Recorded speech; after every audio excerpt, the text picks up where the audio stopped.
Blah, blah, blah, blah. Let's not start. Rhythm and speed.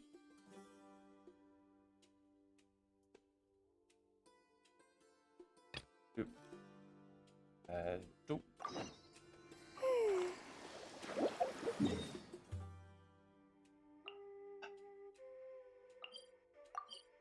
Report.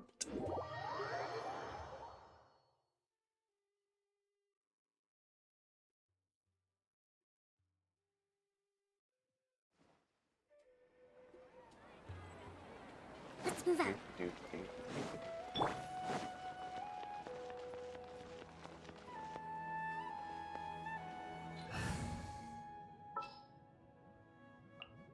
I'll lead the way. Here, yeah.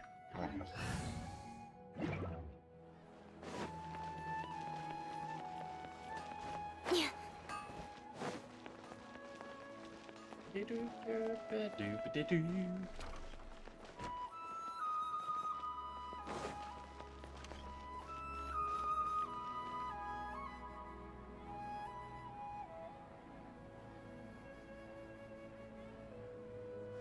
Oh, well, if it isn't Nilu. Greetings, Mr. Jute. Do you still have any food that's ready to go? Of course I do. I've heard that Zubair Theater is hosting a celebration event, so I reserved some food for you in advance. Although, it looks like you're gonna need 2 more portions. Probably Please allow closer me to to 3 or introduce 4. This is the Traveler, a very experienced adventurer. I'm And this Traveler. is Paimon, her super reliable guide and helper. No. Paimon is... hold on. She got it completely right. Look, Traveler! She introduced Paimon correctly! Truly a most rare occurrence. Don't underestimate Nilu. She always remembers every last little detail about everyone, even if it sounds completely trivial. That's not creepy She's at also all. very brave. Just a little while ago, she saved my precious spices from the jaws of a sumpter beast. Don't think anything of it. I just help out when I can because everyone else takes such good care of me. Anyway, sorry to get off topic. We're in a bit of a hurry. Mr. Jute, did you say you didn't reserve enough food? I was joking. Anyone who runs a business knows to keep some extra stock. After But not all, too much. orders get changed all the time. Oh, that reminds me. It seems that these friends of yours aren't from here. Have they ever tried any delicious tachin? What is it? What a fantastic idea! Mr. Jute, did you bake a batch recently? Tachin is a mixture of rice and meat that's baked into a cake-like shape. Mr. Jute adds special spices into his. Its aroma is just so wonderfully delicious. If you ever see kids crowding all around Mr. Jute's place, you know he's baking up a storm. But is it really just for the kids? Don't you often follow them in too? I just can't help myself. We're 2 peas in a pod! Who doesn't enjoy some good food? Wait here. I'll bring some over. Not doing things right now that can involve you. And even if you want to... Whoa, what a dish! It's sweet and sour and full of deliciousness! Paimon can't eat it fast enough! Typical No matter Paimon. how many times I eat it, it's still so delicious. I wouldn't have offered it as a treat if I wasn't confident in the taste. I baked a lot just now, and it's all packaged and ready for you to take back to the theater. You made so much. Is it really okay to take them all? It was nothing. Making 1 serving or 100 servings is all the same to me. If anything, I should be thanking you for helping me clear my inventory. I mean, if he's willing to give it to us for free, this is pointless, but... Don't worry about it. What kind of person would I be if I made you pay for a treat? A smart businessman? Make sure you got everything. And as it Feel free turns to come out, back Jute anytime. becomes broke and Bergen once had a... I'm starting to understand how you got so many things. Yeah. Everyone has their own way with words, and it's really hard to say no. Let's go to the next store. Nilu, good timing. I have the textiles you ordered. If you took any longer, the Sumpter beasts might have gobbled them up. You and your jokes. Sumpter beasts won't eat those kinds of things, Mr. Offsheen. Jude said that some Sumpter beasts ate his spices. Were they yours? Oh, yeah, really sorry about that. Nilu, if it weren't for you, I would have lost half of my profits that month. Trying to pull anything out of a Sumpter beast's mouth is like playing a game of tug-of-war. So, like, So trying they to pull really anything do out eat of an animal's anything, mouth. huh?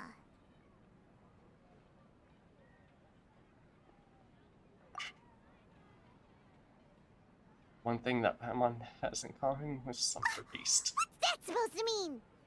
You're a glutton. Come now. You know, Sumpter beasts sometimes eat not because they're hungry, but because they like gnawing on things. Are these The things just textiles you dogs? ordered are highly durable and woven from the finest thread. So even if a Sumpter Babies. beast got snacky, it'd still have to chomp on it for a full day. You've tested this before? But of course! How else could I be so trustworthy? Well, that one time was an accident. I wouldn't dare experiment with such a precious product. True. It does sound like some good fabric. Ho ho! Have I piqued your interest? If you want to buy some, now's a good time. Buy 2 bolts and get 20% off.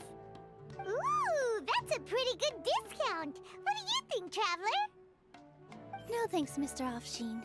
You can't use that kind of tactic on her. Look, you've already sucked her in. Tactic? So you mean everything he just said to Paimon was a lie? I wouldn't go that far. It's just that Mr. Offsheen is really good at spinning stories. A word from him, and you'll find yourself buying things you don't actually need. Mr. So Zubair he's a gave me a good huge lecture the businessman. last time I bought too many things.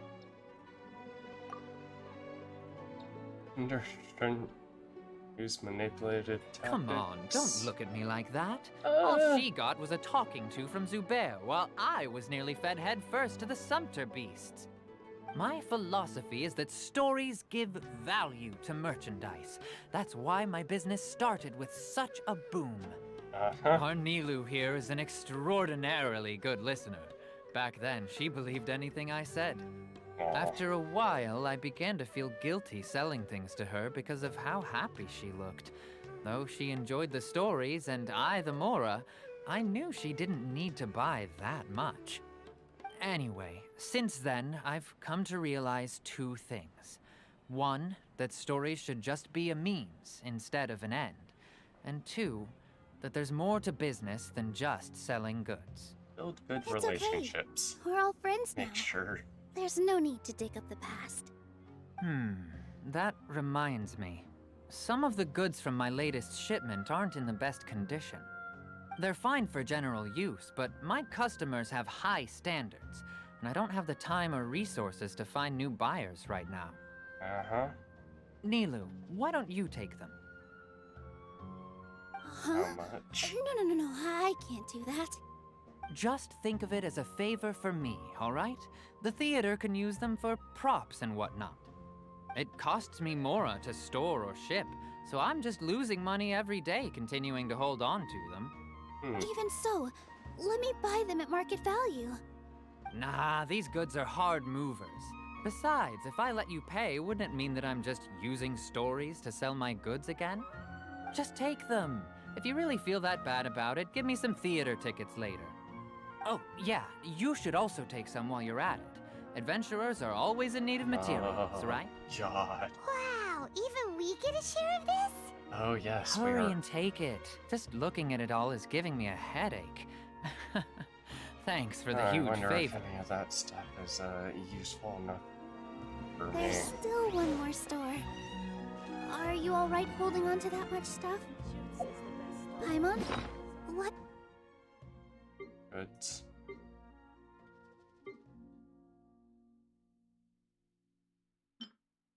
Yeah, I got those.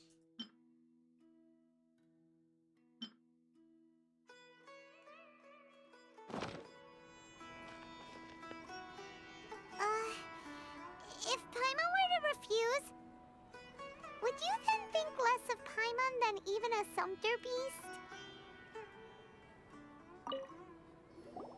About time, Nilu. Farhad here was snooping around your props. Please, I was only looking at them to get a better idea of what your new show may be about. Wouldn't spoiling yourself just ruin all the fun? Yeah. Please wait for our official performance. These two look familiar. I think I've seen them before. Ah, weren't they at the Probably. Sub-Zerus festival? Yes, yes we were. Yeah, and they're coming to today's celebration too. Oh, the more folks the merrier. I was actually just talking to Farhad about also stopping by tonight. Oh yes, please do. I'm sure Miss Raykar and Miss Nadja would also love to have a chat with the two of you. We even prepared a small gift. Let me show it to you. Ta-da! It's a flower wreath. I really think we should wear some of these to give the event a more celebratory feel. Wow, it's beautiful. Did you make it? Farhad did most of the work. What a surprise, huh? He actually knows a lot about crafts. That is pretty surprising. Yeah. Hey, why can't I have a little side hobby? I worked really hard on that. I know. I watched you make it. I wasn't making fun of you. All right. Why don't you also try some on? We've got some wreaths in your size. Ooh. I'm pretty sure that's It going to be fits clipping for my perfectly. flowers. So, They're so pretty! Is there one that Paimon can wear? Unfortunately, we already gave out all the child-sized ones. I wasn't expecting the theater to invite such a fascinating guest. Fascinating. Huh. That sounds kind of weird, but Paimon will let it slide. I mean, that's a very Well, nice sure way got a of lot putting of it. stuff there. You. Let me help you carry some. I'm a porter by trade, so this is what I'm best at. That'd be great! Please and thank you. After all the free food and materials. But we have a pro now. Thanks for the help, Mr. Farhad. But let me make one thing clear first. Don't try to ask about what's in the new show. Otherwise, I may not be able to hold back Mr. Zubair this time. You're so obvious that even Nilu saw right through you. Shut it. Fine. Yeah, It's that not was- like I want to get on his bad side either. Including Hushang's things, though. Not We'll the- each need not to the carry best a reading, box if we honestly. want to move everything in one trip. Even my strength has its limits.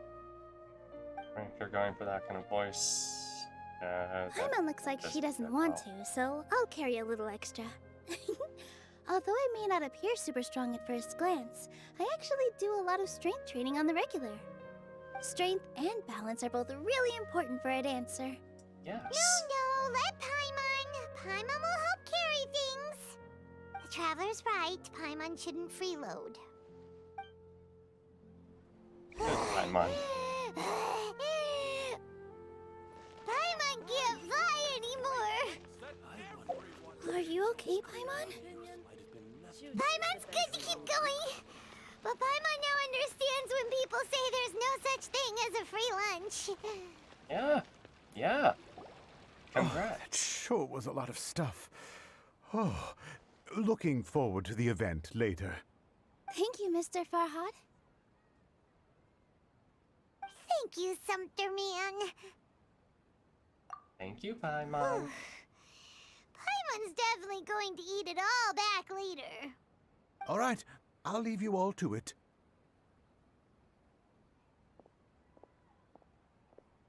See ya. Bye-bye. Good thing we had Mr. Farhad with us, or else that would have taken way longer. The atmosphere here is Of so course. nice. Because everyone's working here together. We're all like neighbors, so we're always helping each other out. It's easy to forget that everyone's running a business. With this many freebies being thrown at you, you probably don't need to work. I felt so guilty at first, like I always owed someone something. I was always thinking of ways to repay others. Later Yes, on, does that. I realized that it's actually like what Mr. Afshin said. By taking the freebies, I was helping everyone out and saving them money. When you order the wrong item or make too much of something, sometimes the best way to maximize the value of those goods is to give them away. That's why there's no need to stress over the freebies. All of us repay others by helping them when they need it. Oh, that actually makes a lot of sense. Yeah, if only the real world and This has capitalism become could our deal norm, with that. and no one keeps track of the back and forth anymore. So really, don't worry about it. Alright, I have to bring all this to Mr. Zubair and do a little bit of prep. Feel free to hang out here for a bit. It'd be nice if you could also get to know some other people at the theater. You sure you don't need any help? Nope. Mr. Zubair's really on top of everything. You two are our guests, so please, just relax and look forward to the celebration. Wow, the atmosphere here is so nice. Let's take a break and immerse ourselves in this warmth. Hey there, Ice. Are you two also here for the celebration event? Yes. You got it! My name is Raykar. Nadia and I are this theater's prop engineers. I also help out with some other tasks like housekeeping. The little ones causing a ruckus are my children, Soreen and Abi. I hope they aren't bothering you. They always get really excited every time we hold a celebration event. They're Yes, they adorable. are. Everyone here takes great care of them. There's good work here, the pay's always on time, and Nilu and the others will often volunteer to play with the kids. I'm quite content with this current way of life. Do you mean your life wasn't nearly as good before? I'm on. It's all right. It's all water under the bridge now. My husband and I were both adventurers, but he passed away from an accident. Oh, Material struggles can always be overcome, but ever since then, I haven't been able to spend much of my energy on anything else. But I still consider myself lucky. Mr. Zubair has helped me a lot, and the atmosphere here is tolerant and kind. Sorry for bringing up such sad memories. yeah, Oh, Paimon. it's all right. I don't mind.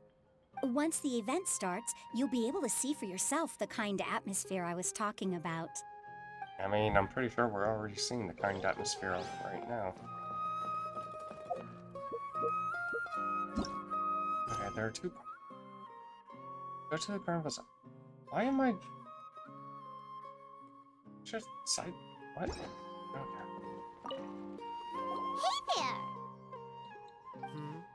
Ah, a newcomer. Doesn't look too bright. Wow, fuck you too. Talk about judging a book by its cover! You, on the other hand, you're a special one. How would you describe the concept of art? Why are you asking? Mere curiosity is all. It makes no difference whether you answer or not. Mandible manifestation of humans. Sure. So that's what's unremarkable. Better than an average person's thoughts, but nothing exceptional. Is art a product that we create and bring forth, or is it a naturally existing resource? I, for one, believe it to be the latter. Paimon doesn't follow. I've been staying here for a long time. On occasion, I'd assist them in penning lines of dialogue, but most of my time I just stand back and watch. I prefer to abstain from writing as it spoils the viewing experience. The existence of the theater, of Nilu, and of humanity itself. All of these can be considered as forms of art. It is not some intangible construct beyond the horizon. How does that have anything to do with us? Let me ask you this. What do you think is the meaning of art? Sort of best start to your questions. I suppose that question was a little too difficult for you. To chance upon a spark of inspiration, I have been closely observing you, the players on the stage, and those watching in the audience. Art is already all around us. Okay, so that guy probably has a art degree and really wants to justify having it. What? Who are you? You can't just go on the stage as you please. We're here with Nilu. Ah, I see. Sorry for my overreaction. I'm just, making a prop. No time for chit-chat. Is that embroidery? No. Well, yes, but not really. It's a prop. It's just, some fabric. An ordinary piece of fabric that'll be used in a show. Sorry. I really do need to focus and start working on it. Sorry to bother What you. an oddball! Is prop making something to be that jumpy about? Oh well, it's none of our business. Look! Nilu's back! Let's meet up with her! The event's probably about to start! Why are these two here? All right. Oh, this is... How did everything go? Any luck with your missions? Let's I report was back paying one by attention. one. I'll start first. We've made the necessary modifications to the Akasha terminal. In addition, the props required are also ready. I'll go next. The Traveler and I went to Party's DI. The situation was a bit complicated, but we found Tainari. Unfortunately, he was wounded during a fight. Who was behind it? Well, that's the tough part. What should I say, Traveler? The Fatui or the Balladeer? The Balladeer. After some back and forth, we confirmed that the doctor has left Sumeru by boat. He has something urgent to attend to back in Snezhnaya. So, we've successfully removed the doctor from the picture. Also, Tainari's already resting, so he'll be okay. Good. Oh! Tainari also asked us to tell you this message. Trust your own senses and experiences. Yep, whatever that meant. All right. I'll remember that. Everything also went smoothly on my side. The Eremites should have arrived at their destination by now. To avoid alerting the quarry, they will stay there for now. I can't believe you actually got so many Eremites into Sumeru City. It's all thanks to Rahman and his brave team, as well as their bold strategy. It appears to have been very effective. I'm glad to hear it. Well, is that everything? Okay, this meeting is adjourned. Huh? Wait, you mean that's it? Well, what else is there to discuss? Shouldn't you end with some words of encouragement? You know, to fire us up now? Don't. Personally, I'd rather we all go home and get some rest. I'll hate them. You... Ugh. Oh, and if you wanted someone to say something to that effect, then I must reiterate that I'm here to strategize and not to lead. So you should find someone more suitable to do that. But I thought all of you Academia big shots were great speakers. Then I should remind you that I'm the scribe. I know that. So what? A scribe is responsible for recording meetings, not speaking. Fine, whatever. Well, Cyno doesn't seem to be much of a talker either. I guess that leaves it to my employer. Employer? Yep, the Traveler hired me. Yes, I did, sure. Good. If you ask me to press, yeah. That's right. So come on, boss. What do you have to say for the team? Yeah! Say something to boost morale! Let me think. What are you all doing here? Oh, hi, Nilu. Oh, it's Nilu! Hey, everyone. I'm not disturbing you, am I? Not at all. I was actually just about to go find you. Judging from the group and all your serious faces, you were discussing something important, weren't you? But you Yes. also look like you're up to no good. Seems pretty interesting. Welcome, Nilu. Would you like to join us? Huh? Join you? You mean you also want to discuss something important with me? Yes. Something very important. Nilu, are there any breaks in your performance schedule in the upcoming days? Huh? Wait, you're seriously inviting me? Okay. You'll shark at first, but is along with your bubbling. Okay. I can't believe my ears. You are truly the bravest and most passionate people of Sumeru, well, that I've ever met. Ahem. Oh, right. The Traveler and Paimon are not from Sumeru, but you are awesome as well. That's right. I must admit that I'm a little scared, but I'll try my best for Lesser Lord Kusanali. If I can somehow use my abilities to help you, then count me in. Remember, believe in yourself. Okay, I'll get my friends at the Grand Bazaar to help us tomorrow. Just remember not to say too much. Be discreet. Yep, you got it. All the preparations are done. Now, can we finally conclude this meeting? Yep. Tomorrow we save a god. So, have you thought up what you'd like to say, boss? And our actions will bring Yep, many. Yeah, It's a grand plan and we're all super awesome. that's right. So, just get a good night's sleep, everybody. Well said. A good night's rest before an operation can be the difference between success and failure. Thankfully, I've had my place to myself recently. It's been nice and quiet. Huh? Oh, nothing.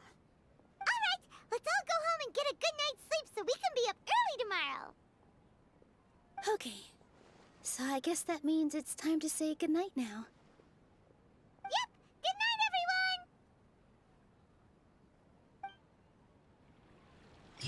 Okay.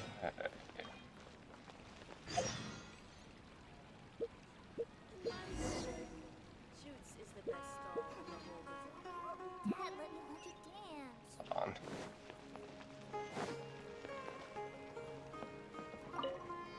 I like this Sorry one. for the wait. I'll call everyone over, and then we can start. Okay. Let us give you a hand. Thank you. Everyone gathers together. Yada yada yada. Maybe we really should have prepared a gift. Then we could also be a part of the exchange. That's your fault. As it is, all we can do is wait and watch. Maybe we shouldn't do this after all. I Oh. didn't do that great of a job. And who would even like it? Oh, don't think like that.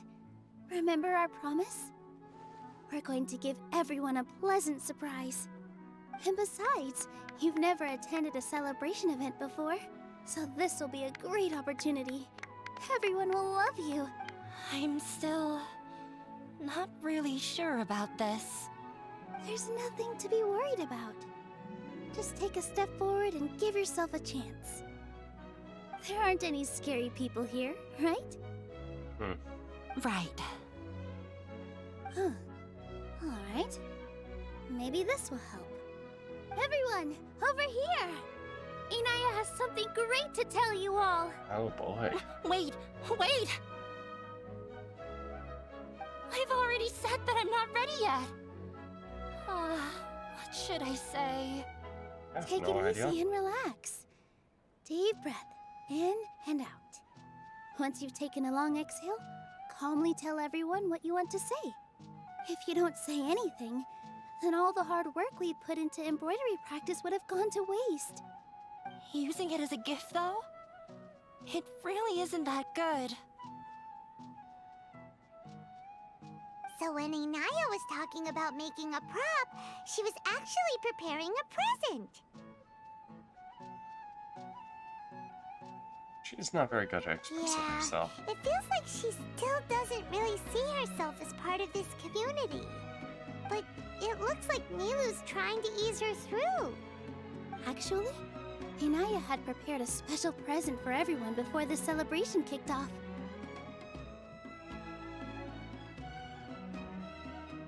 Woohoo! We're gonna get our first present for Miss Inaya! Pipe down! The louder you all are, the more nervous she'll become. Oh my gosh. You've worked on it for so long, so have some confidence. Don't be afraid. You've got this. Is Mr. Zubair here? Oh, well. Title of a researcher does not. Sheikh Zubair, this is an urgent notice from the Academia.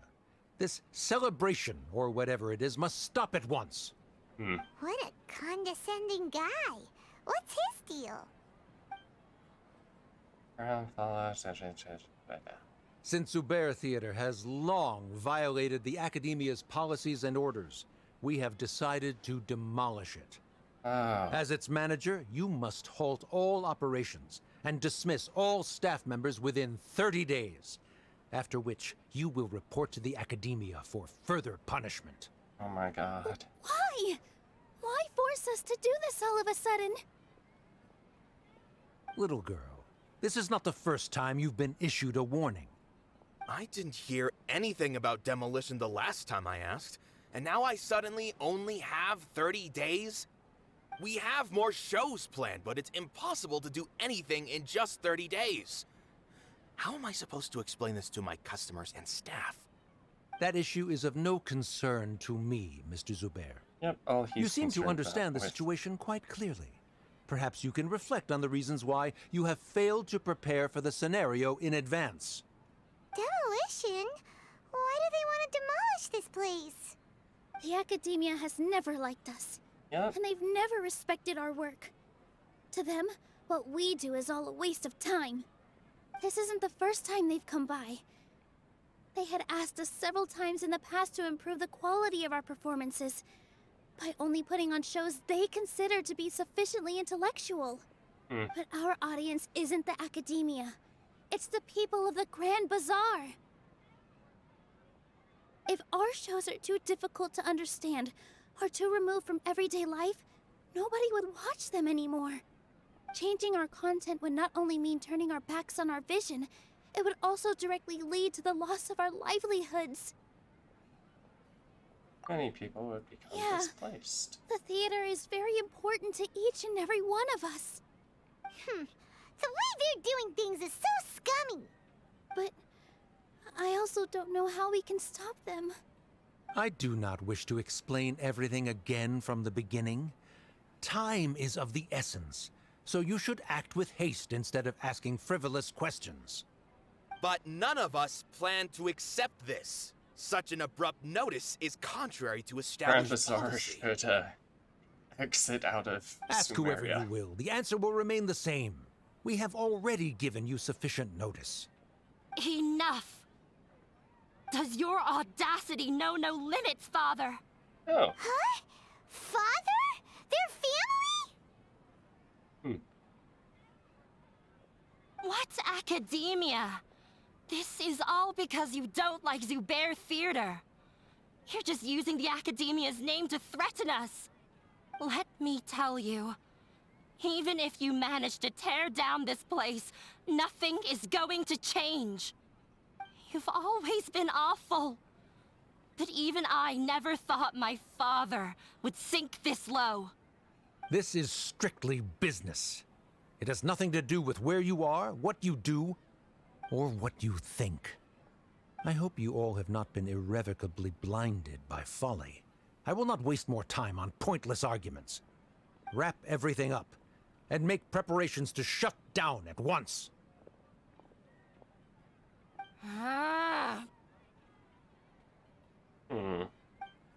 Why is he always like that? This is quite the misfortune, but there's nothing we can do. That's it for today, everyone. Let's clean up. I'll go talk to them again tomorrow. The storms that come out of the blue are always the hardest to deal with. Oh, I could imagine.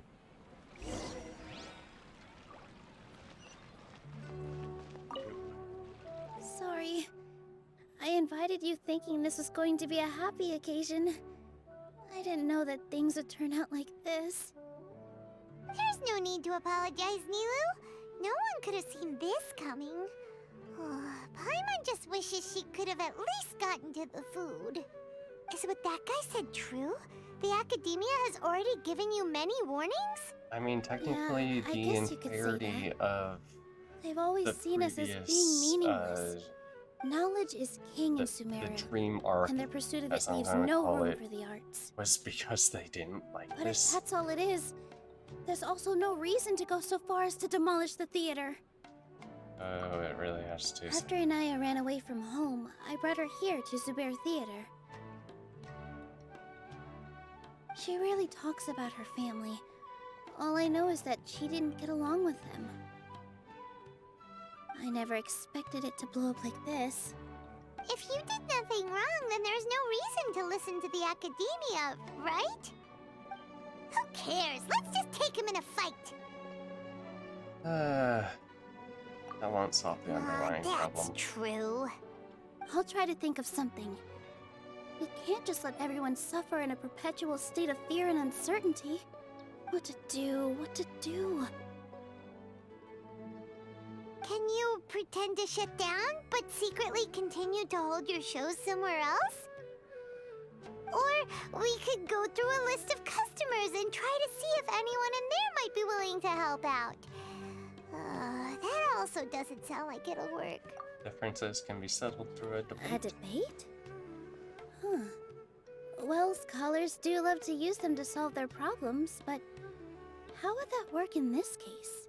We just need to prove the theater has value. If we can prove to Inaya's father that the Academia's position doesn't hold water, then they won't have a reason to demolish the theater! I see. Defeating him in a debate. It's a good idea, but which one of us could hope to win against a researcher? Probably her. The daughter. Her. I'm going to assume that's her. Huh? Me? No. Okay. No. I'm the literal worst at arguments. I can't debate. You debate to prove that you are right. Nilu, you are only so stressed out right now because you care so much about protecting the theater. This theater holds a special meaning in all of our hearts. It's irreplaceable. But I just don't know. Can I really take on such a huge responsibility? I'll do my best. Paimon will help too. You'll feel a lot more confident after doing some prep work. Believe in yourself. Thanks, you two. All right, I've decided. Even though I may fail, I'll do my very best for everyone's sake. That's our Nilu. We're rooting for you. Yeah. Okay, let's head back and tell everyone what we came up with.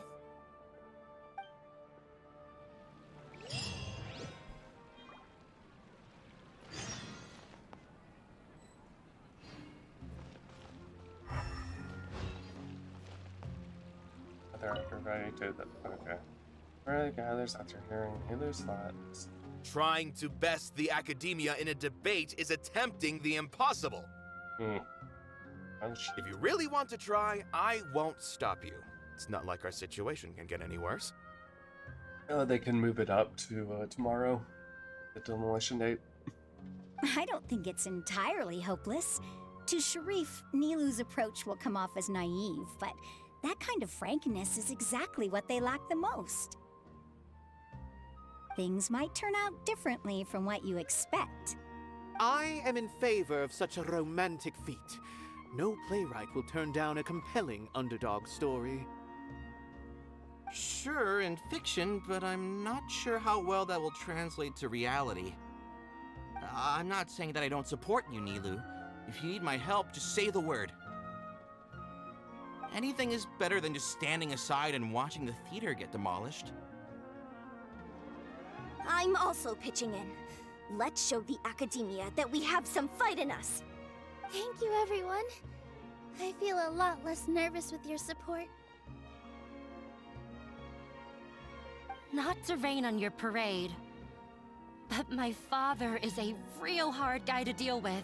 You help us then. He's erudite, meticulous, demanding, and exceedingly familiar with rigorous logic. It'll be extremely difficult to beat him in a debate. You all already knew that. But you just didn't want to hurt Nilu's feelings. When all's said and done, aren't you hurting her just the same? That's enough, Inaya!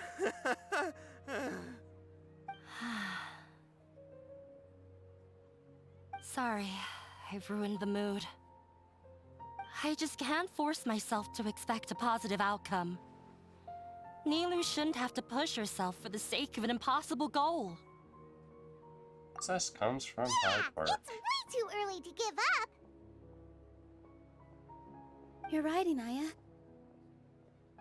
We're up against the academia. Everyone knows that they're very powerful. Being skeptical might actually be the more normal response. But I still want to try. I'm reluctant to just let Zubair Theater go. And it's not just me. I think everyone else here feels the same way. If we're unhappy, we should speak up and let our voices be heard. Say what's on your mind, and do what you think should be done. If we fail after that, then at least we won't have any regrets. I mean, after all, the only thing we can control right now is our choice at this very moment. I understand what you're trying to say. I also have my own intense feelings of anger and regret. Then, could I trouble you to tell your father about our plan for a debate? You can still get in touch with your family, right? Yes, I can. Then, please help us pass on my request.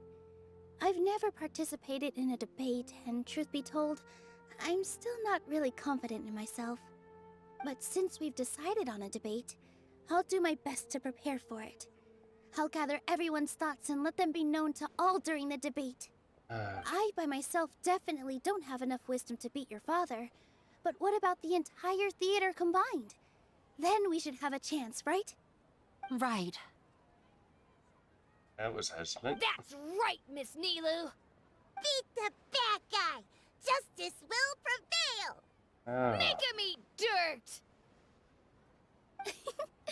You two. We aren't getting into a fight. But thank you for your encouraging words. I'll do my best.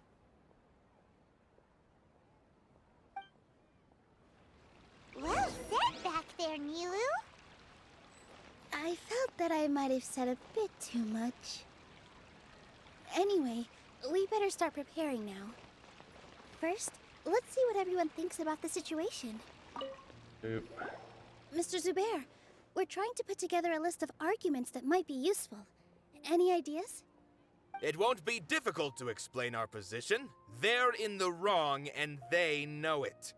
I have meticulously managed this theater's affairs for years, and I have abided by every procedure and obtained every permit.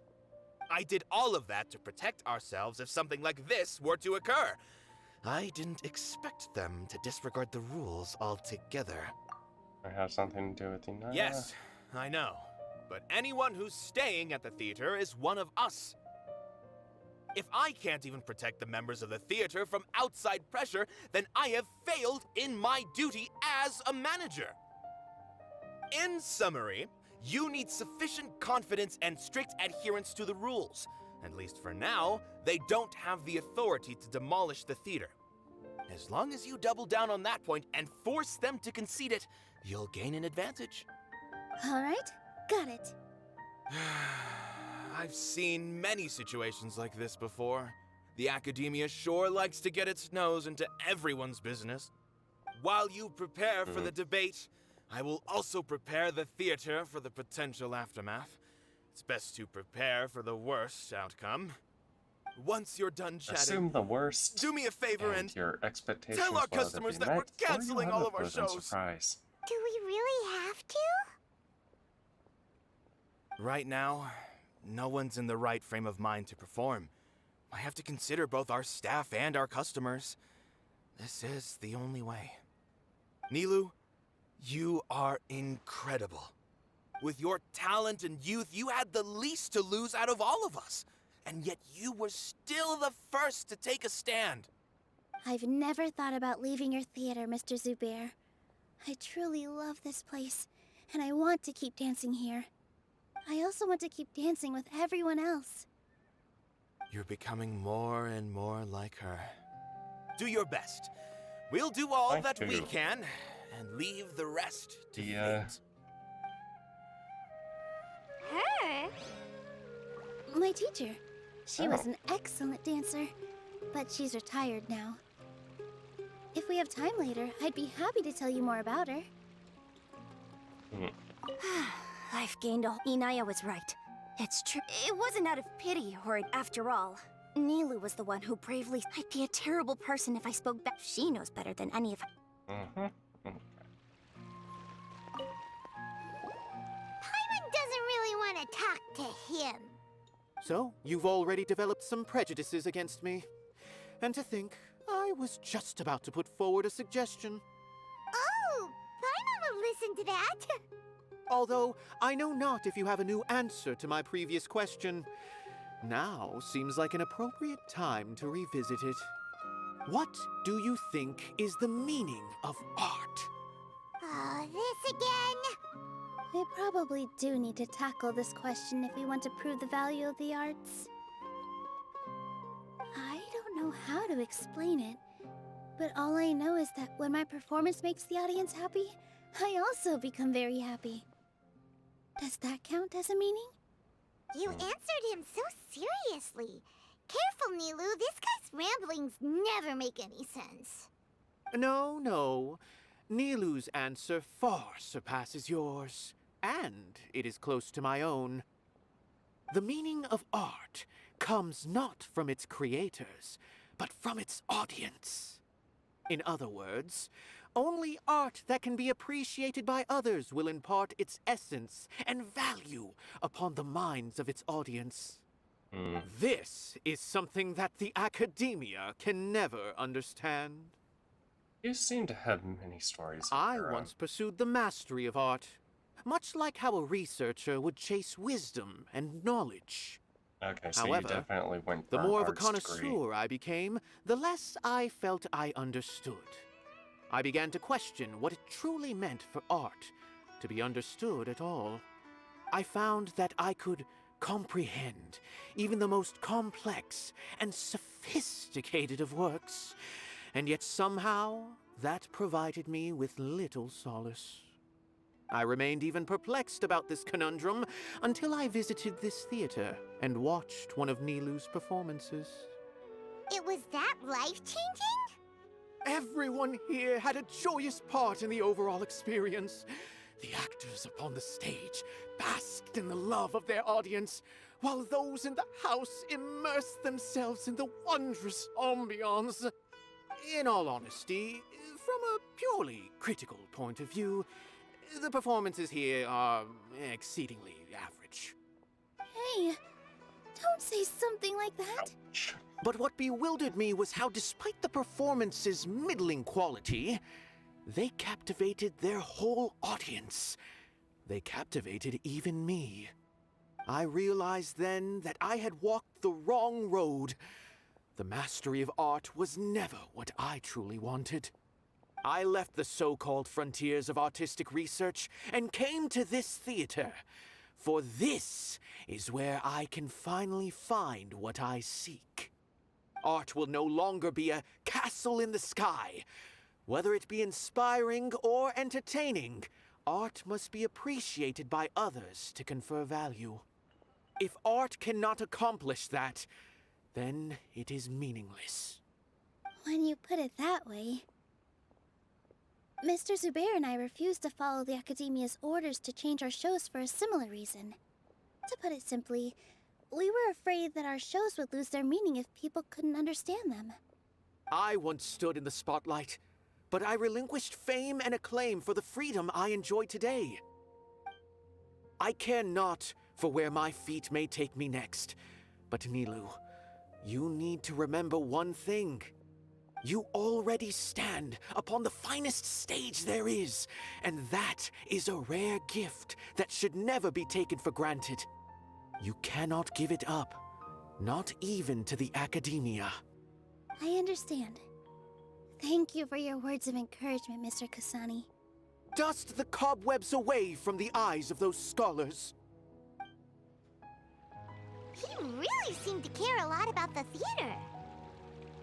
Once you get to know him, you'll realize that he's actually a big softy at heart.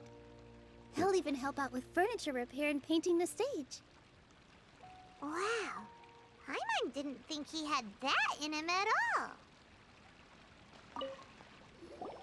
I didn't expect you all to challenge the academia. That reminded me of my younger years. Back then, I feared nothing and no one, and I was always charging into the most dangerous of places. I can't do things like that anymore, but those were some of the best times of my life. Sorry. If the theater really ends up getting demolished, then you, Soreen, and Abi will all... It's all right. There's no need to think such heavy thoughts. Even if the building gets demolished, its people will still all be here. Have faith in the resilience of an adventurer. We can always figure something out. But won't you have regrets if things just come to an abrupt end? It'd be like when you were forced to stop adventuring. Ah, so that's what you were worrying about. Relax. I've had a lot of experience with regret. Things are painful at first, but as they say, time heals all wounds. Look at us now. Serene and Abi are happy. And Serene has also just passed his theater exam. He can start acting soon. He was thrilled because he can soon perform on the same stage as you. We wouldn't be here if it weren't for our past struggles. And would Serene have become a happier person? That's hard to say. Are you trying to make us feel better? Yes, but I truly do mean what I say. Being here at the theater has taught me an important lesson. The most important thing about an experience is how you choose to interpret it. I can choose to believe that my life ended with my husband's death, or I can choose to believe that it was a blessing in disguise for Serene and Abi. Similarly, even if this theater disappears, a new beginning might just be around the corner. Good and bad are all human-made concepts. It all depends on how we choose to see things. You have a point. Nilu, I know how important Zubair Theater is to you. But you don't have to be so nervous. We're all here with you. The theater won't go down so easily. Thank you, Miss Raykar. No need to thank me. If anything, you inspired me with your bravery. You might have what it takes to become an excellent adventurer. He's already a first-rate adventurer. You're too kind. All right, I gotta cheer up. I can't waste everyone's words of encouragement. I feel a lot better. Good. My children and I will be cheering you on at the debate. Today's the Academia's Nia Garbaha Day. We can finally put our plan into action. Hatham should be waiting for us. Let's go to the Academia and find him.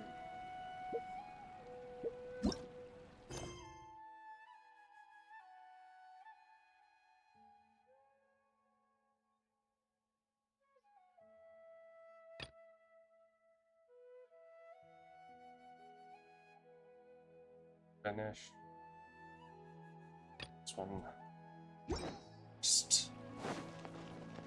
And then I will go on. You're here. Is the theater actually closing? He's been worried sick for a while now. He wouldn't stop talking the whole way back.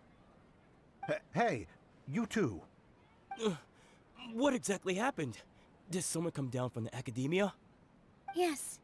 He told us that we have to shut down the theater within 30 days, and that it's going to be demolished. What the heck? That came with no warning. They're messing with us again. Don't tell me you'll have to listen to him. Come on. You know the answer to that. Yeah, it is a direct order from the academia. There's no need to worry, though. I'm preparing for a public debate with the academia. If I win, we might be able to overturn things and change their minds. If the debate is actually about Really? the academia? That's terrific. You have my full support, no doubt about that. Yep, okay. Mine too. So what was their excuse anyway? They still not a fan of the theater's programs? Yeah, something like that. Good thing they have the power to make rash decisions about things they don't even understand, huh? Yeah, they need to touch more grass, not books. Wow, okay. Exactly. They want to look down on us? We'll look down on them first. I was not expecting Don't worry, to be everyone touching here has your grass. back. The academia's recklessness won't get them any praise. Right. They might think that some forms of knowledge are more valuable than others, but everyone can equally appreciate art. Grass, so. If they don't believe that, send them my way. I got them beat on this subject. Maybe you can prepare some questions on the details of dance performance to make things harder for them at the debate. Sounds like a good idea. Maybe that's something I should do. Ignore him. He's joking. Just do things your way. No matter what, we will always support you. Thank you all so much. Your understanding and support make me feel a lot better. There are always more solutions than problems. If you need help during the debate, just shout and the entire Grand Bazaar will be at your beck and call. Gotta show them who has the people's support.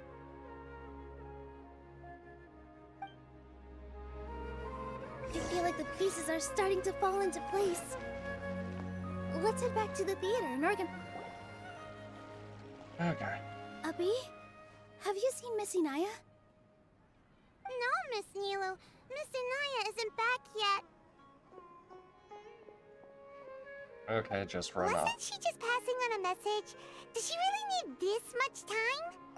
She got into an argument with father. Oh no. Oh boy. Traveler, Paimon, I think I've messed up big time. What if Inaya never planned to come back? Sacrifice herself for the theater. Calm down. It's just a gut feeling, but knowing her, she probably feels like she's completely responsible for what happened. She probably thinks that all of this happened because she was staying here. Oh, right. As soon as her father showed up, she said that her father was targeting her. So she's felt like that this whole time. She has a long-standing conflict with her father. That's why she ran away from home. She doesn't think that we can win the debate, and she doesn't want to implicate us, so she thought leaving was the best thing to do. She still couldn't bring herself to And support then she it. just quietly left afterward. I want you to bear all the blame. Exactly. She's being too pessimistic. How will you know if you don't try? Anyway, first things first. We have to get her back. But where should we start? Sumeru is huge! Else? I think I might know. Let's start by looking outside the city. Yeah. Before I brought her to Zubair Theater, she was staying at a remote campsite. She got a fever from drinking unclean water, so I carried her back. If she has nowhere else to go after leaving the theater, she might go back and strike out on her own again. Then let's go take a look. Yes, let's hurry.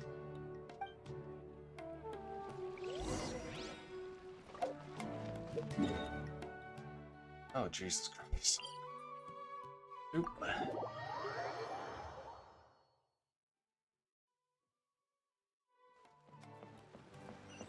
Doop, doop, doop, doop, doop, doop.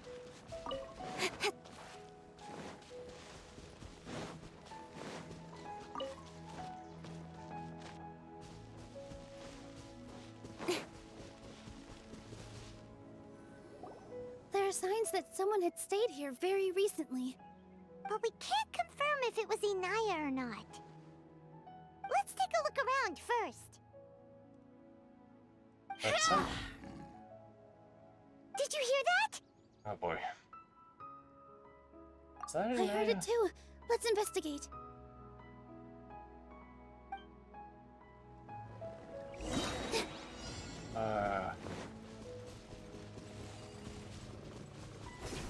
It sounds like we're getting closer. The voice is coming from over there. Yes, we're almost there. Oh. Stay back! It's Inaya! She's being attacked by wild animals! Inaya, don't be scared! We're coming to help!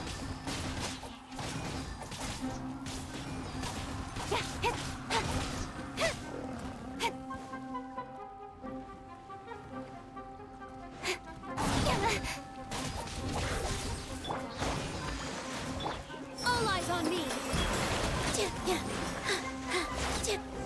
Okay. Thank you. There weren't so many big animals in this area before. They chased after me for a long time. Sorry. I'm causing trouble for you again. Why did you leave by yourself? You really don't think we have a chance at winning the debate? No. I just thought it would take too much effort. Everything happened because of me. If I'm gone, then the situation will resolve itself. But everybody is trying so hard. Yeah, everyone's working together towards a happier ending. No one should be singled out for blame. It's all right if it's me. As long as the theater won't get demolished. You guys are the kindest people I've ever met. You shouldn't suffer so much because of me. Listen to me, Inaya. Even if you were the reason that all of this happened, no one would blame you. Mr. Zubair said that you're one of us, so that means we will protect you. No matter what happens, we'll stand as one. Nilu, there will always be a victim. Whether it's me or the theater. You can't eat your cake and have it too. You can't win a debate against the academia. Especially since your opponent will be my father. Why are you so My sure? father is an extremely demanding man. He's always wanted me to become an exceptional researcher and his academic successor. I tried my best to meet his expectations and did everything I could. But he still wasn't satisfied. Or rather, he had just never been satisfied with me. I'm no genius. But whenever he berated me, it was always as if he was asking me, "Why aren't you a genius?" Yeah, like I'd know. So that's why you ran away from home? At first, I thought the father would slowly come to terms with reality. But he just wouldn't stop berating me. For one exam, I earned the 3rd highest score. That's not the I first thought highest, that though. all my hard work had finally paid off. And that I could finally make Father feel some modicum of joy. I even used the embroidery skills I learned at school to make a commemorative gift for him. I thought, even this daughter can make her father happy sometimes. Right? You're not trying I hard see. enough. You're not When number we were one. embroidering your gift before, I didn't feel like you were new at it. Yeah. Sorry for not bringing it up. These are not pleasant memories for me. I was tired of him yelling at me every day. All I wanted was to see him smile at me. But he was more angry than ever before once I'd given him my embroidery and told him my score. He flung my present to the side. You think you should be proud of 3rd place? Reflect on why you weren't first. I forgot how long I'd cried for. I only remember my parents arguing. My mother also thought he went overboard. They argued for such a long time. My father eventually stormed out and slammed the door behind him. I didn't get a single sentence of apology or any words of comfort. I've completely given up. We're destined to never understand each other. How horrible! I don't think you can beat him in a debate. Because he doesn't even understand what kind of place a theater is. He can never understand the relationship performers have with their audience. His life is devoid of camaraderie or friendship. So we should He force just him wants to everything to watch it. happen according to his wishes, as if the world revolves around him. What we cherish, our little place in this world, means nothing to him. It sounds like your past has had a huge impact on you. I understand now, Inaya. But when we were preparing for the debate, I heard something quite wise. Maybe it'll help you.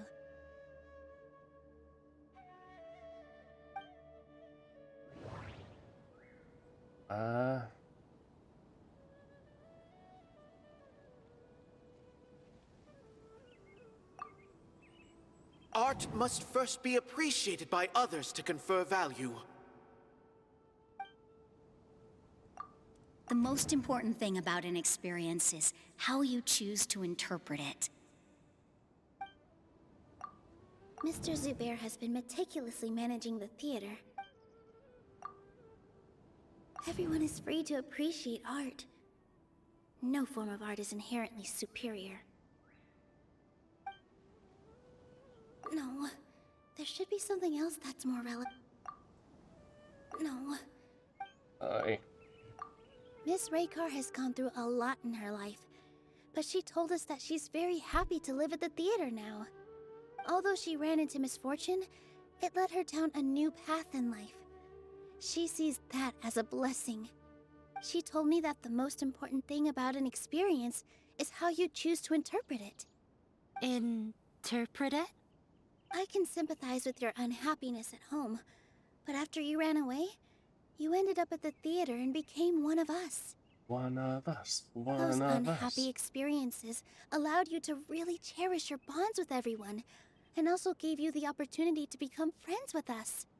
Don't let your past suffering keep you from the new life that you've worked so hard to find. Oh. Let the past stay in the past. Not be. This is your. When new I ran away beginning. from home, I swore that I would leave my family conflicts behind. But you're right. All I'm doing now is falling right back into it. Maybe you'll disappoint him, but that doesn't matter. You have a new future waiting for you. Don't let go of the answer you've worked so hard to find. That's right. If we put our heads together, there's bound to be a way. You're right. There's nothing to be afraid of. I'm not trying to meet his expectations. So why should I give up because of him? I can't afford to lose anything more. We have to win. The debate will not only protect Zubair Theater, but also allow me to settle things with Father. There you go. Spirit! Let's go. I'll tell my father about the debate. I know him very well. Even if he looks down on us, I know how to make him accept. All right, let's go.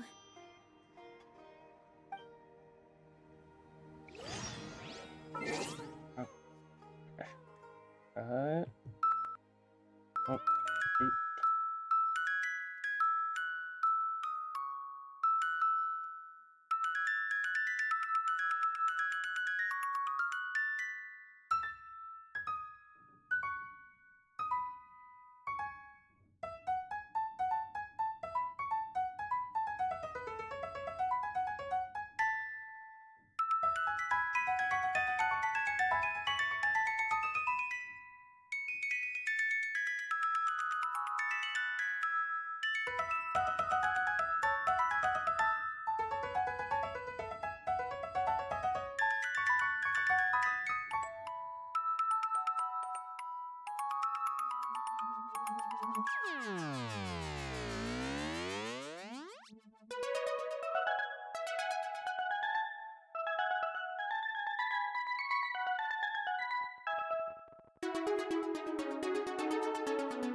Doop, doop, doop.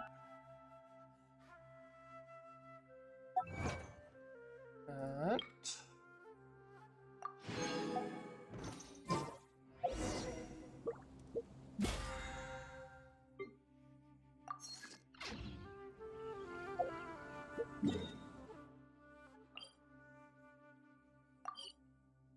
Alert. Hello, you two. Sleep well? God damn it. Not really. Paimon got too nervous thinking about today and didn't fall asleep until the sun was almost up. What about about you all hate them? Naturally, I slept just fine. After all, a good rest should be considered part of the plan, since energy is an important resource. You just want to show off how calm you are. It's crucial to dissipate any tension before we execute our plan. The only thing you're doing is being annoying. Calm down, Paimon, calm. Anyway, do you need me to go over the game plan again? Our target is Grand Sage Azar's office. Everyone in the Academia knows that's where the Grand Sage's console is. Only they can operate it. Many restricted commands and operations are executed via that console. I'm sure that console has a way to free Lesser Lord Kusanali. Hopefully. You know, Paimon's been thinking, what kind of technology could let the sages imprison even a god? That isn't something they could have accomplished with their scholarly talents alone. In the Sanctuary of Suristhana, there's a device of Greater Lord Rukkhadevata's that she once used to isolate herself while meditating. 500 years ago, the Grand Sage at the time modified the device so that it could no longer be controlled from the inside. They were effectively trapping one god with the power of another.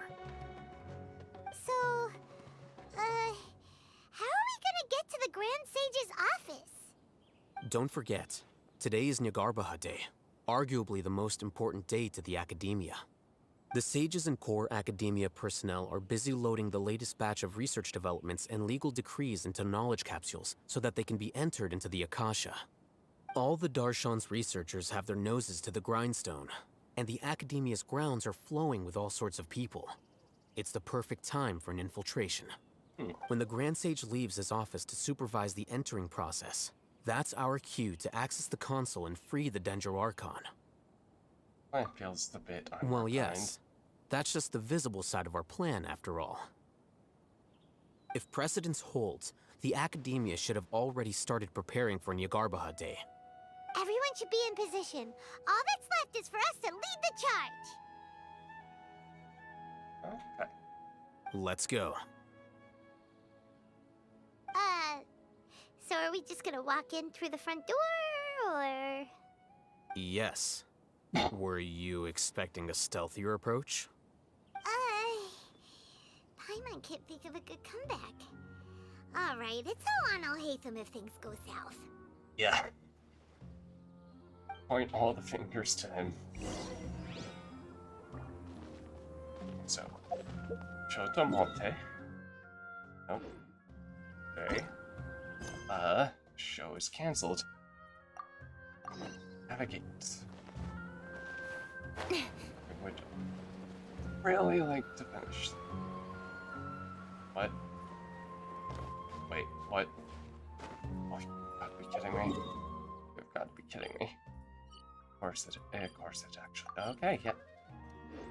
Yep. Well, I'm off to meet with him. Please wait here for me. Okay. Okay. Looking forward to your good news. If you happen to see some strange man wondering what the fuck we're doing, That should be don't everything. worry about it. The only thing left to do now is to wait until the debate. I'm not sure why, but I'm getting nervous again. You were great, Nilu!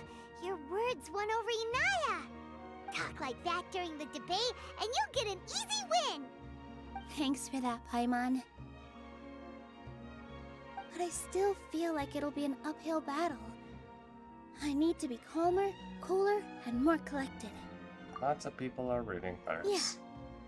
I'm acting as everyone's representative, so I'll need to act brave, even if I won't feel like it. There's one problem, though. What's left? Is it only for art and performance? What a strange question. Isn't a theater just a theater? Why would it need to be anything else? Wait. You're not asking what the theater does, but what it is. Let me think. How can I put this?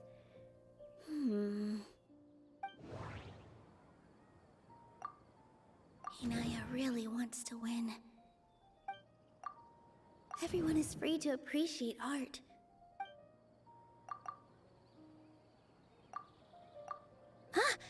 got it. Okay. When we were trying to find a way to save the theater, we heard many stories not of the theater, but of the people whose lives have been touched by it. Zubair Theater is our reason for coming together. It connects us all in unique ways. Don't walk too far, Nilo. In other words, it's like a bond. A bond? The theater provides money for Miss Raykar and her children, inspiration for Mr. Kasani, and enjoyment for the people of the Great Bazaar. It also gives Inaya shelter from her family. It has brought us together after taking care of every single one of us. And its story won't end here. In the future, many more people will come to the theater and receive its blessing. And we'll all be there for them. Our warm, welcoming community will show them the same kindness we were shown in the past. Aside from the delivery of performances, isn't this another reason for Zubair Theater's continued existence? Yeah, that makes sense. We definitely felt that warmth during the preparations for the event. But Paimon doesn't see how this will help in the debate. Yours father doesn't care for interpersonal relationships. Gotcha! No matter how strong an opponent is, they'll have to go on the defensive if pressed on a weak point. I feel like that's another prong in our attack. Thank you so much. Paimon also feels a lot more relieved. Let's show him what we got! Sorry for the wait. I'm back. Things went a lot more smoothly than I expected. It didn't take long for him to accept the debate. And it's set for 2 days from now. Why are you all smiling so much? Did something good happen? Yes. We realized that your dad might not be as scary as we had thought. We just finished our prep. Rest easy. It will all turn out well. We have to win. No, we will win, Inaya. Fingers crossed.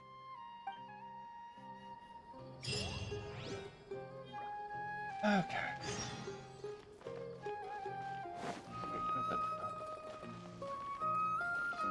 Well, shoot. I didn't see what times.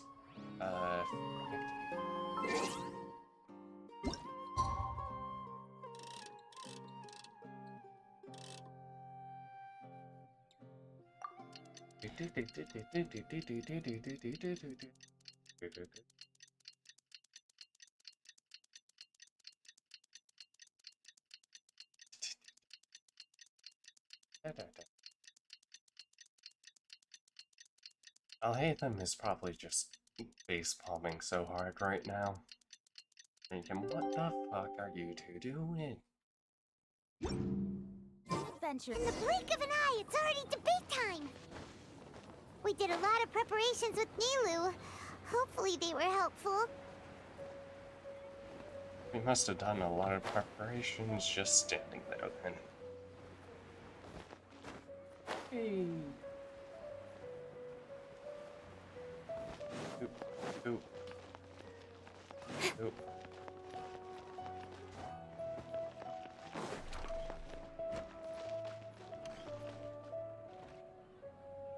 Hello and welcome, everyone. I am Safwan, a scholar from the Academia, and I will serve as this debate's adjudicator. I swear to judge both parties with the utmost wisdom and impartiality. I will neither interfere with the proceedings nor demonstrate bias. I ask for both parties to stand. May the Dendro Archon also serve as a witness to this duel of wits. Since you so Nahida, desperately can demand you an take over him explanation, real quick and I make will him go expound on the dum-dum? Academia's stance. You may have misunderstood us from the outset and believe that the Academia is prejudiced against you. However, the truth is that the Academia wishes for every resident of Sumeru to be afforded opportunities to grow and cultivate their wisdom. Therefore, the works they consume should also possess enlightening qualities and intellectual value. You say this, but... We have failed to identify these qualities in the shows performed at Zubair Theater. In other words, instead of struggling against the academia in pointless confrontations, if you had spent your time reflecting on improving the quality of your shows and enlightening your audience, Zubair Theater would not be today facing such a tragic fate. Aggressive from the get-go. He's really putting on the pressure. Can Nilu stand her ground? Let's see. Calm down, Nilu. First, carefully analyze what he said. Don't I? He said that we were shut down not because the academia looks down on the arts, but rather because our shows aren't up to their standards. However... Oh boy. The most important thing about an experience is how... Art must first be appreciated by others to confer value. Mr. Zubair has been meticulously managing the theater. Everything checks out. Don't think that would make... Everyone is free to appreciate art. No form of art is inherently superior. Inaya really wants... The theater carries everyone's feelings. In your eyes, our shows can't meet the academia's expectations. Shouldn't it be the audience who decides if a show is intellectual or enlightening? Why is someone from the academia judging that? Also, I believe that there is no such thing as a wiser or more enlightening performance. Art doesn't discriminate, and it appeals to all. Everyone has the right to appreciate art. Appreciation is but a primitive form of satisfaction. Guidance and enlightenment are necessary if we are to induce growth in the performers as well as the audience. This stance holds performers to a higher standard and encourages the development of the arts. If all performances are simple-minded, require little effort to comprehend, and lack any impetus for the betterment of society, then the people will not be able to develop a greater level of artistic understanding. Nurturing the populace's understanding requires a long and arduous process, and guiding this process is the academia's true goal. Sure change the topic without batting an eye. Good thing I'm prepared. If I remember correctly, what I should say here is... The most important thing about an experience is how you choose to interpret it. Art must first be appreciated. Mr. Zubair has been Everyone is free to appreciate... Inaya really wants to... The theater carries everyone's feelings and serves as the bond... Art must first be appreciated by others to confer... Someone at our theater has tried that before. He was a famed artist, but he recognized that very few people could connect with his works. I agree that art should be enlightening, but we can't pursue that goal by creating complicated works. If a work can't tap into an audience's personal experiences or feelings, then its contents may as well be a castle in the sky. What's the point of performing a show that its audience can't even follow? That would only be forcing people to watch something they don't like. You can only reach that conclusion from a place of ignorance. In that case, before passing judgment, you should first become a better dancer than me. You tell them, Nilu. Looks like he's backed himself into a corner. As the party holding the burden of proof, Sharif has failed to provide sufficient support for his judgment of the quality of Zubair Theater's programs. Likewise, the definition that Nilu put forth is but her personal opinion. Neither party is the victor for this particular point of contention. Additionally, I must request that both parties exercise greater control on their emotions. Keep it up, Nilu! You're doing great! In that case, I shall speak of more concrete matters. The essence of this issue is that you have violated the law.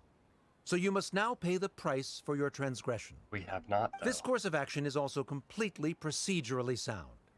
We have already contacted Zubair Theater multiple times regarding the theater's repertoire. However, you have consciously ignored our warnings, or perhaps your compliance was purely superficial. Regardless, that failure has indirectly led to the present day's proceedings. That is indeed so, according to the laws decreed by the Academia. He started talking about procedural stuff, so I need to focus on...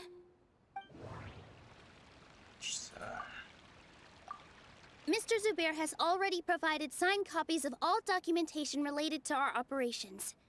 Everything is perfectly filled out and valid. Yeah. Although the theater's performances don't align with the Academia's requests, the law doesn't say that Zubair Theater can be demolished only because of that reason. Demolition notices need to be provided in writing and made available to the public. Otherwise, the theater can continue to operate as long as its license is valid. Failing to follow these rules makes your stance procedurally unsound. Yeah! That's right! There are different ways to apply the rules. There is precedent for this. So long as this matter is discussed within the Academia, this course of action will come to pass. Looking at the past 27 cases of similar nature, 90% of them support Sharif's claim and position. However, the demolition process in those cases was only started after discussion at the Academia. In other words, premature notice of demolition is indeed a rash act. That's more than enough. We've proven that the order is unreasonable as it currently stands. Cease your futile resistance. Nilu's definitely won this point, right? I'll bite back. Stay focused, Nilu. Even if permission for demolition has yet to be obtained, it is a fact that your performances violated the Academia's policies on numerous occasions. Based on that fact, we can permanently revoke your right to perform in Sumeru. Under the current system, it is indeed possible to immediately revoke Zubair Theater's performing rights. That's a thing? That's Rather than protecting Zubair Theater, I surmise that your true intention is to maintain your hold over your audience and their patronage as your source of income. Without them, Zubair Theater is nothing more than an empty building. And without its performances, the theater has nothing else of value. What you said isn't true at all. Keep it cool, Nilu! It's intentionally provoking you. Right. I need to keep calm, but he... Just a little more. Zubair Theater isn't just a performance venue to us.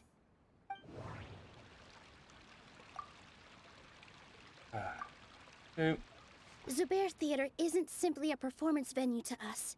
It means more than that. It's been our home for a long time. Miss Raykar can't go on adventures anymore, but she has found a stable career and a new life at the theater. Her son, Sorin, has already passed his theater exam, and he'll soon be our newest member. Mr. Kasani found a new way to look at art. He decided to stay at the theater to watch us grow. Mr. Farhad and Mr. Hushang visit even when there isn't a show going on, and they always tell us lots of entertaining stories. Even Inaya wants to stay with us, and she's starting to look forward to a new future. Zubair Theater exists for them, for every single one of us. Perhaps Zubair Theater has provided you with a multitude of positive emotions and experiences. However, you have misconstrued something, young miss. The interpersonal relationships you speak of were established upon normal theater operations. Sheikh Zubair operates the theater for his livelihood. His employees work for their wages, and the audience comes to enjoy performances. Relationships are merely a byproduct in this exchange of interests. They may be pleasant and captivating, but they can only ever be secondary. When scholars collaborate to solve difficult problems, we freely share our knowledge and resources with one another as if we were all kin. However, this collaboration ends after the results of our work are published. The reason is simple. We are scholars. and there are new projects that await our attention. He really doesn't think much of relationships. Paimon also thinks he did a lot of prep. He's been solid as a rock. Sharif's argument is currently the more persuasive of the two for this point of contention. The continuance of the interpersonal relationships Nilu spoke of remains hypothetical before the theater's demolition, whereas the situation that Sharif described has been well documented at the Academia.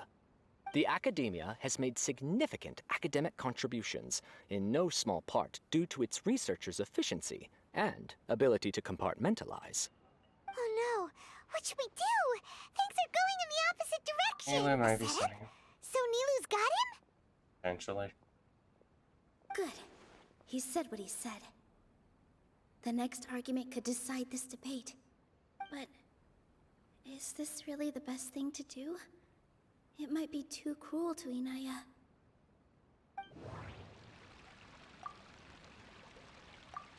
She already agreed to this. She wants to win, no matter what. Me too. Mr. Sharif believes that interpersonal relationships are a byproduct of working towards a goal.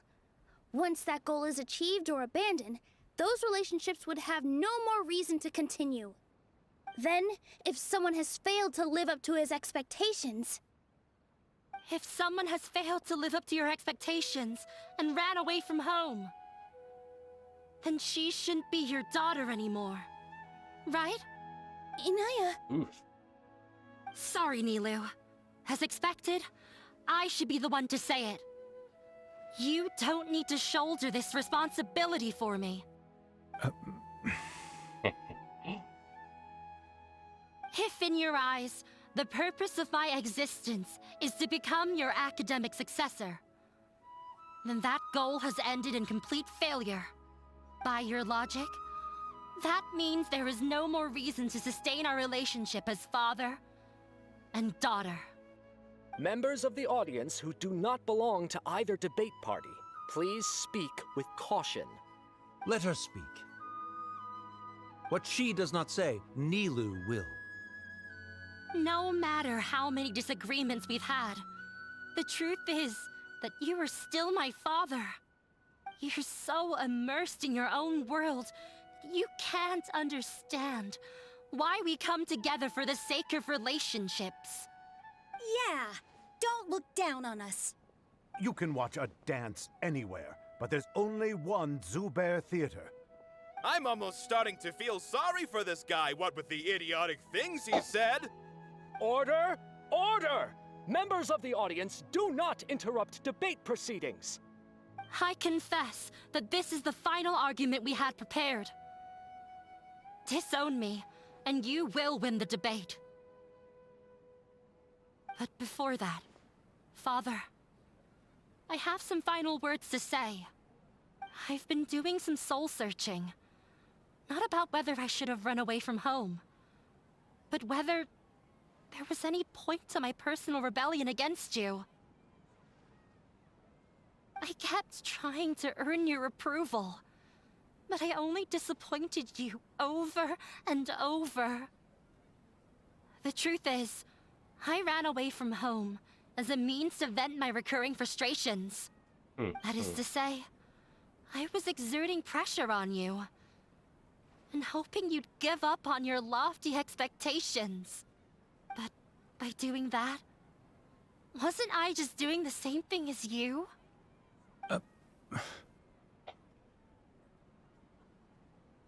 I won't force my expectations upon you anymore. At Zubair Theater, I have found the life I've always wanted. I will move on from my family troubles and strive towards my new goal. But if you dare to harm this place, then I will stand with my friends here and fight against you. This is not the time to space out, Sharif. The debate is still underway. You already consider them to be your friends. You should be asking us that question. Of course we are! Miss Inaya is a really good friend. It was a bit of a process, but we won her over. Make no mistake. All those who come to Zubair Theater become one of us. We will always be with her. Such puerile simplicity. However,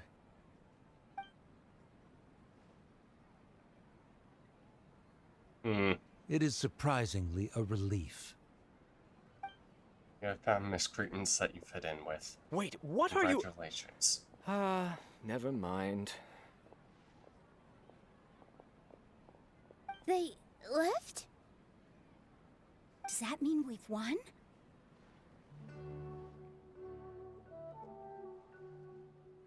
We won? Now watch as they bring in the demolition squad, aka Clee. That was brilliant. I relaxed for a moment and I feel a little faint. It looks like he still has a place for her in his heart. Terrific work, Nilu and Anaya. They likely won't cause any more trouble for us. Didn't know you could get so fierce. I have a lot of newfound respect for you two. This really took a lot out of me, though. I don't ever want to do this again. Both Miss Nilu and Miss Inaya were so cool! Should we throw a second round of celebrations? Curtain pilot falls on the razor. Talk to me. Where are you? Dude. Oh, it's you. Yes, I feel a lot better. The more I think back on everything, the more surreal it all feels.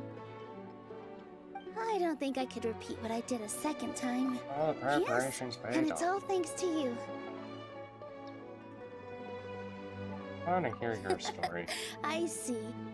You mean how fate brought me to the theater, right? Yes. Then I'll have to tell you about my teacher who Mr. Zubair had mentioned. Mr. Zubair opened his theater when I was still a child. There was a beautiful dancer, and from the moment I saw her, I couldn't look away.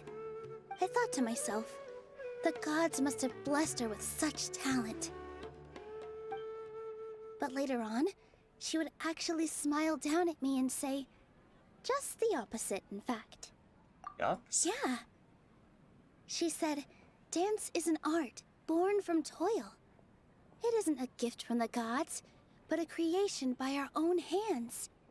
It is a beautiful thing born from our life experiences. Whenever there is joy or something to be celebrated, people will dance. In other words, any place where people can effortlessly begin a dance will for sure be filled with the blessings of everyone's happiness. She wasn't looking for flowers and applause. All she wanted was to see her audience smile. What art means to people. The same as what Mr. Kasani believes. I was completely moved by what she had said, so I started taking dance lessons from her. And later on, I began to dance here in her stead. Before she retired, she told me, for as long as you live, never forget what dance means to others. This is why Mr. Zubair and I never intended to listen to the academia. Even though it ended up causing everyone a whole lot of trouble, thankfully, everything worked out in the end. Looks like you won't have to worry anymore. Although, I do have a small regret. Yeah. Even though she has already decided to stop fighting with her father, they never managed to have a real conversation with each other. That's gonna take some Before he time. left, Mr. Sharif looked like he had a lot on his mind. He probably has to sort through a He bunch probably of has things. a lot of things he wants to say, but will now perhaps never get a chance to. Such a shame. Yeah, but I still hope that things can change.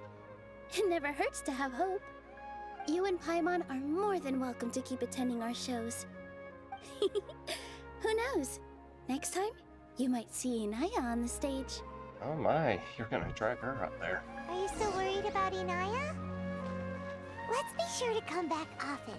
Who knows? Maybe things will have worked out for her. Okay. Just.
Yeah.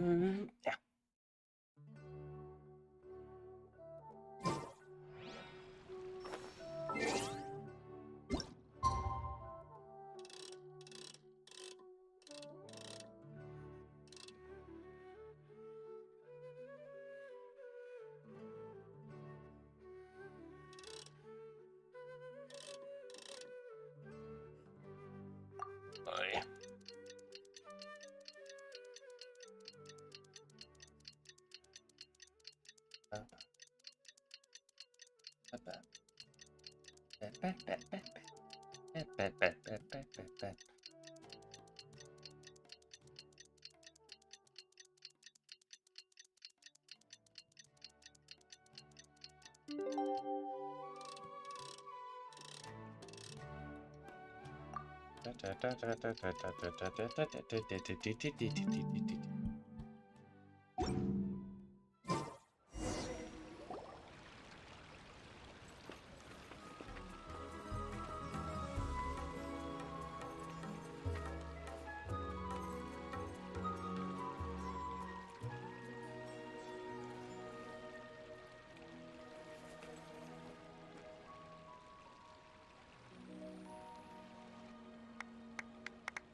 Everyone, I'd like to introduce you to our newest member, Hinaya. Hello, everyone. She'll be dancing for us from now on, so please give her your support. Yeah. Hinaya's taken her place on the stage! Oh, Paimon wonders how she'll look when she starts dancing. When you stop and think about it, happy endings like this sure aren't easy to come by. A lot of things can Nilu's to make it efforts, happen. everyone's wisdom, Inaya's determination. Serves. Huh? What do you mean by that? I think you can tell that you don't have to agree to the debate. You do have a point there. The whole demolition thing was going overboard, but he really could have banned Nilu and the others from dancing. If he really wanted to be ruthless, he could have done some real damage, even without winning the debate. Oh well, it's not like we can understand how people like him think. Let's focus on watching the performance. Agreed. Wait, look who the cat dragged in! Isn't that Inaya's father? Let's go greet him. Oh, it's you two. Yes, hi. I don't have much to do today, so I just came to look around this place. Are you looking for Inaya? No, I am simply here to watch a performance. There is no need to trouble her. Aren't you Well, busy? I was for a time. My loss at the debate caused quite the loss of face for the academia, so there was a period of unrest. I used this opportunity to suggest that my superiors temporarily suspend me from duty. Otherwise, the rumors would probably persist for even longer. Suspended from duty? Yes, I am temporarily unemployed. However, I now have an abundance of time, so I can afford to come here and watch a show. I admit that I do not understand the magic that this theater possesses, but my curiosity has been piqued. I still cannot forget that young lady's perseverance. Inaya would almost certainly mature in the presence of such a person. You still are concerned. There are no parents who do not worry about their children. I suppose she managed to hit a weak spot of mine. Never mind. I do not have the right to say that. You're already here, so you might as well go see her. No, that is not necessary. I will take my leave after the show concludes. Do not tell her that I was here. Come on. Who knows if you'll get a chance like this again? But... Huh? You said you were going to make peace with your past. Show your father how much you've grown. Don't be nervous. Everyone at Zubair Theater has your back.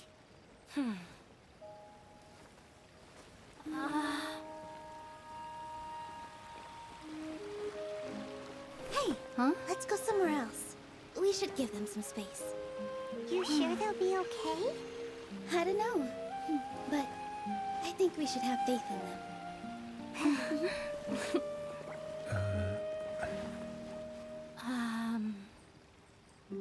Yes, Inaya. I have something for you. I'm still learning. It's hardly a masterpiece, but it's yours, if you'll take it. Huh? You don't have to take it. It's fine. Never mind.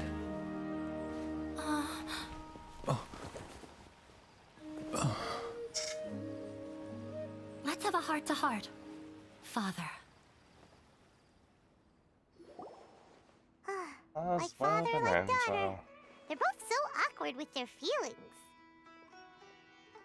Yeah, she probably would have snuck away as well if I didn't drag her back. Do you think they'll be able to reconcile? I'm not sure. A complete reconciliation may also not be the best thing for them right now.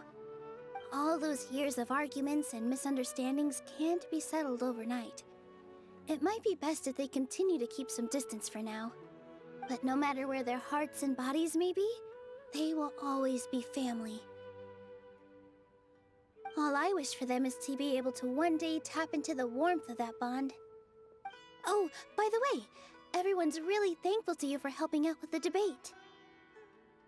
So, we made you a little something. Hope you'll like it. Neat. Isn't this Zubair Theater? Whoa! This is amazing! It's so detailed and polished! We've also never made anything this complicated before. Mr. Zubair and Mr. Kasani took charge of the design, while Inaya and I made all the little pieces with the help of others. Miss Reikar and Miss Nadia made and assembled the centerpiece. As adventurers, you two will doubtlessly travel to many more lands and see many more things. Oh yes, as long as this game That's makes why we money. hope that your time at Zubair Theater will become a fond memory of your journey. You two are welcome back anytime. We'll come back and watch you dance whenever we get the chance. Thank you all for being. According to custom, I should just drop the formalities and accept You're it. welcome. And there's no need to be so polite. You learned fast. Come on, take it. This is the story of you and me. It's a tale that I'll never, ever forget. Ooh. Okay.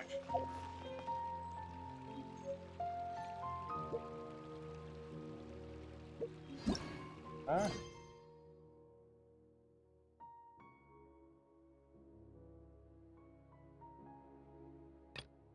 I'm just gonna do this. Oop.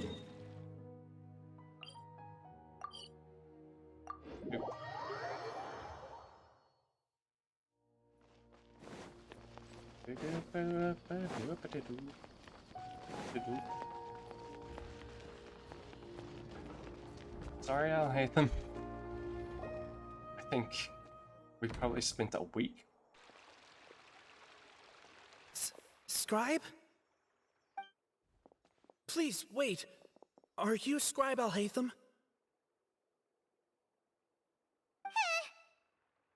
Shut up. That's me. Is something the matter? I'm in a hurry. No. I was just surprised to see you here. I had heard that the sages were looking for you not long ago, but I didn't know what for. And, also, please don't bring outside guests into the academia. Outside guests? How did you arrive at such a conclusion?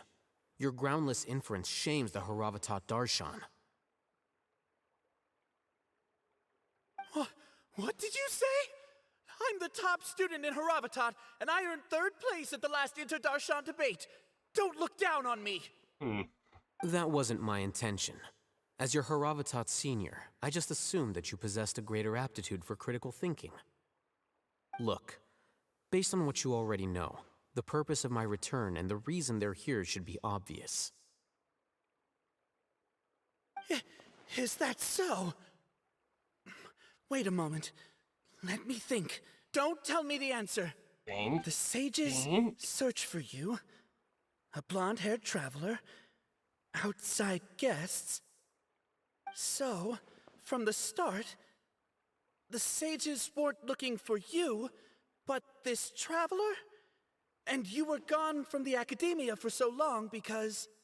Hey, shh. Yes, you've proven yourself as the top student in Haravatat. I surmise you've arrived at the correct conclusion. As I expected. Please, forgive me. I wasn't thinking clearly just now. Thank you for getting me back on track. It's nothing. We'll be on our way then. All right. Thank you for your contributions to the academia, Scribe.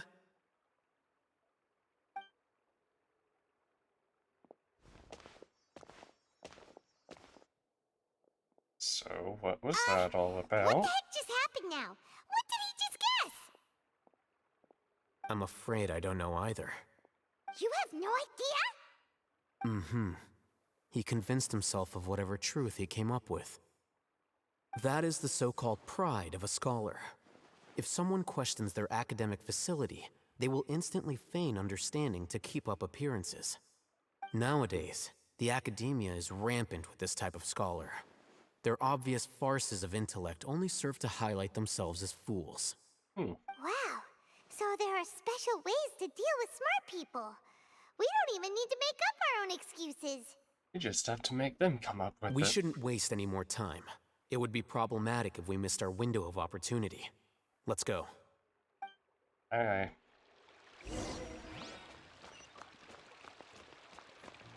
Doop doop doop doop doop doop. Doop doop doop doop doop doop.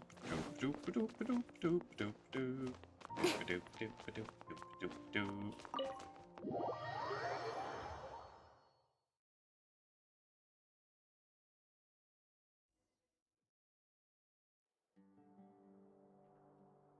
Is this the Academia's library?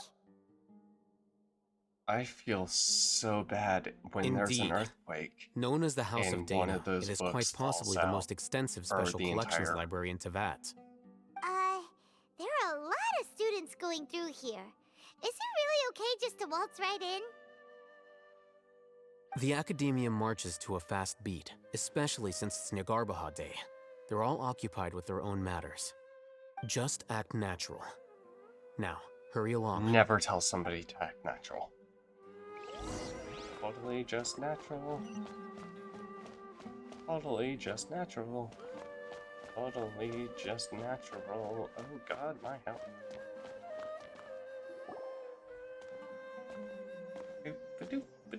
What's this platform for?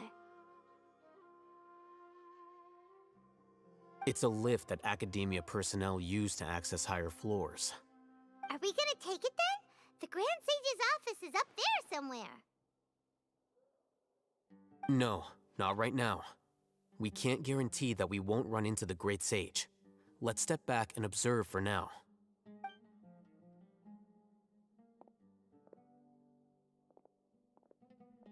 You think the Grand Sage will exit from there? And after he does, we'd sneak past him? Oh, Paimon thinks that's really dangerous. Who knows? However, if we can confirm Azar's current location, our operation will be much safer if we... Allow me to offer you a hint. If you wish to know his location, look behind you. Busted. What's Grand Sage Azar doing here? Well, shit. Do not tell me you believed the Academia would not grow suspicious of you after such a prolonged absence, Scribe. An eyewitness had informed me of your whereabouts, so I came to personally welcome you. Great Sage, I didn't expect you to care so much about me. I'm truly flattered. I'm sure, but compared to you, I am far more interested in these two unexpected guests. You are The Traveler and Paimon, correct? It's a pity that only now have I been afforded the opportunity to formally meet two of Sumeru's most esteemed guests. I do apologize for my lack of decorum. Let's talk. Excellent. You immediately initiated discussion instead of attempting to prepare some perfunctory excuse. You clearly understand the situation at hand, and have no intention of making a reckless stand. The foot traffic here renders this place unsuitable for discussion. Please, follow me to my office.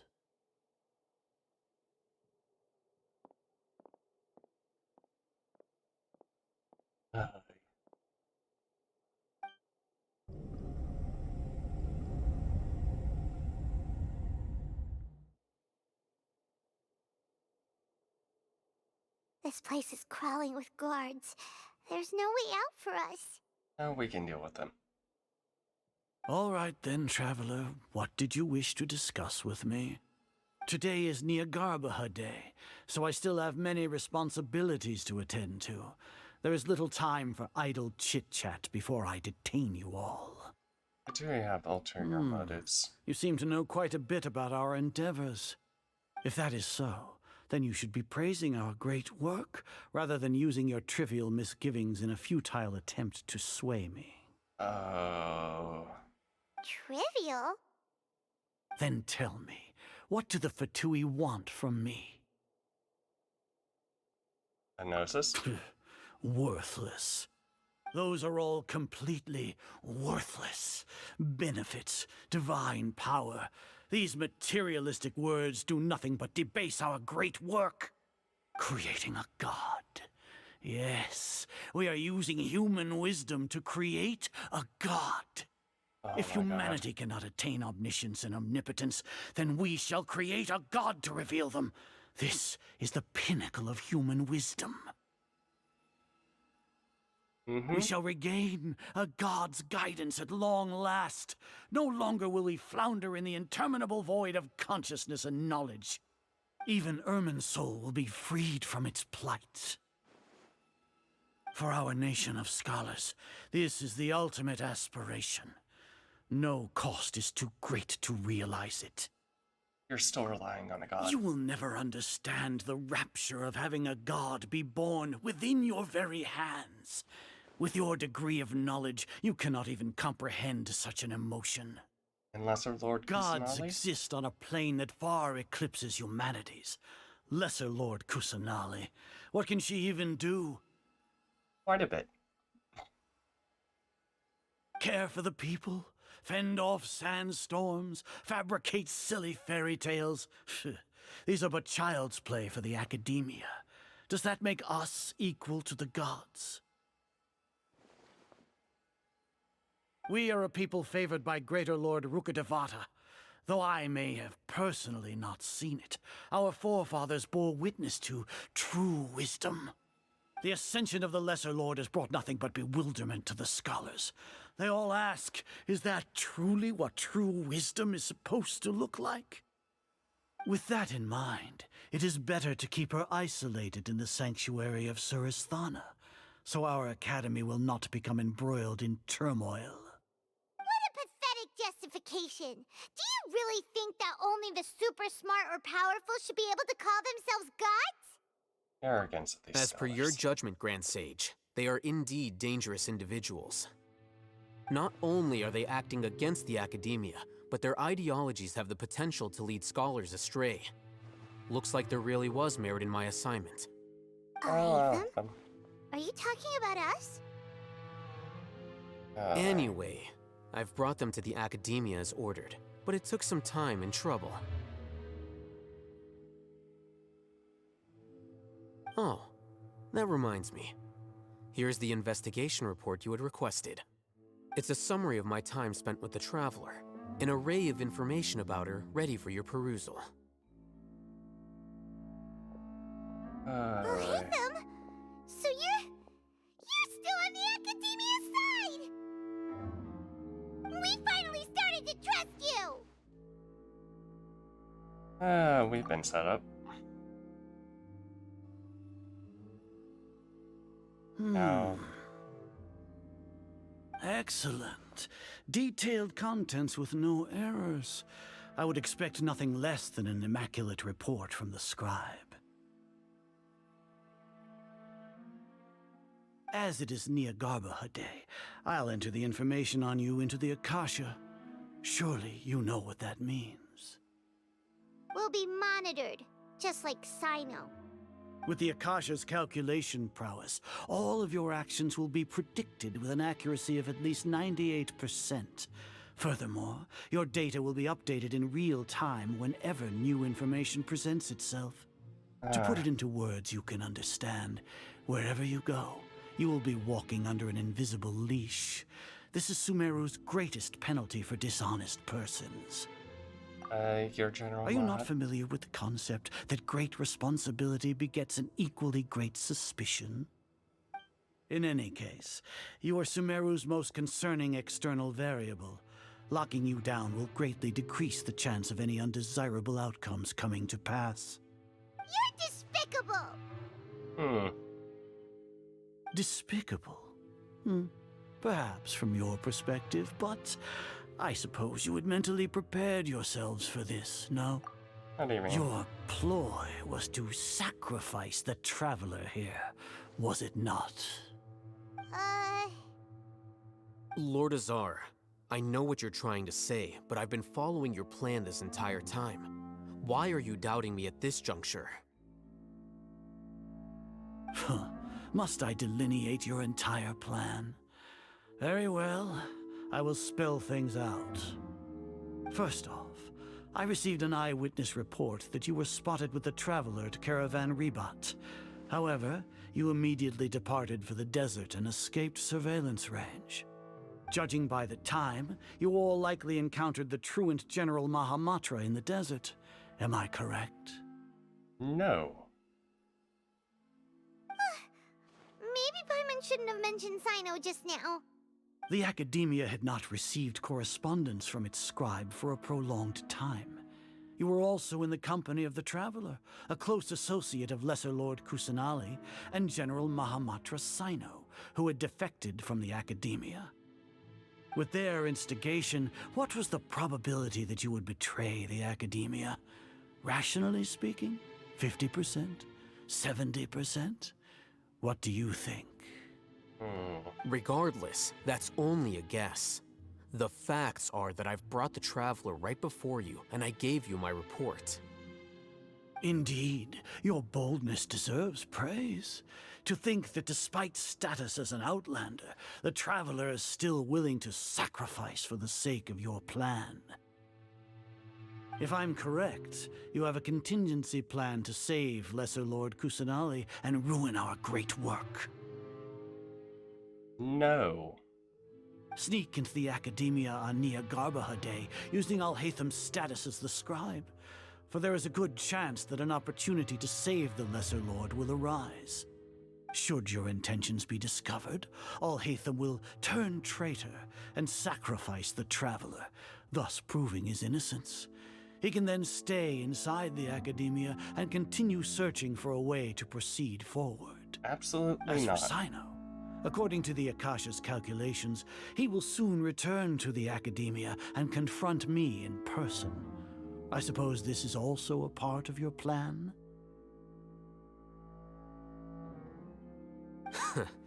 You'll see me as a traitor regardless of what I say, no? Even if you impugn me, it would have little effect on you all. You misunderstand.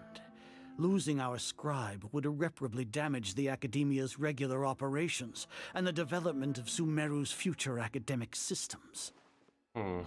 However, under the current circumstances, even that is trivial compared to what we stand to gain from our great work. You said that I betrayed the Academia, but you, Azar, you've betrayed all of Sumeru, betrayed its Archon. So flight has turned to fight at long last. Oh boy. Guards!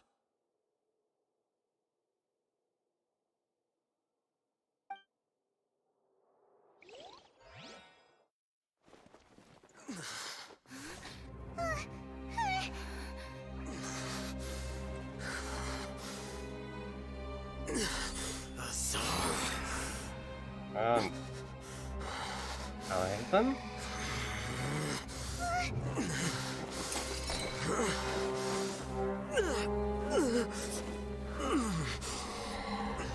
Well, what do we have here? So you stole that divine knowledge capsule? Traitor! You traitor! Even the most rational scholar will yearn for the power of a god in a moment of desperation. Aren't you doing the exact same thing as me, Alhaitham? Unfortunately for you, no god will lend you their power. Azar!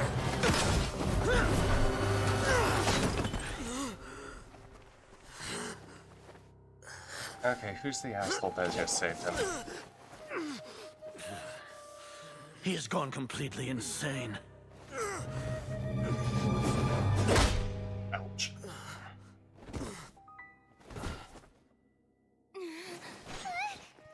Take him to the Matra and exile him to Aru village. Then find someone to take these two to the confinement room. I'll deal with them later. Grand Sage, we've finished all required preparations for Nyagarbha Day. We may begin to enter the capsules now. Excellent. You may begin.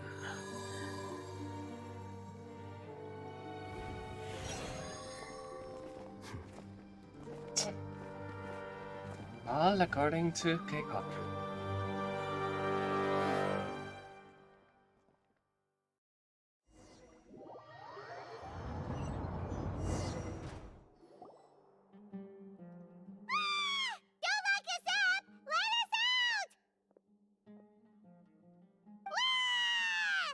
Okay, Paimon.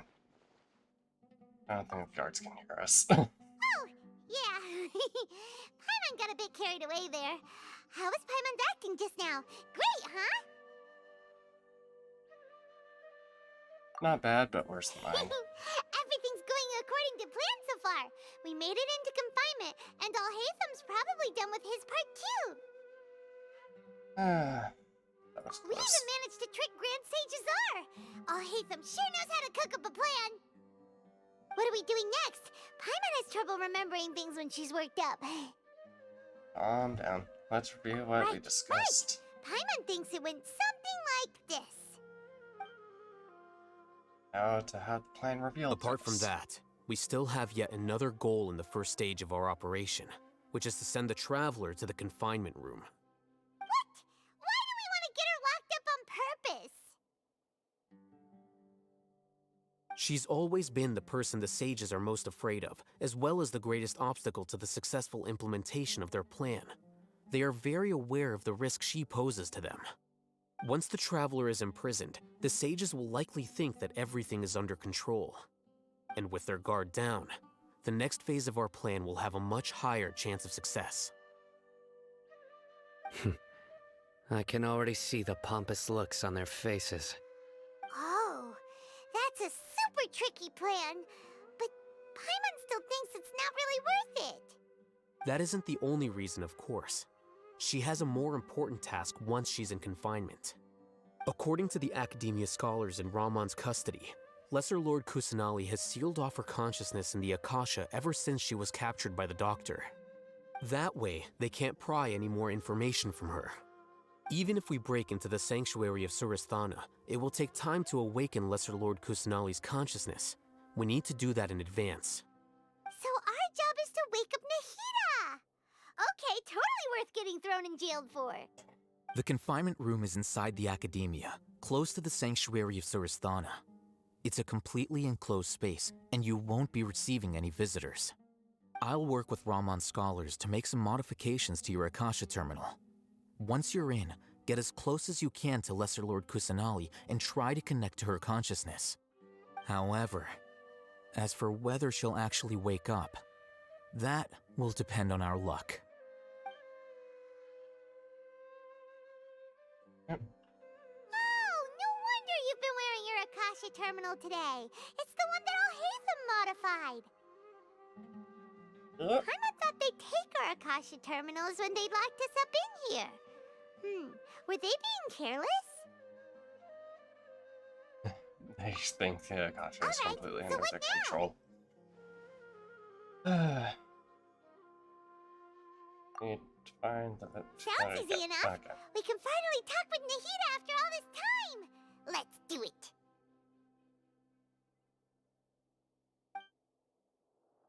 There's a light flashing on your Akasha terminal.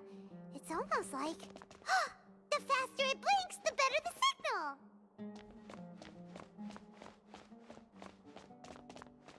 Yep.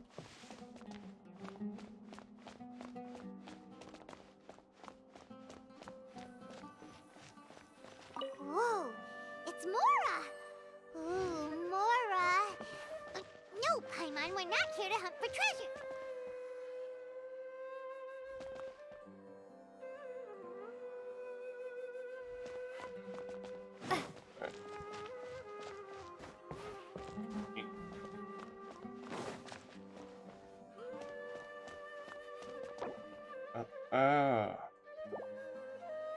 Hold on.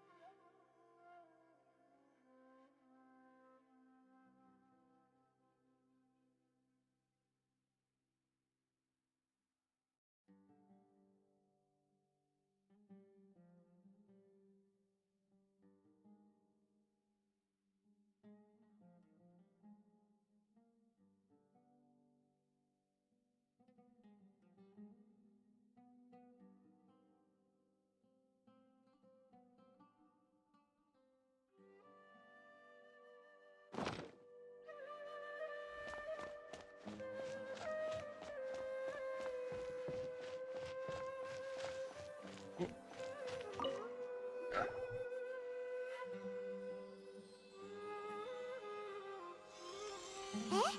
Is this the right spot? Are you getting anything? Faint, but I have a signal. Please work!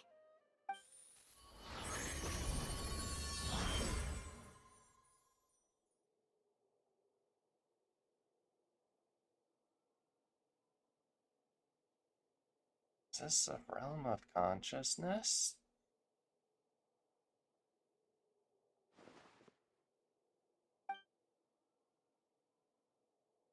Nahida! Think of a way to wake her up.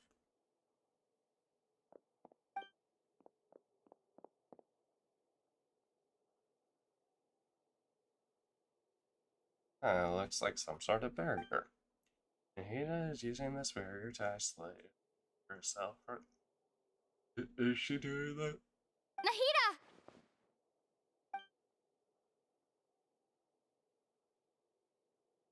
Hey, Nahida!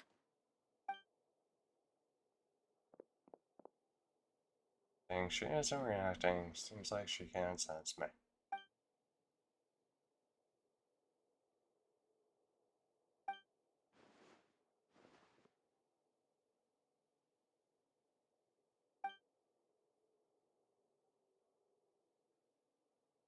When did it first start? No. Oh, right. It started from the moment I was born. I want to become a worthy Archon. So I've kept studying. Kept listening to my people and their hearts. Kept looking for a way to save Irminsul. So I can catch up. Catch up to Greater Lord Rukkhadevata. But I'm stuck in the sanctuary of Surasthana. The sages are creating a god to replace me. And I'm forced to lock my consciousness in this boundless darkness. Nahida!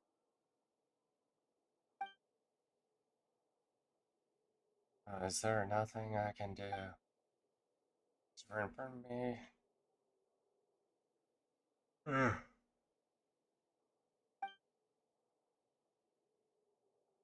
Ari left her eye when the doctor. Nahida!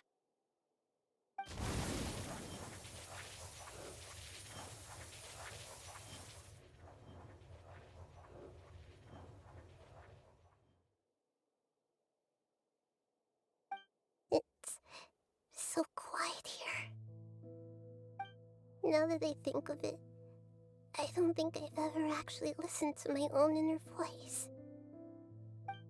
Do Archons have them? Should Archons have them? Have I been doing the right thing? Am I really not needed? How do I really feel about all of this? Oh. It's so quiet here. Since you're the god of wisdom, you've known the answers to all these questions since the very beginning, haven't you? Who are you? Whose voice is that? It sounds familiar. You're right, though. I won't ignore my own voice anymore.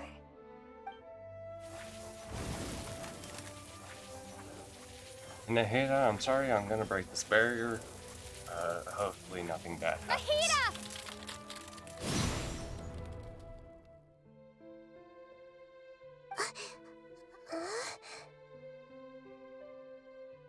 Nahida! Nahida? Did you wake me up? Thank you. Why are you here? We're here to rescue you. Are you alright? I'm fine. It's just... when I think of everything that's happened to me, I feel really angry now. Good. You should have been angry ages ago. Yeah.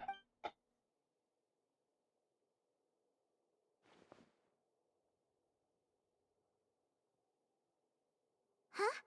Oh, you're back! How's everything? Nahida's That's wake. wonderful news!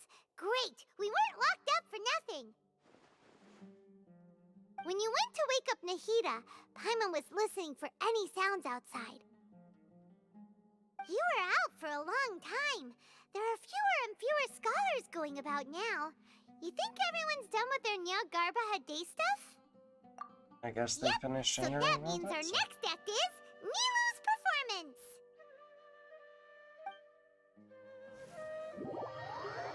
Doop-a-doop-doop.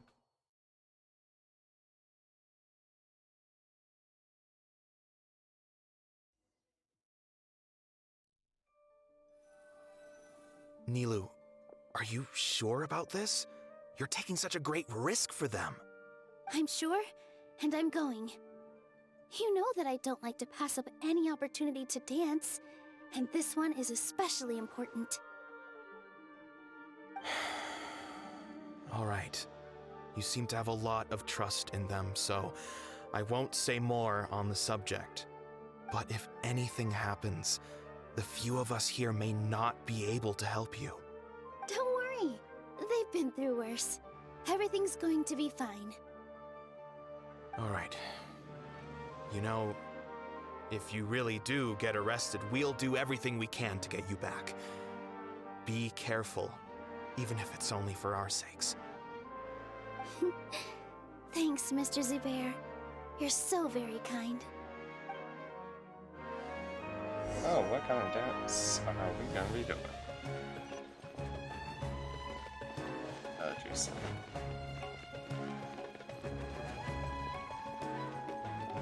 Doop doop doop.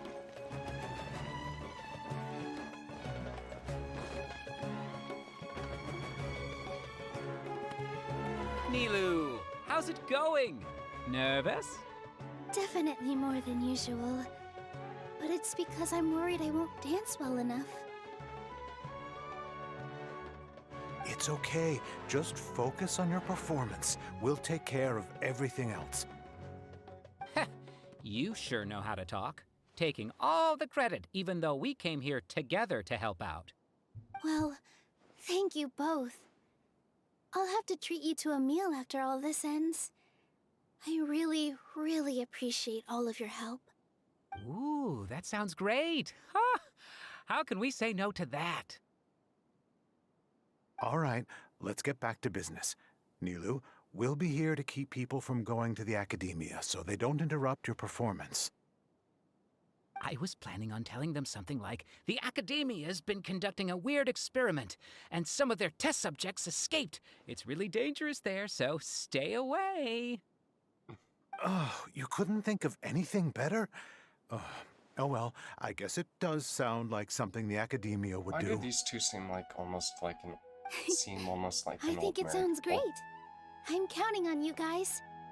Don't worry, it'll be a piece of cake.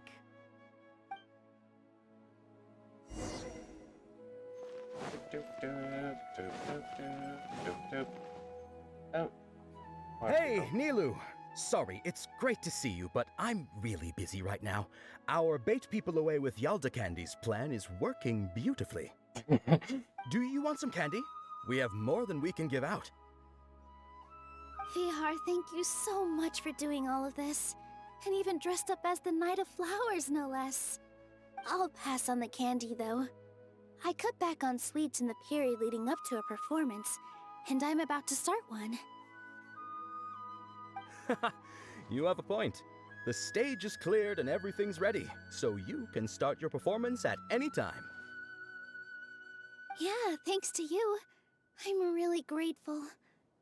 All right, time to hit the stage. You're Oh, welcome. boy. The honor's all mine, since I'll have such a great view of the show. I'm curious what these two are about to think.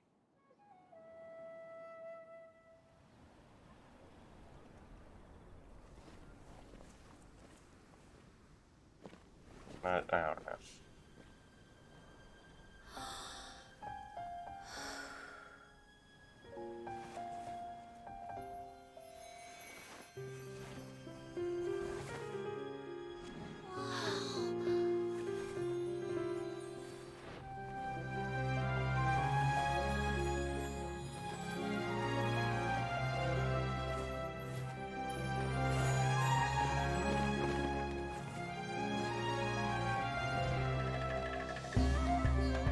I've never seen a performance like this. This is incredible. Yeah, but I heard that public performances like these have been banned. I can't believe she's doing this here.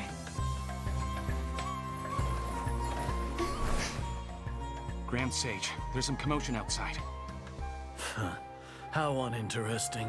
Issue the new Prohibition Act from the Akasha to the guards. They'll know what to do.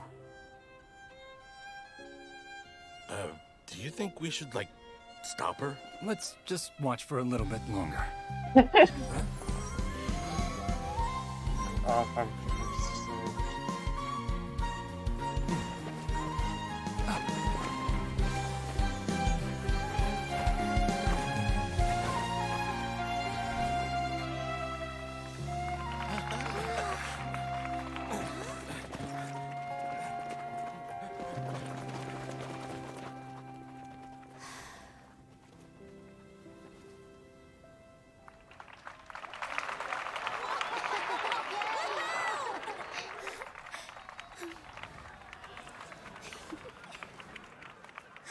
Beautiful.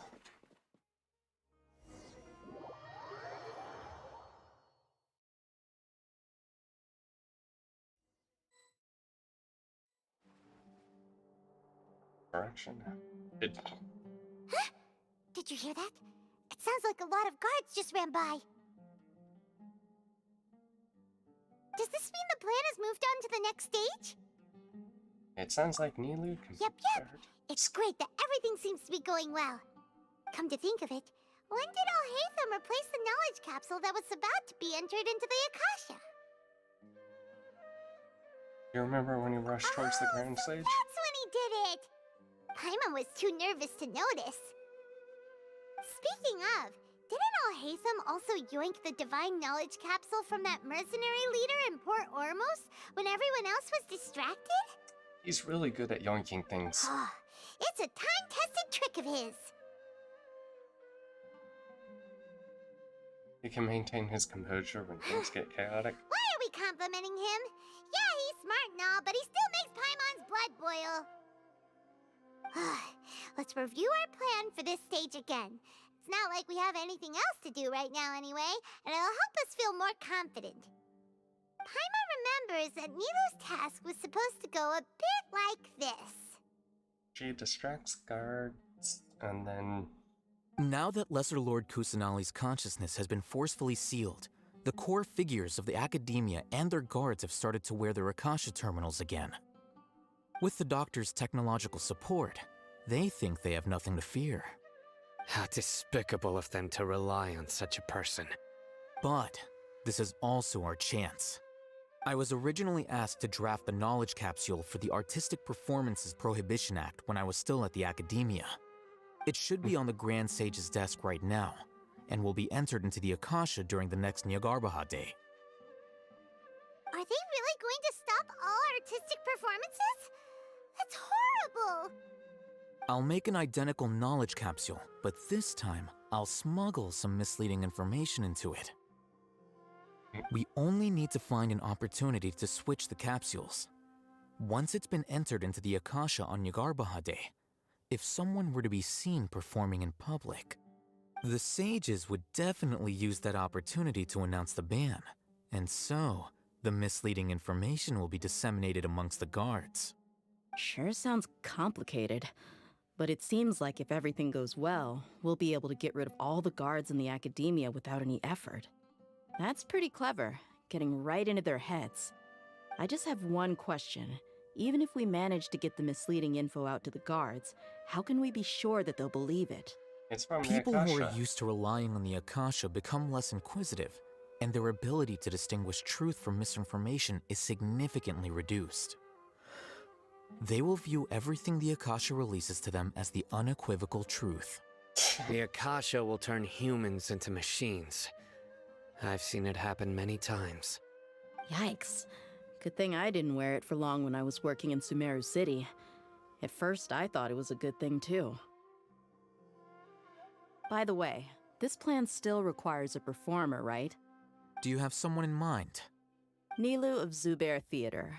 I know her really well. We can trust her. I'm kinda hesitant to ask her to participate in a dangerous plan like this, but we can ask her in person. All right. After the guards in the Academia are gone, then it'll be time for me and my stowaway brothers to shine. Riot, let's go! Woo!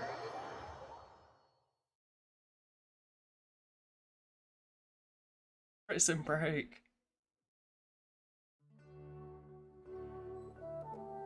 Here they come. Did you see that, Raman? They came out from the Academia in droves.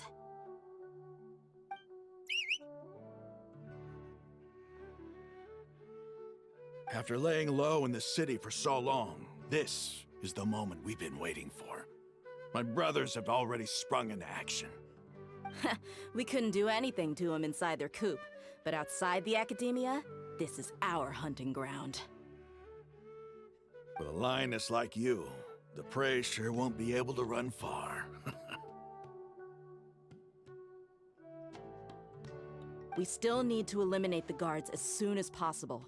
If we give the sages enough time to realize what's happening, the plan's doomed.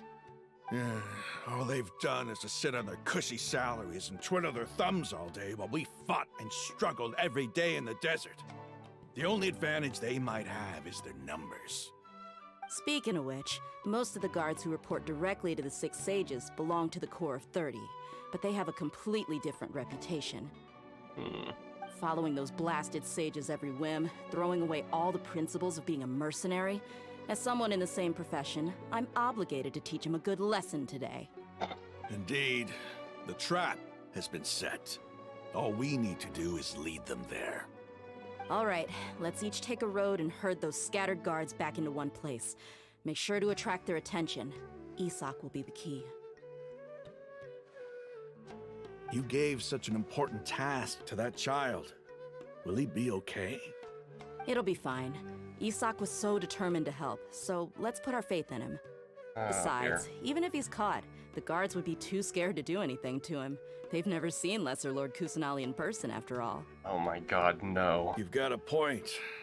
Anyway, I think I see them coming. That's Let's what head we're out. using him for. Good luck. I'm Lesser Lord Kusanali. I'm gonna cause chaos. Yeah.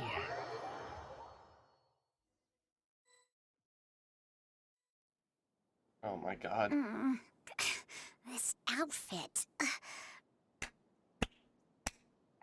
Hey, do you remember what you need to do, Isaac? When the guards get here, you'll pretend to be Lesser Lord Kusanali and run away from them. Oh, yeah, I remember. Of course I do.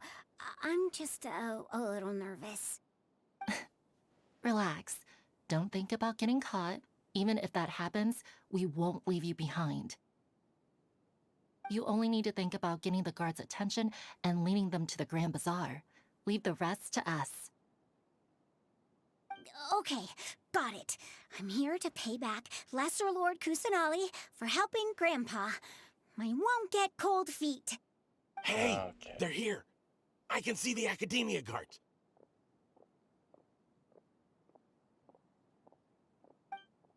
All right, it's time, Isaac. Take a deep breath and go. You can do this. Yeah.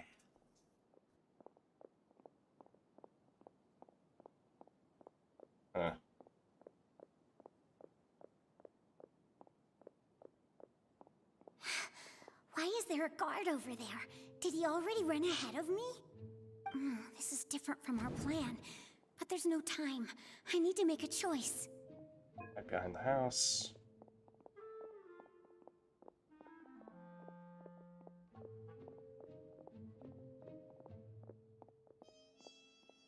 Oh my god. Let's have a look behind the house. Oh, fuck you. What should I do next? Looks like nothing's here. A wasted time. Luckily, he didn't check behind the tree. We're trying to position behind the house. The guard looks alert. What should I do next? Keep waiting. Doesn't seem like anything unusual's around here. Looks like the guard finally left. I need to go. Doop doop doop doop doop doop doop doop doop. Oh Jesus. Hey! Lesser Lord Kusanali is over there! Stop! What? Lesser Lord Kusanali? How did I not notice that? They found me. This is bad. Where should I go? Towards Grand Bazaar. The target suspected to be Lesser Lord Kusanali has escaped into the Grand Bazaar. Assemble and arrest her!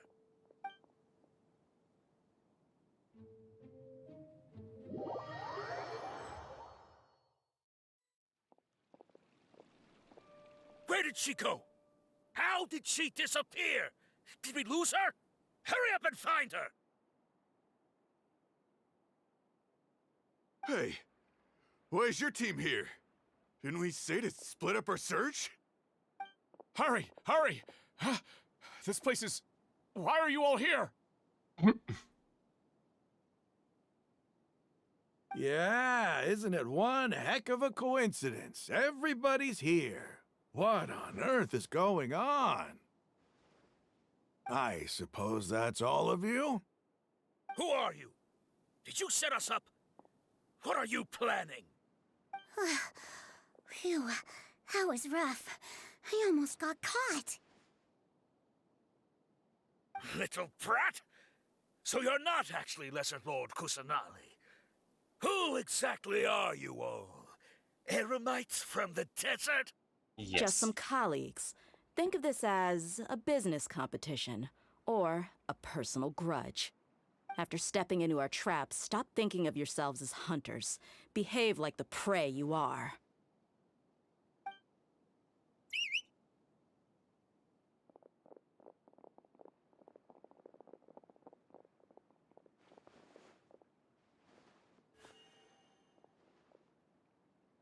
An ambush? How's that possible? This is Sumeru City, but mercenaries from the desert somehow ambushed us! You've spent all your time hiding away in the academia. This place has long since become our hunting ground. Brace yourselves! Okay, they get dealt with.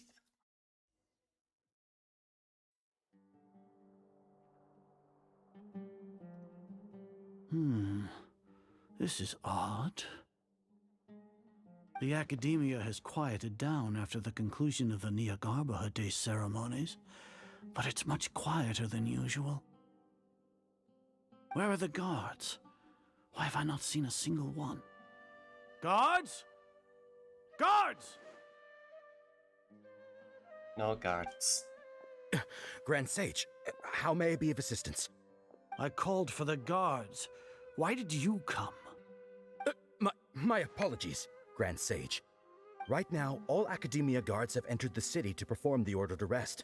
I thought you knew. Arrest? Who is there to arrest? I have an ominous feeling. Arrest Lesser Lord Kusanali, right? Is that not what the order was? Lesser Lord Kusanali? You mean she has disappeared? Yes. I wouldn't dare make up something like that. Right now, everyone is in a panic, and many are saying that Lesser Lord Kusanali will take revenge on us. What happened? Just what is going on? Lesser Lord Kusanali somehow escaped? Was it Alhaitham and his party that freed her? That's impossible. The Academia is heavily guarded today, and any order to release Lesser Lord Kusanali would be strictly confidential. Besides, Alhaitham and the Traveler are already in our hands. What manner of trickery did they employ? How could Lesser Lord Kusanali disappear into thin air? Disappear? Wait. How was the arrest order distributed to the guards? It was issued by the Akasha earlier today. Only you have the authority to send messages like that, so I thought it was your order. Let me check.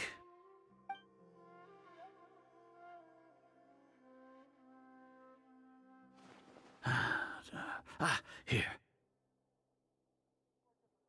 Lesser Lord Kusanali has escaped from the sanctuary of Surasthana. Go to the city and arrest the escapee immediately. The Akasha indeed contains this information, and it clearly appeared in my mind. How did they bypass my permissions to issue this kind of message? Was it the report about the Traveler that Alhaitham submitted? You just got played. I specifically checked that knowledge capsule before entering it into the Akasha. Could that have been a red herring? Think about what other things are Even if I scribed. figure it out now, it won't make any difference. The important thing now is to confirm Lesser Lord Kusanali's status. Have you been to the sanctuary of Surasthana to confirm that Lesser Lord Kusanali has indeed escaped? Confirm? No, I haven't. It may be a bit offensive to say this, but Grand Sage, what you're saying doesn't make any sense. How can the information in the Akasha be inaccurate? What the Akasha decrees is fact. That is common knowledge to all of us. If we have to confirm the information and knowledge from the Akasha ourselves, then how is that any different from us learning that information ourselves? Wouldn't Greater Lord Rukkhadevata's legacy lose its meaning that way? In the beginning, it was I who asked you to believe in the Akasha, to believe in the legacy left by Greater Lord Rukkhadevata. Are you trying to use my words against me? No, Grand Sage. I'm merely confused because I believe in you. I never meant to refute you. Stay here and see if there are any suspicious people around. I'll go to the sanctuary of Surasthana on my own. You're questioning your own logic. Yes, Grand Sage.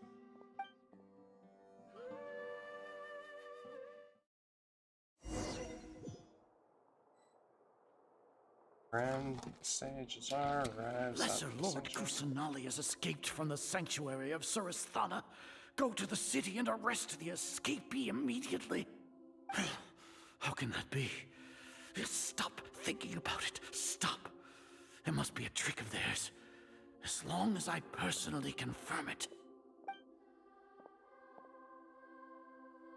Ah! Impossible. That's impossible. There must be something wrong with my eyes. Huh? She really appeared again? What is the meaning of this? What a comical sight, Azar. Ah! Once the Akasha has put certain thoughts into your head, even the Grand Sage can no longer see what's right in front of him.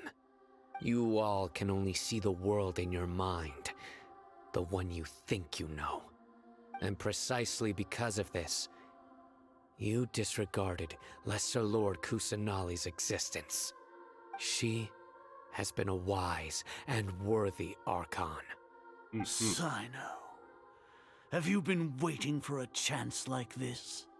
The Akasha predicted that you would return to the Academia to confront me, but I didn't expect it to turn out like this. I was careless. No, you were blinded. Your faults stem from your reliance on the Akasha.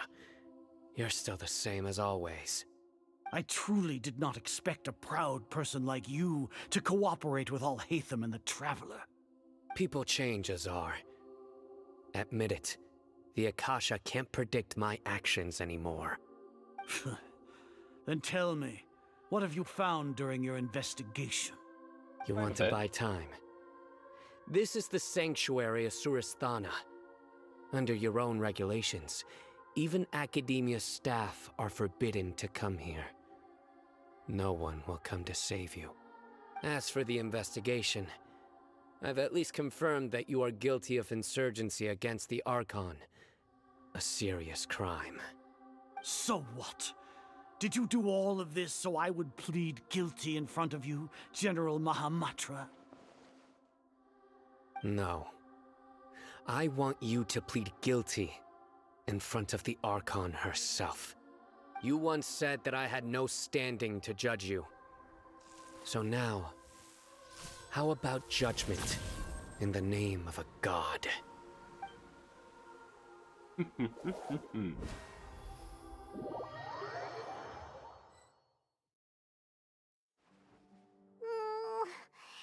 do we have to wait? Paimon wants to know how things are going out there. A little bit longer.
Paimon hasn't heard any sounds outside for a while.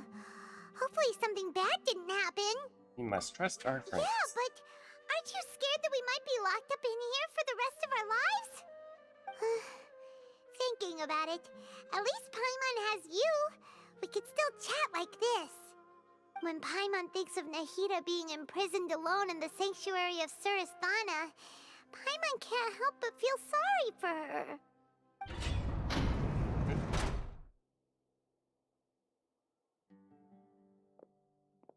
Here comes your savior. Yay! Dia! Paimon just knew you would come to rescue us!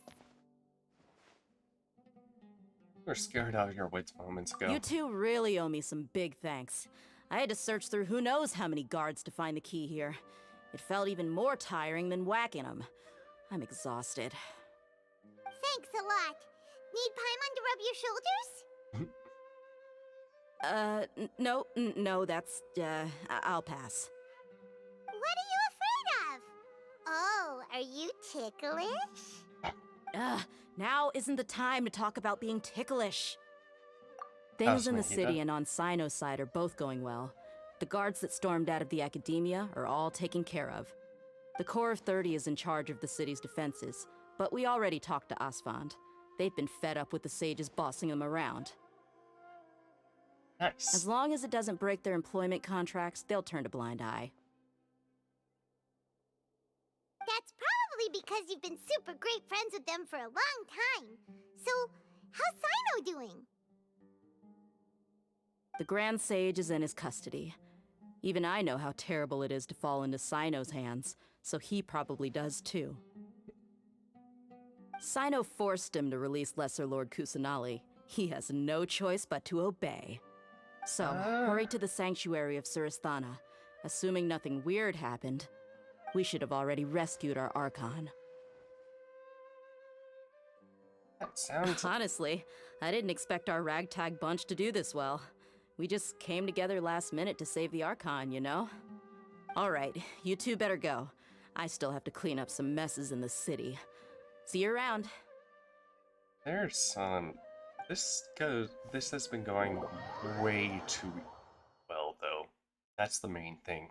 Usually when something goes this well, hey, there's usually a shh. It's gonna be a good shh.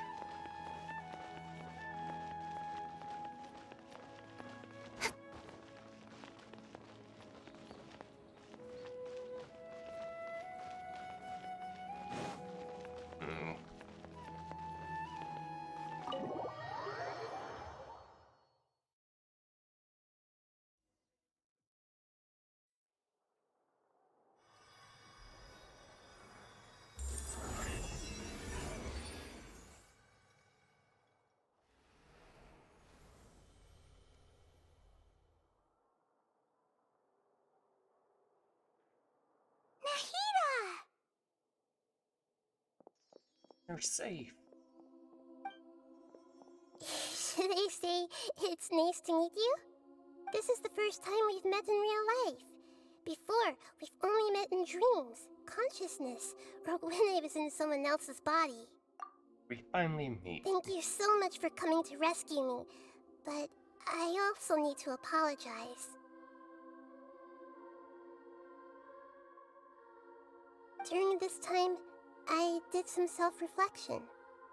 My sense of inferiority and yielding to the Academia led to all of this, and created so much trouble for you all. You deserve to be... Exactly! We're here because you're a good Archon and one of our friends! Thanks, you two. Amazing. So this is how it feels to walk out of that cage with my own body. It's like I just had an endlessly long dream. I can't even tell if I just woke up or was only now born into this world. My concept of self has become so clear. But now doesn't seem to be the time to indulge in this feeling. The Academias. This is really embarrassing. You all just rescued an Archon, and now she needs your help to save her country, and even the entire world. It's okay. With you here, Paimon's sure that everything will work out. Yeah. By There's the way, one we're more used to thing. this stuff. What is it? For all the things the Academia did to me, and for all the folly it committed in the name of wisdom, as their Archon, I will make them pay. Yeah. Ah! Wow! That's yourself and not letting people walk all over you. I understand now. To be a better Archon, I first need to better myself. If you haven't even figured out how to be a caterpillar, how can you be a butterfly? This is knowledge that you only discovered. Yes, true. That reminds me. I wonder how far along the Academia is with their god creation plan. We need to hurry and prevent the birth of that false god. I need to make some preparations. Since I'm now free, I can establish a direct link to the Akasha and control it. Yay! First things first, I need to remove the restrictions that the doctor put on me in the Akasha. After that, I'll make some adjustments and revoke the sage's permissions. The Akasha will then be like how it originally was, only operable by the Archon. After all, the Academia betrayed Greater Lord Rukkhadevata's trust. This might take some time. In the meantime, you should also work on your own preparations. I'm gonna get my Bloom team out. If we don't stop the god creation plan in time, we'll be in for a tough fight. He really wants to get my Bloom team out. We might as well prepare for a fight. When we're done, we can take a walk around. After all, we missed out on a lot of stuff when we were locked up.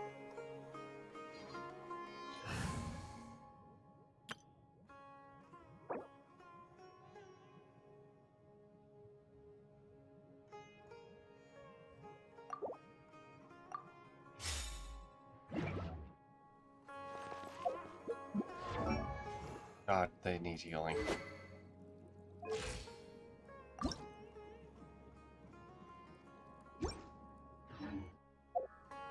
Oh God, they all need healing. Give me just a second. They all need healing. Oh God. Doop doop doop.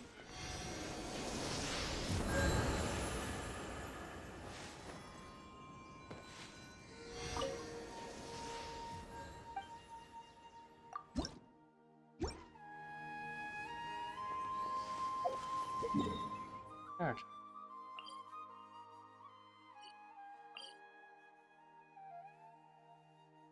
Oh, it's this one.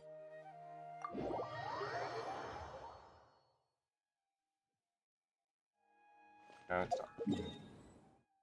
It's this one.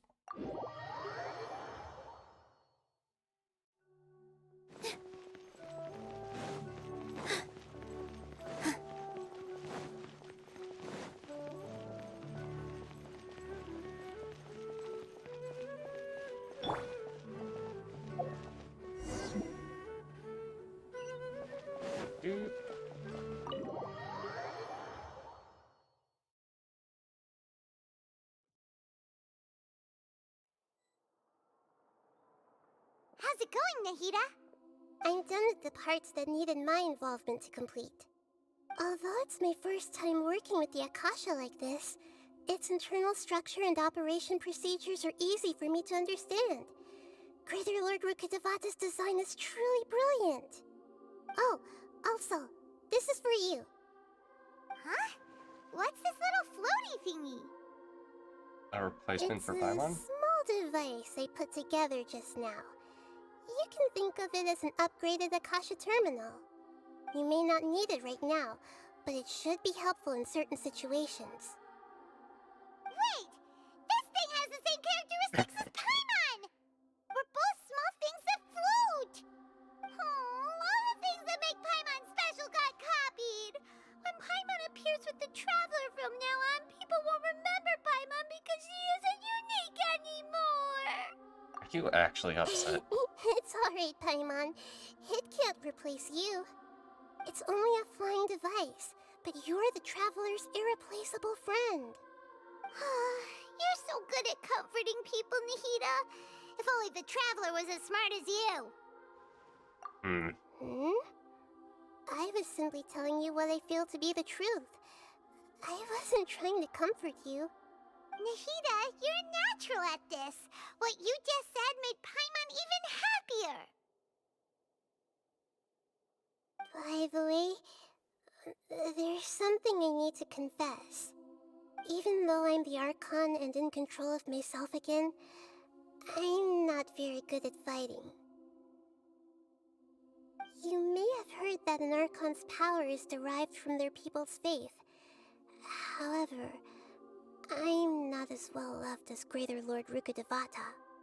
If we get into a situation where combat is our only option, I'll have to count on you, and I'll do my best to provide support. Don't worry, fighting is I'm my glad I can forte. rely on you. And if I can So use... the God of Wisdom isn't good at fighting? That actually sounds about right. I've located where the false god is. Time is of the essence, so let's skip to it.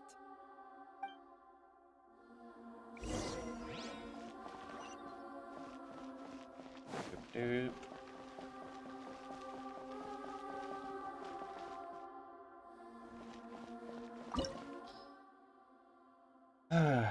Radiant God, ah yes.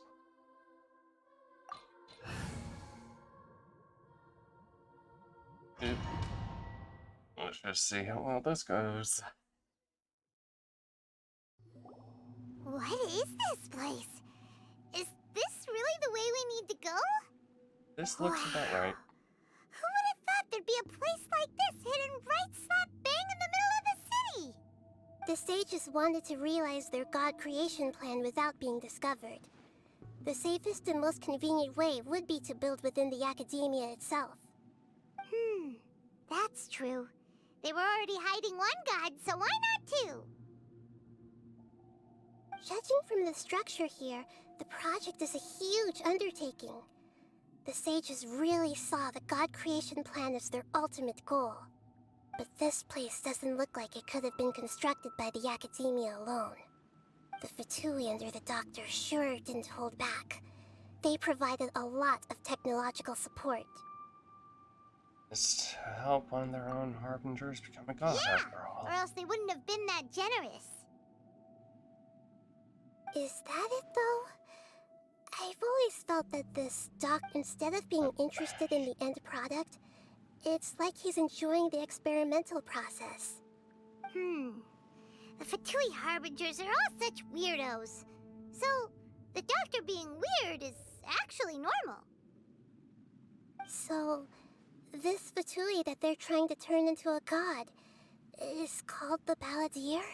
Yep. We had previously come into contact with his consciousness. He harbors particularly strong obsessions.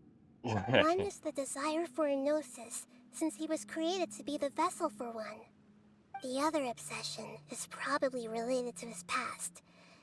I can't quite explain it. Oh, don't worry. Paimon knows that he was a prototype puppet for the Raiden Shogun before he became a Fatui Harbinger. That's why he wants a gnosis so badly. There's no way he'd willingly be a test subject. Now with that temper and ego of his. It sounds like you know the Balladeer quite well. We've had a few I encounters. see. Tell me more about him and what he's like. The more we know now, the better we can plan for and react to any future situation. Tell Nahida everything you know about the Balladeer. Ah, I see. How fascinating. Alright, time to go. Let's get through here and meet him in person.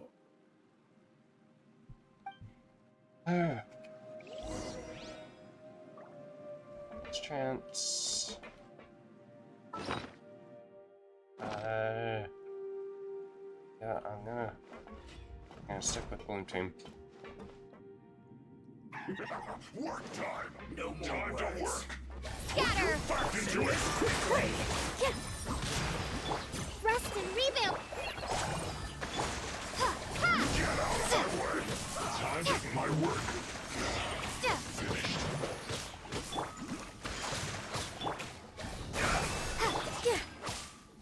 Stay With all my right strength. there. Go! Allow me!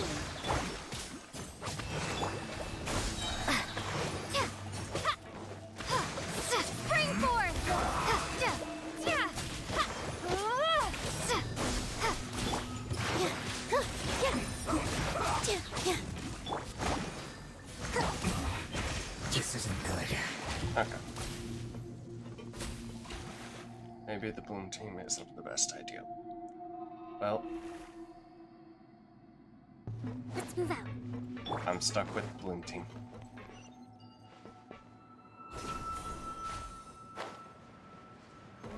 Hold.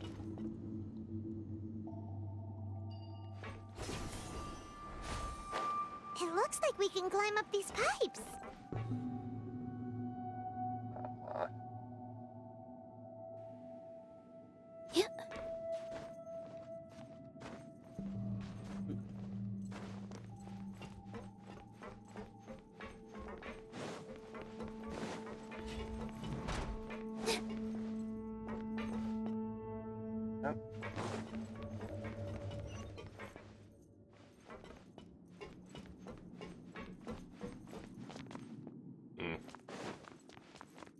Doop doop doop.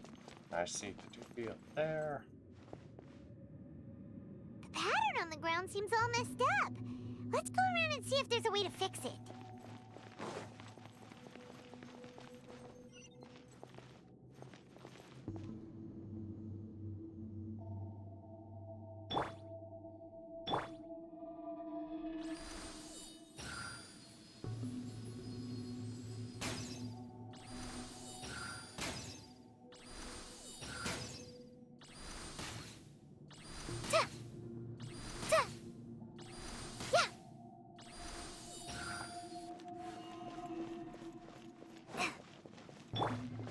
Doop doop doop doop doop doop.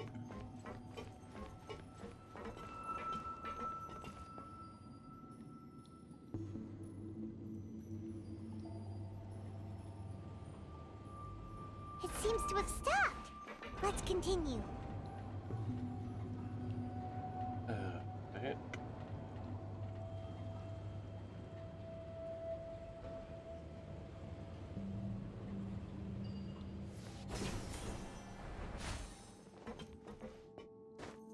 Wait.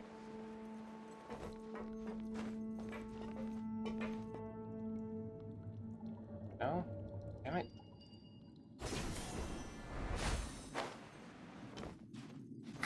Oop.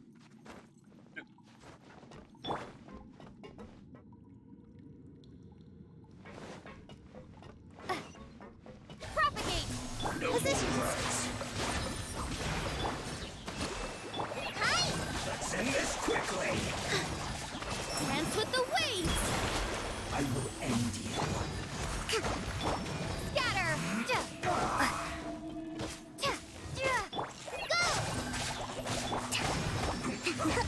Here! Propagate! Let's end this quickly! Just like we rehearsed! Fly!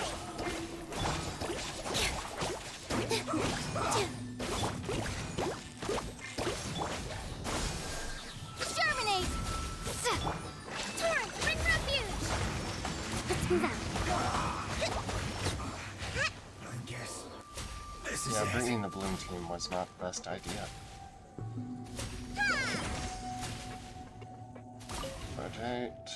Oh, okay.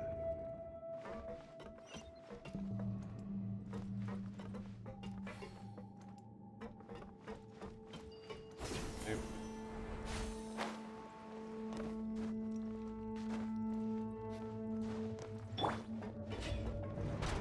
Frozen. Positions! Frostbite. Hold the line! Cut Got Freshness preserved. Frozen food.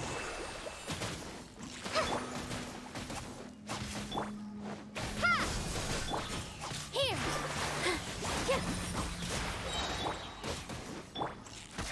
Fly! All eyes on me! Chill to the bone. Scatter! Ah! Go! Deep breaths. Billowing surge.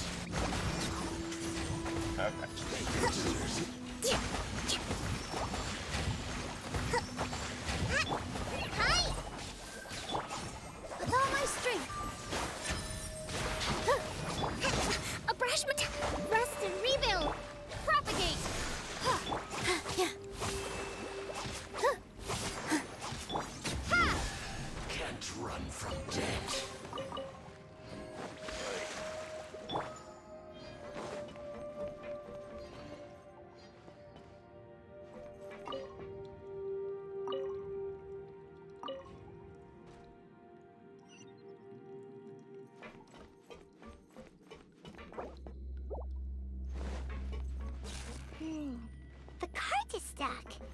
Maybe there's something wrong with the tracks. Let's try adjusting the direction of the device to clear the tracks.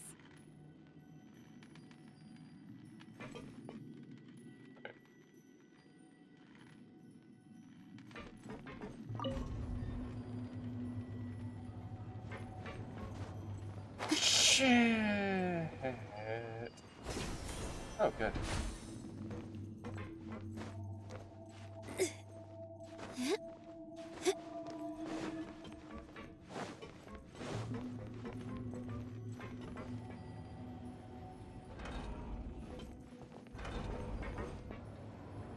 Mine.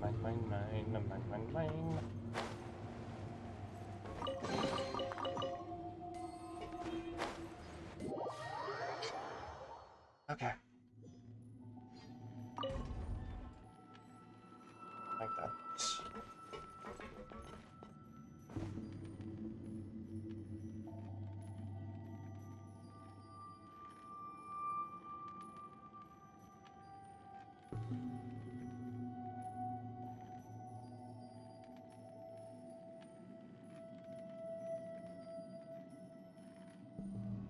Doop.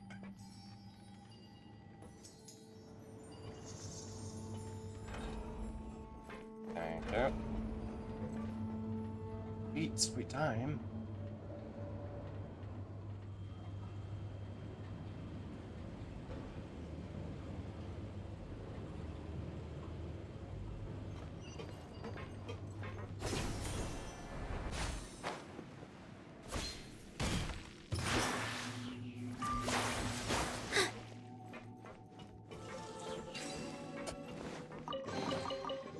Nice.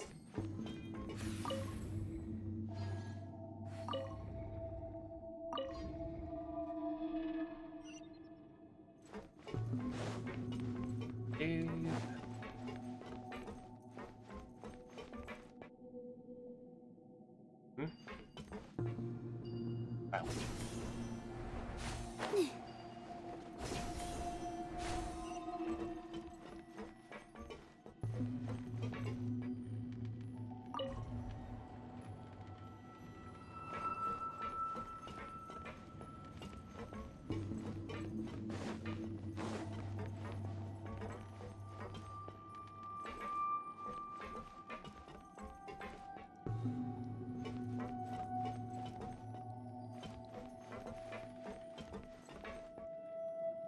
I feel like there's probably something behind there.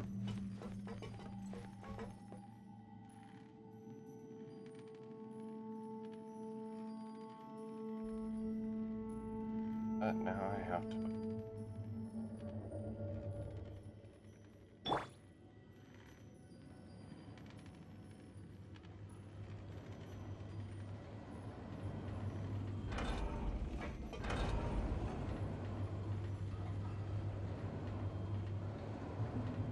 I need to go, but let's see, gigantic waste of time?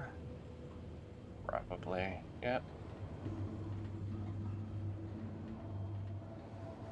Screw you two, game. Screw you two.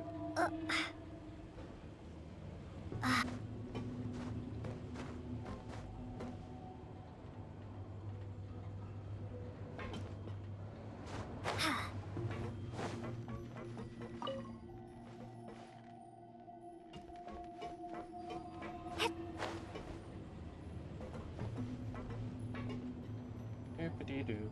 Doopity-doo.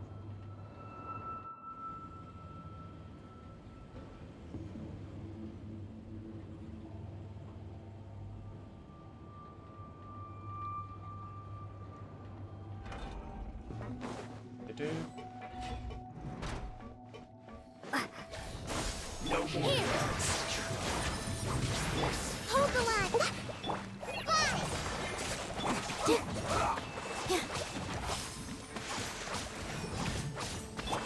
Scatter. I will end you.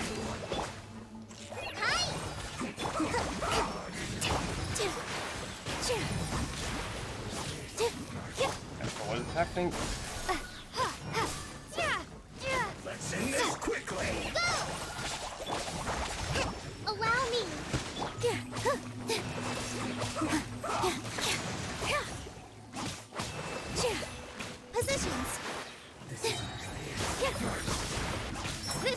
for you! Spring forth! Propagate! Hi! Try this on for some. Hold the line.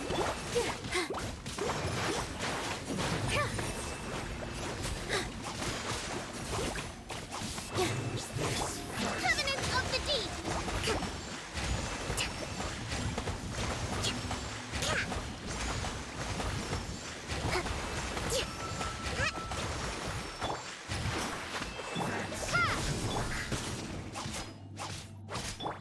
Freshman rebuild. Go! Propagate! You can't run! Germinate! Well, With all my strength!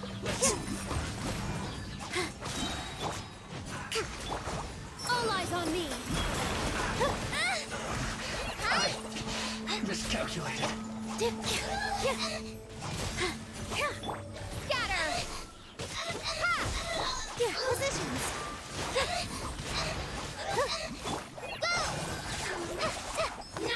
How the... Hold the line. Propagate! Hi! Torrent, bring refuge!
Nope.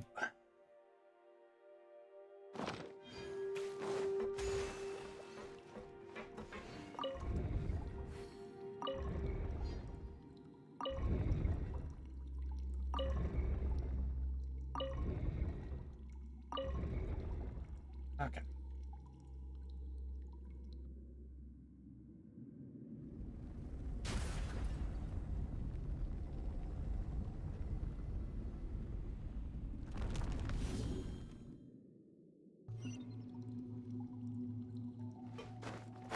Hehe. Otherwise.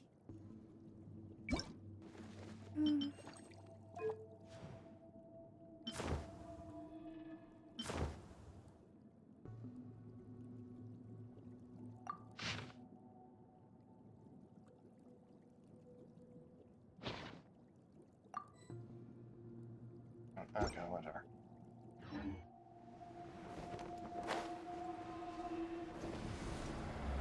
On up.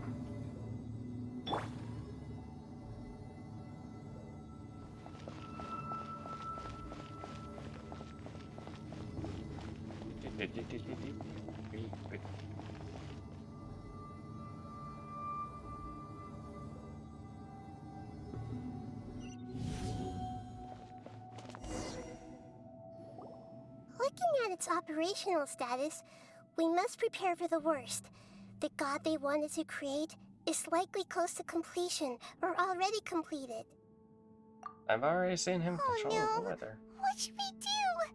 Paimon can't imagine how hard it would be to fight against a Fatui Harbinger with a Gnosis. Are you nervous, Paimon? If you really want to know, of course Paimon's nervous. Aren't you too, Nahida? Yes, I am. This is probably the first time I faced with a calamity of this degree since my birth. I feel not just nervous, but curious as well. Curious? Curious about what? Curious about her fate. To me, every everything we perceive in this world, everything we learn, and everything that happens to us is considered knowledge. And if it's a form of knowledge, then it can be understood. However, only fate is about that which has yet to occur, so it has always drawn my curiosity. So to me, fate is the ultimate knowledge. Oh, That's also why I love observing humans and all the things that happen to them. It all brings me great satisfaction. And now, at long last, I'm not just an observer anymore. I will personally experience my own fate with you by my side. Isn't this such a wonderfully exciting thing? Ah, so that's what you mean. Paimon thinks she understands what you're feeling. We Agreed. won't lose. Okay, let's continue on. I can sense his aura from here.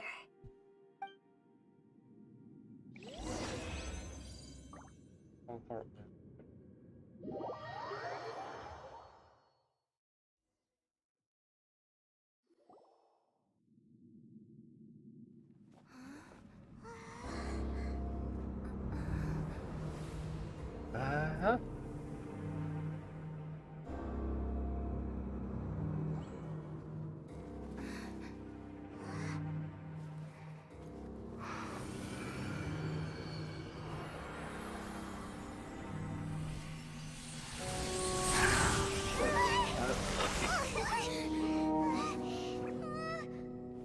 Who would have thought the world would be so eager for my birth? I remember you, Booer, the god of wisdom, and standing beside you, the traveler. Is he all-knowing and powerful now like Greater Lord Rukkhadevata?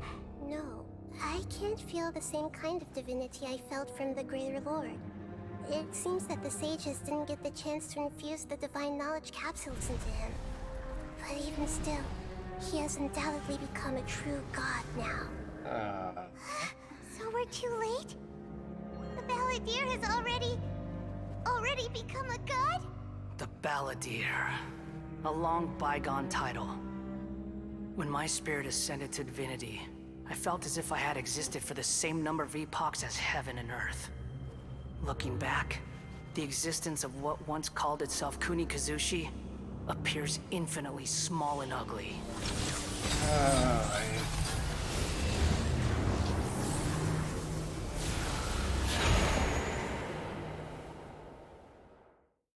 This imposing aura. It really feels like a god's. A body that capitalizes on the Balladeer's original construction as a mechanical puppet, with the Gnosis serving as a constant power supply. How much effort and resources did the sages put into this? Quite a bit. From a purely technological perspective, it's a commendable achievement indeed. It's no exaggeration to say, this is the culmination of human wisdom. You sure are something. Dishing out compliments at a time like this? But I don't think he's reached the spiritual height of a god. So he's still the same. Strife is engraved upon every god and every gnosis brought forth into this world. Can you feel it? The exhilaration of such power, and the thrill of anticipation for our contention. Hito wouldn't feel the same things as you! Do you not realize that you are interrupting a conversation between gods? Lowly creature, know your place. Oh, hush. Still the same The Balladeer we know. strife engraved upon a Gnosis. You're talking about the Archon War. Tevat's current peace was not easily won. I didn't personally participate in the Archon War, but the way I see it, all those losses were meaningless, driven by the demands of the laws. There's no point in bringing it up again. Is that so? Yet I am deeply disappointed that I was never allowed the fortuity to personally participate in the Archon War. This is a first. Encountering a god in this world who does not crave power. No wonder your own people have abandoned you, God of Wisdom. Our followers will agree. Your judgment is as your existence, unsubstantial. This is where everything ends, Booer, the God of Wisdom. You should know that wisdom cannot solve every problem. Like now, where your only option is to face me in combat. Right. Come! Let us reenact a scene of the Archon War. Come and inaugurate my birth as a god. Okay. Insignificant pest!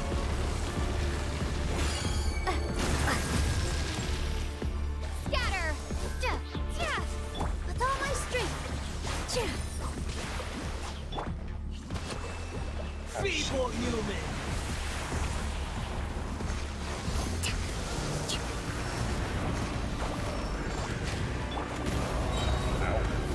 Dance with the waves!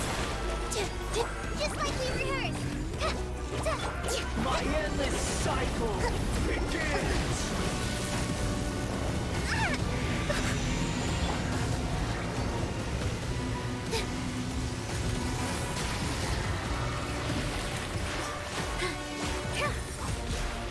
Insignificant pest! Allow me!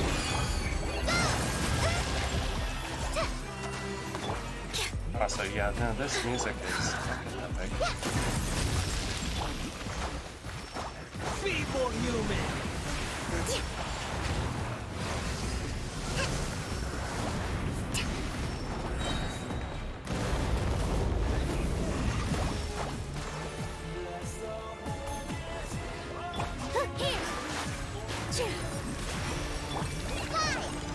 At my command, you shall fall!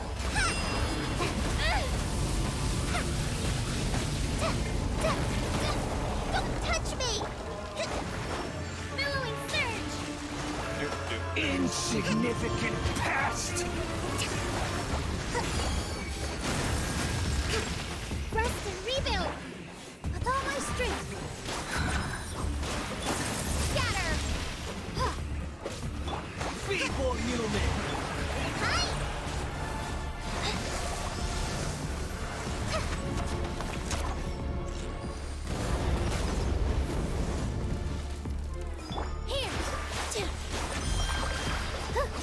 My endless cycle begins!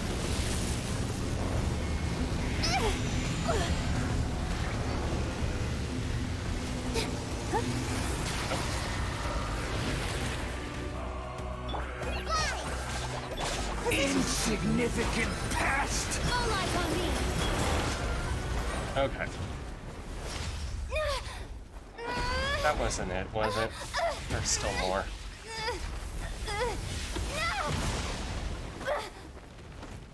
Yep.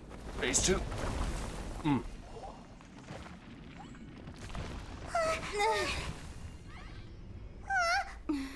It's really hoping we're getting... Oh! Lovely.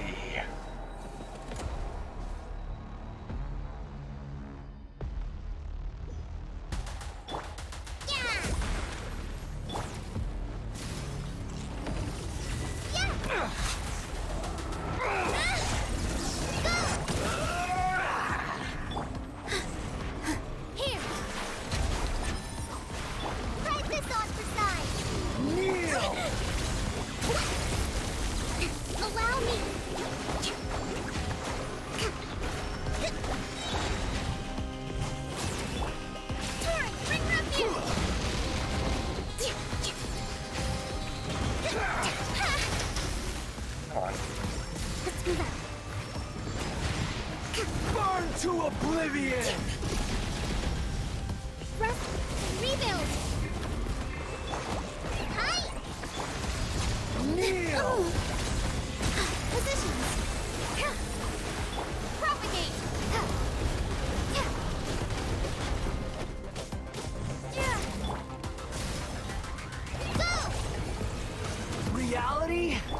is pain. Oh, yeah.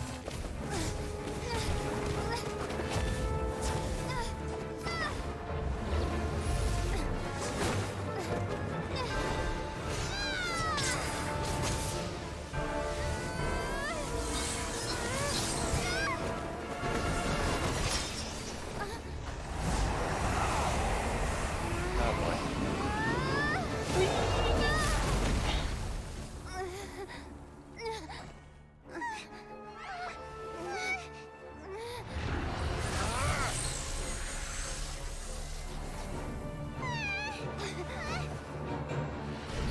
Oh, Nahida.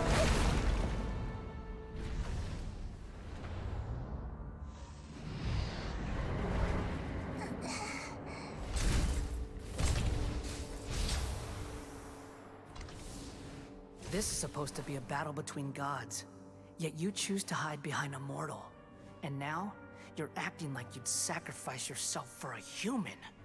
Are you having fun proving a false sense of heroism to yourself, Boor?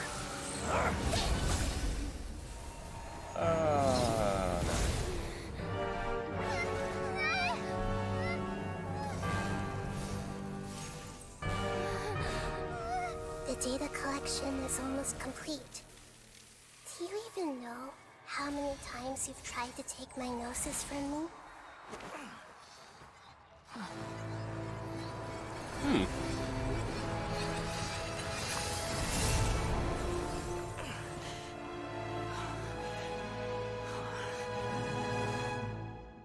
We just concluded the 168th loop. Did you know that in the effort to create you, the people of Sumeru were forced to live through the exact same number of Sabzeruz festivals and Samsara cycles? The power of dreams. When did you use it on me? Very beginning?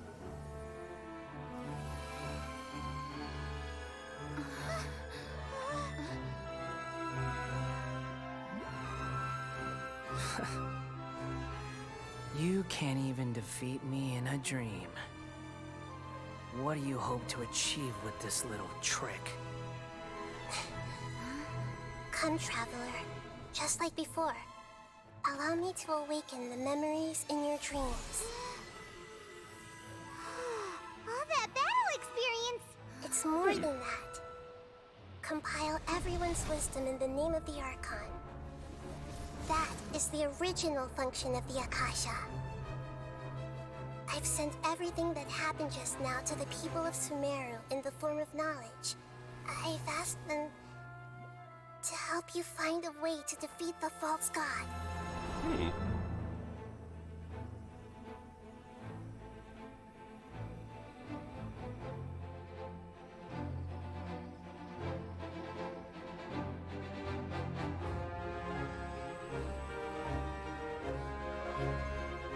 Now, all of Sumeru's wisdom is at your disposal. Meaningless tricks won't save you.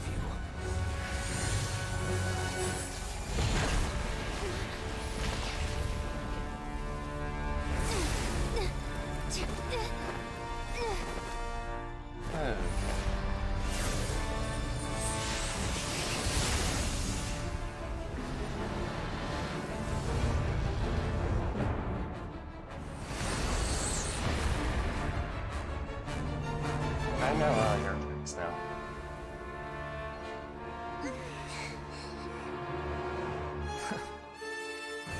Are you done with your tricks? Are you? Can I finally take this as a real battle between gods? I'll leave this to you, the first sage of Boor. Okay. 1,000 eons, mine to dominate!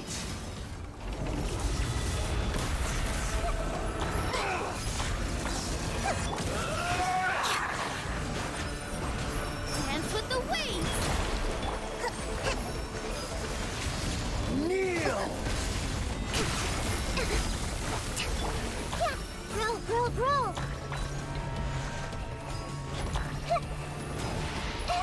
Burn to a Oblivion! Here!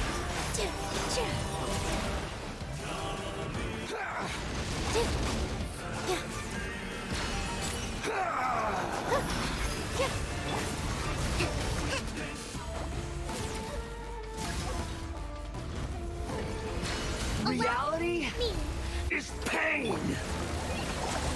Call it Eva! Help! All my strength!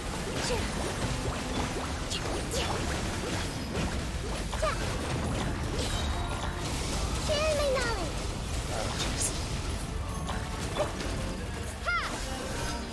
Good riddance, cruel world. Propagate! Positions!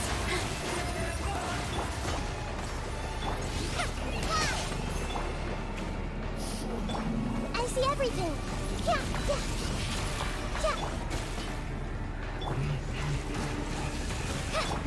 Scatter!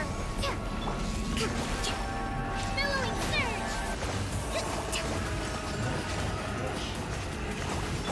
Here! Ha! Propagate! Hold the line!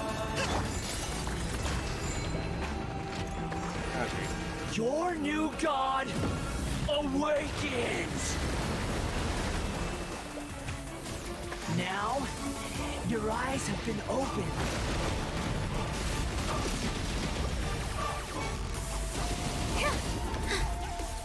Positions! Kneel! I gotta feel it. Go! Allow me! Scatter!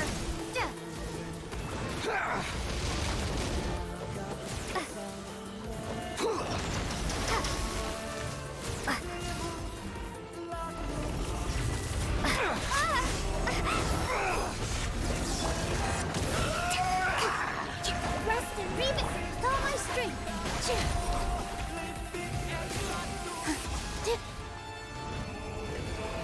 Reality is pain!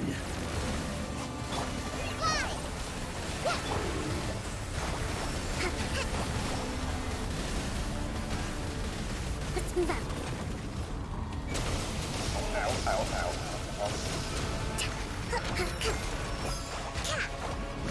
Let's move out. Allow me. Kneel!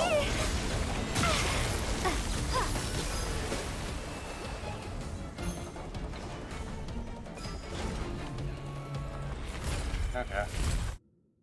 No idea what I'm doing, honestly. I'm just pushing buttons. I wasn't even paying attention to the hell. Filthy humans! Mm-hmm.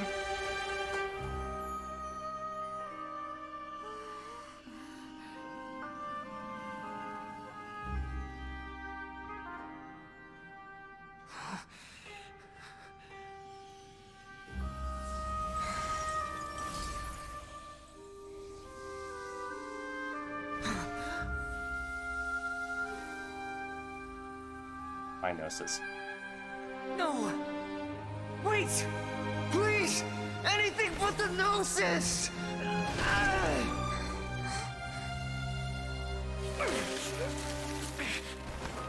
That's mine! Don't even try! I'll never go back! Too bad.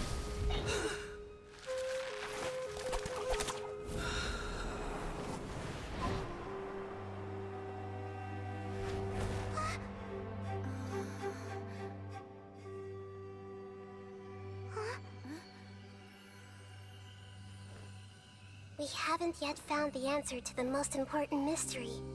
Irminsul is still waiting to be saved. With the power of another Gnosis, we may now finally understand the last memory of Greater Lord Rukkhadevata.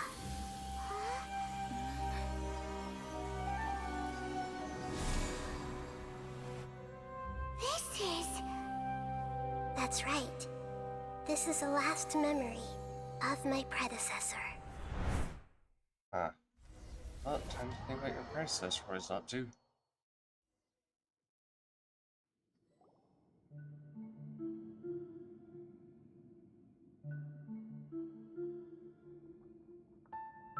Huh.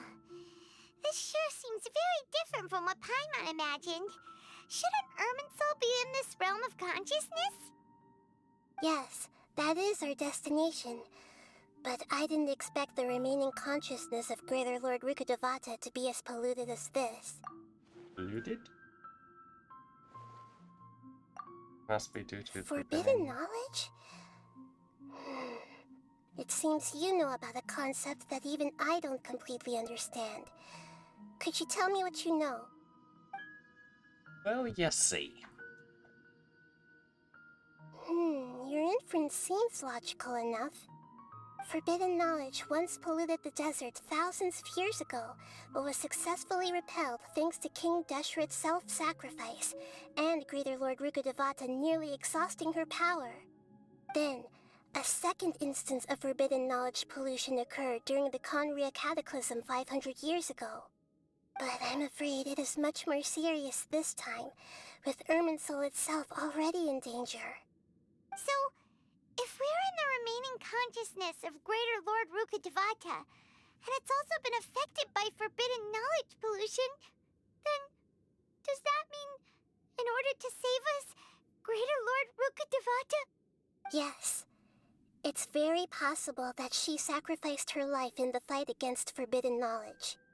She didn't completely eradicate forbidden knowledge, but if it weren't for her actions, the pollution would have been far more rampant over these past 500 years. The way that everyone, including me, has forgotten everything about forbidden knowledge may very well be due to her restoration of Irminsul. Aww. Do you feel sad, Nahida? I'm just sharing her pain. The pollution of her consciousness here is severe. There is madness, chaos, and pain all around us. Did she fight to resist the forbidden knowledge pollution in such terrible conditions, all the way up to her last breath? She even used her last remnant of lucid consciousness to leave a clue for us to follow. World, forget me. Yes. Her words were distorted by forbidden knowledge, so that's all we could hear. But now, we have a chance to find the answer to this mystery. We can cross the polluted consciousness until we found the right path to meet with her lucid consciousness. And then, we'll let Greater Lord Rukkhadevata tell us the truth in person. I hope we can use the truth to Each of save us need to be everybody. mindful of the state of our own consciousness while we are here. Even with the Gnosis' protection, we must always keep a clear mind. Otherwise, we could go mad at any moment. That's so scary. Don't worry. It should be easy enough for you to keep that mind of yours clear, Paimon. Let's go. Ouch.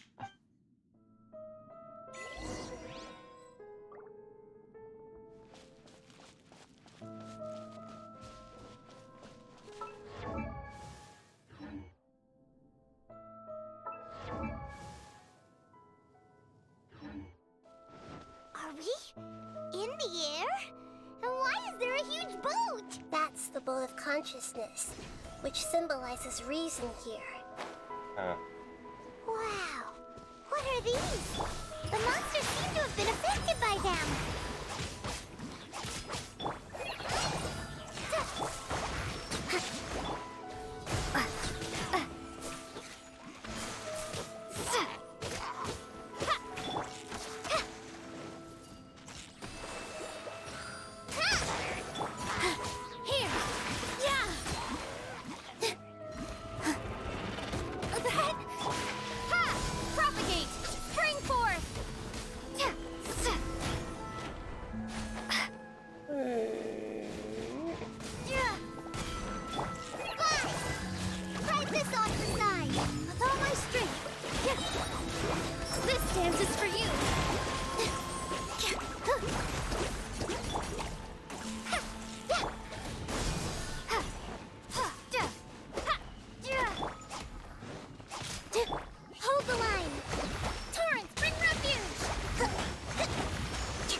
my elemental mastery.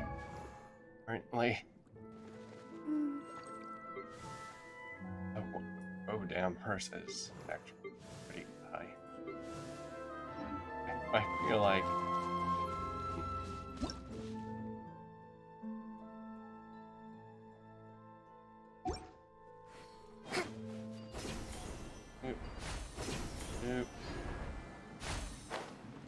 oh, a singular Paimon gem.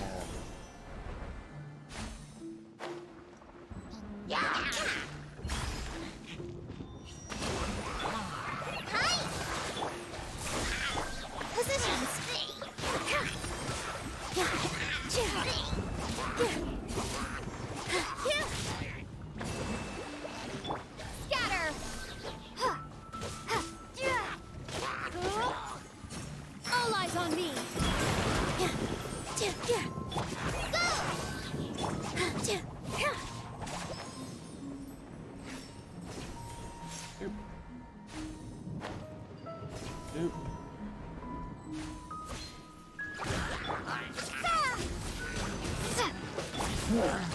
A brash maneuver. Allow me.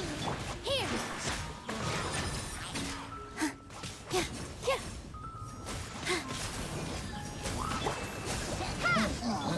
Hi. Just like we rehearsed.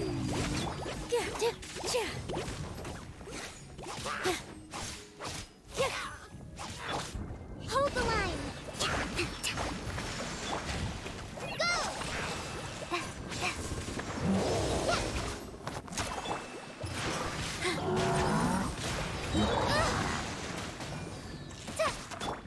Covenants of the Deep!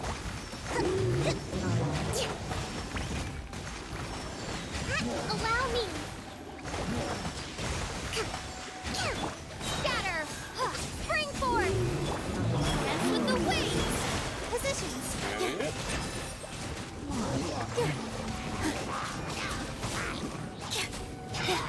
To control the boat of consciousness, we need to find the helm first.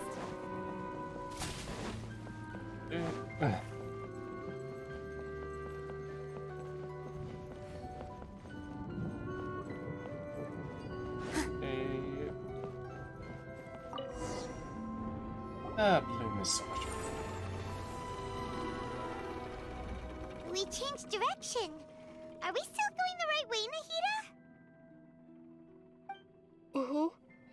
Judging from the current route, the boat of consciousness will soon take us out of here.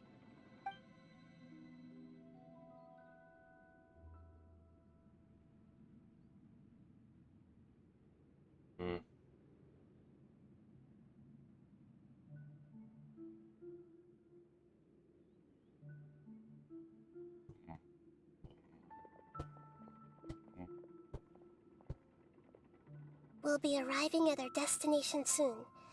How are you feeling? Are your minds still intact? Some strange thoughts come from time to time, but I seem to be okay. But everything's been completely normal for Paimon. Hopefully there won't be any more interruptions. This time, we should be able to meet Greater Lord Rukkhadevata. Are you saying you've never met Greater Lord Rukkhadevata before? No. It seems that my birth and her death took place at the same time.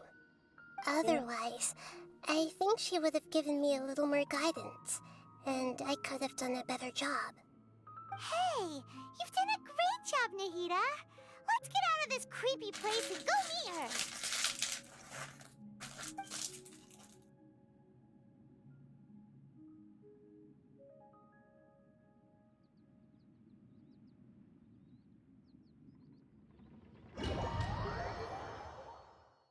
So, is this the place you were talking about? The base of Irminsul?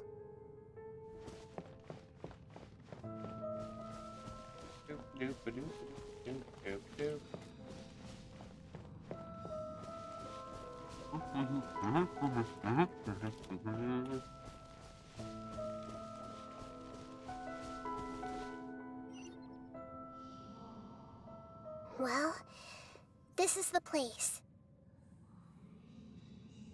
Same place from my memories. We're here to find Greater Lord Rukkhadevata, right? But the one standing over there is... Is that... me? She looks exactly like me. Are you Greater Lord Rukkhadevata? Yes, that's me. Are you surprised by my appearance? Irminsul and the surrounding lands have been reproduced here as they were years ago. But this is just a realm of consciousness. We are manifestations of the same nature. Hence why we would appear exactly the same. We're of the same nature? Why? Because you are me, and I am you. You are me in the new samsara. The new Resurrection. samsara? As Greater Lord Rukkhadevata, I'm the avatar of Irminsul. And you are the purest branch snapped from Irminsul. Imagine it this way. Even if a tree dies, its branches will eventually take root and grow, continuing the tree's life in another form. I'm merely the remaining consciousness of Greater Lord Rukkhadevata. The real me has presumably died a long time ago.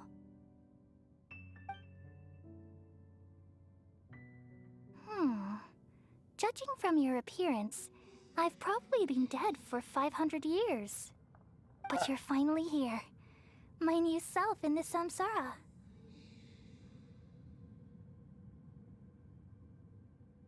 So the connection If this is true, then am I going to be a great Archon like you someday? Though we share the same nature, our fates are bound to be different. All things have their own fate. When a branch grows into a mature tree, it won't be the same as the original tree. That's why fate is the ultimate knowledge, isn't it? That's a great insight. Yes, very good. It's also precisely why you won't become like me. Really? But perhaps you may become an even greater Archon than I.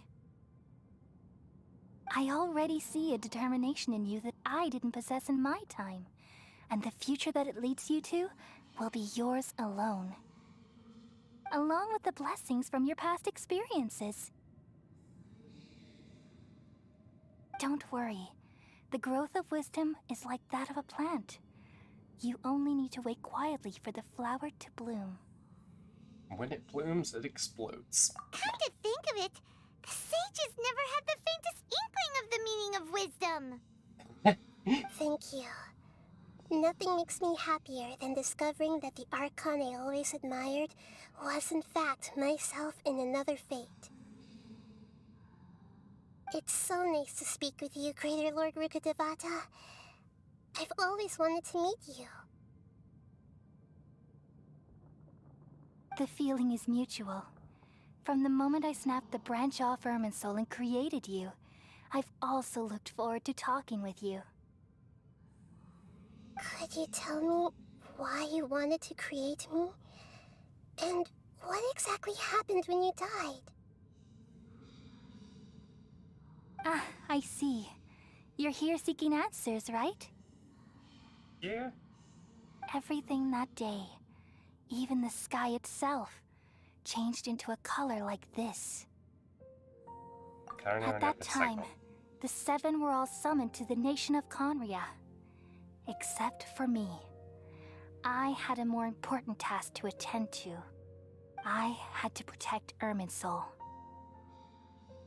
The disaster occurred together with the pollution of forbidden knowledge. At that very moment, with my consciousness connected to Irminsul, I sensed something was wrong. The pain started to torment my mind. By the time I reached Irminsul, it was already displaying signs of corruption. Had I not repelled the pollution of forbidden knowledge with King Deshret thousands of years ago, I might have felt even more hopeless and lost. So what exactly is forbidden knowledge? It's a kind of knowledge that doesn't belong to this world, and a form of truth that can't be understood. It came from the very bottom of the abyss. Even I could never understand it. The world is constantly rejecting it, leading to all kinds of bad phenomena. If we allow forbidden knowledge to pollute Irminsul, I'm afraid the entirety of Tevat could fall apart. So, there's knowledge that even the God of Wisdom can't understand? At that time, I knew I couldn't repel the forbidden knowledge with my strength alone. Which is why I created a device that compiled human wisdom and named it the Akasha. It's truly the world's most amazing invention. Thank you. For a long time, I thought dreams were the fruit of human wisdom. Though it was selfish to do so, I borrowed people's dreams using the Akasha. Then I compiled their wisdom and all of my own power. Well, did it work? Thanks to the wisdom of the people of Sumeru, almost all the forbidden knowledge was cleared from Irminsul. But things didn't go as smoothly as I thought. I had a terrible headache, which gave me an uneasy feeling. And then I remembered that my consciousness was also connected with Irminsul. It brought me knowledge and wisdom, but vile corruption as well. From the very beginning, my existence had been polluted by the forbidden knowledge. Oh no. How could that happen? I've experienced that pain in your consciousness. It must have been a horrible experience. Yes, but my feelings weren't important. The important thing was that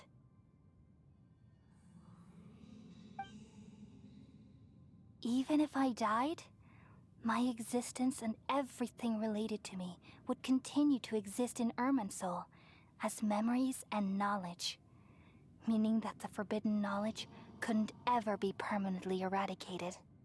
And there's no way for me to eliminate myself. It would be a sort of paradox. So, I took the purest branch of Irminsul as my incarnation in the next samsara, and left a trail of clues, all in hopes that you would come here and remove me and my pollution from Irminsul forever. Wait, no, I can't. So you realize what that implies. You are very smart indeed. Irminsul has all the knowledge and memories of this world. And as you've realized just now, removing me from Irminsul means I essentially will never have existed in this world. But forget me. this is the only way to save Irminsul. People love you so much, and they've missed you so much over the past 500 years. I am exactly the same. So how can we just forget you like this? Is there really no other way? There must be something else I can do. You're the god of wisdom, Boer. You should know that there is no other way. But this is so cruel. I don't want to forget you. No need to feel so sad, Boer. As someone who delights in wisdom, you should feel joy at finally finding the answer. These are the words in their entirety. The answer you've been seeking all along. Let the world completely forget me. We all nestle under the great tree of wisdom, peering out to perceive the world. From the earth and from the rain, we perceive its wonders, until we become a white bird to perch atop a branch, and finally snap off the most important leaf.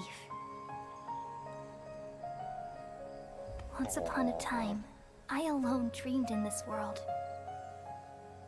In my dreams, everybody would also dream after they fell asleep. Wild and wonderful thoughts would emerge from their minds.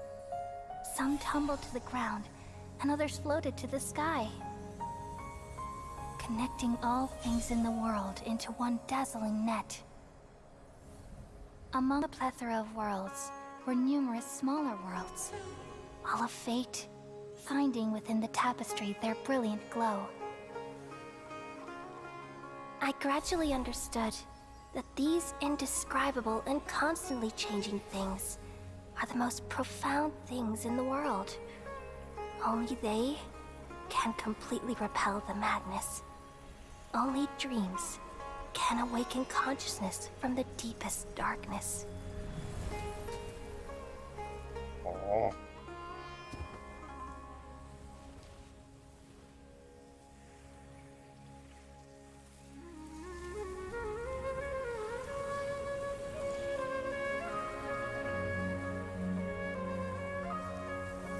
I'm the one who posed this question, yet also the one who sought a solution.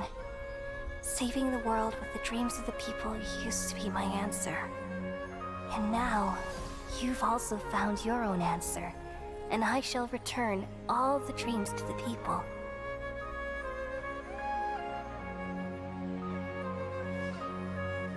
That's around.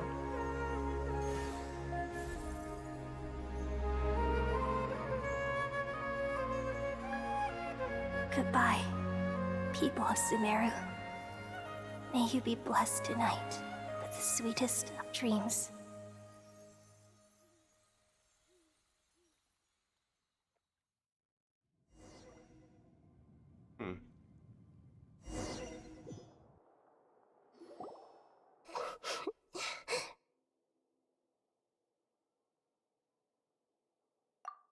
I'm alright. I'm just a little confused. Oh. We've just saved the world, right? So why am I crying? I don't know where this feeling inside of me is coming from, but I feel very sad. Just now, we used the power of two gnosis to successfully connect with the Ermin soul consciousness from 500 years ago. Then, we removed the remaining pollution from Merman soul. Damage? What's wrong? Weren't you there just now? That doesn't work.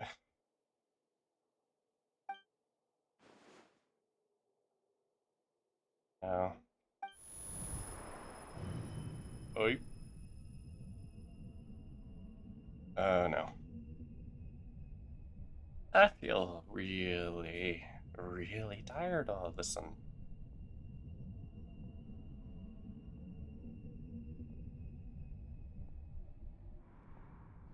Oh, fuck off.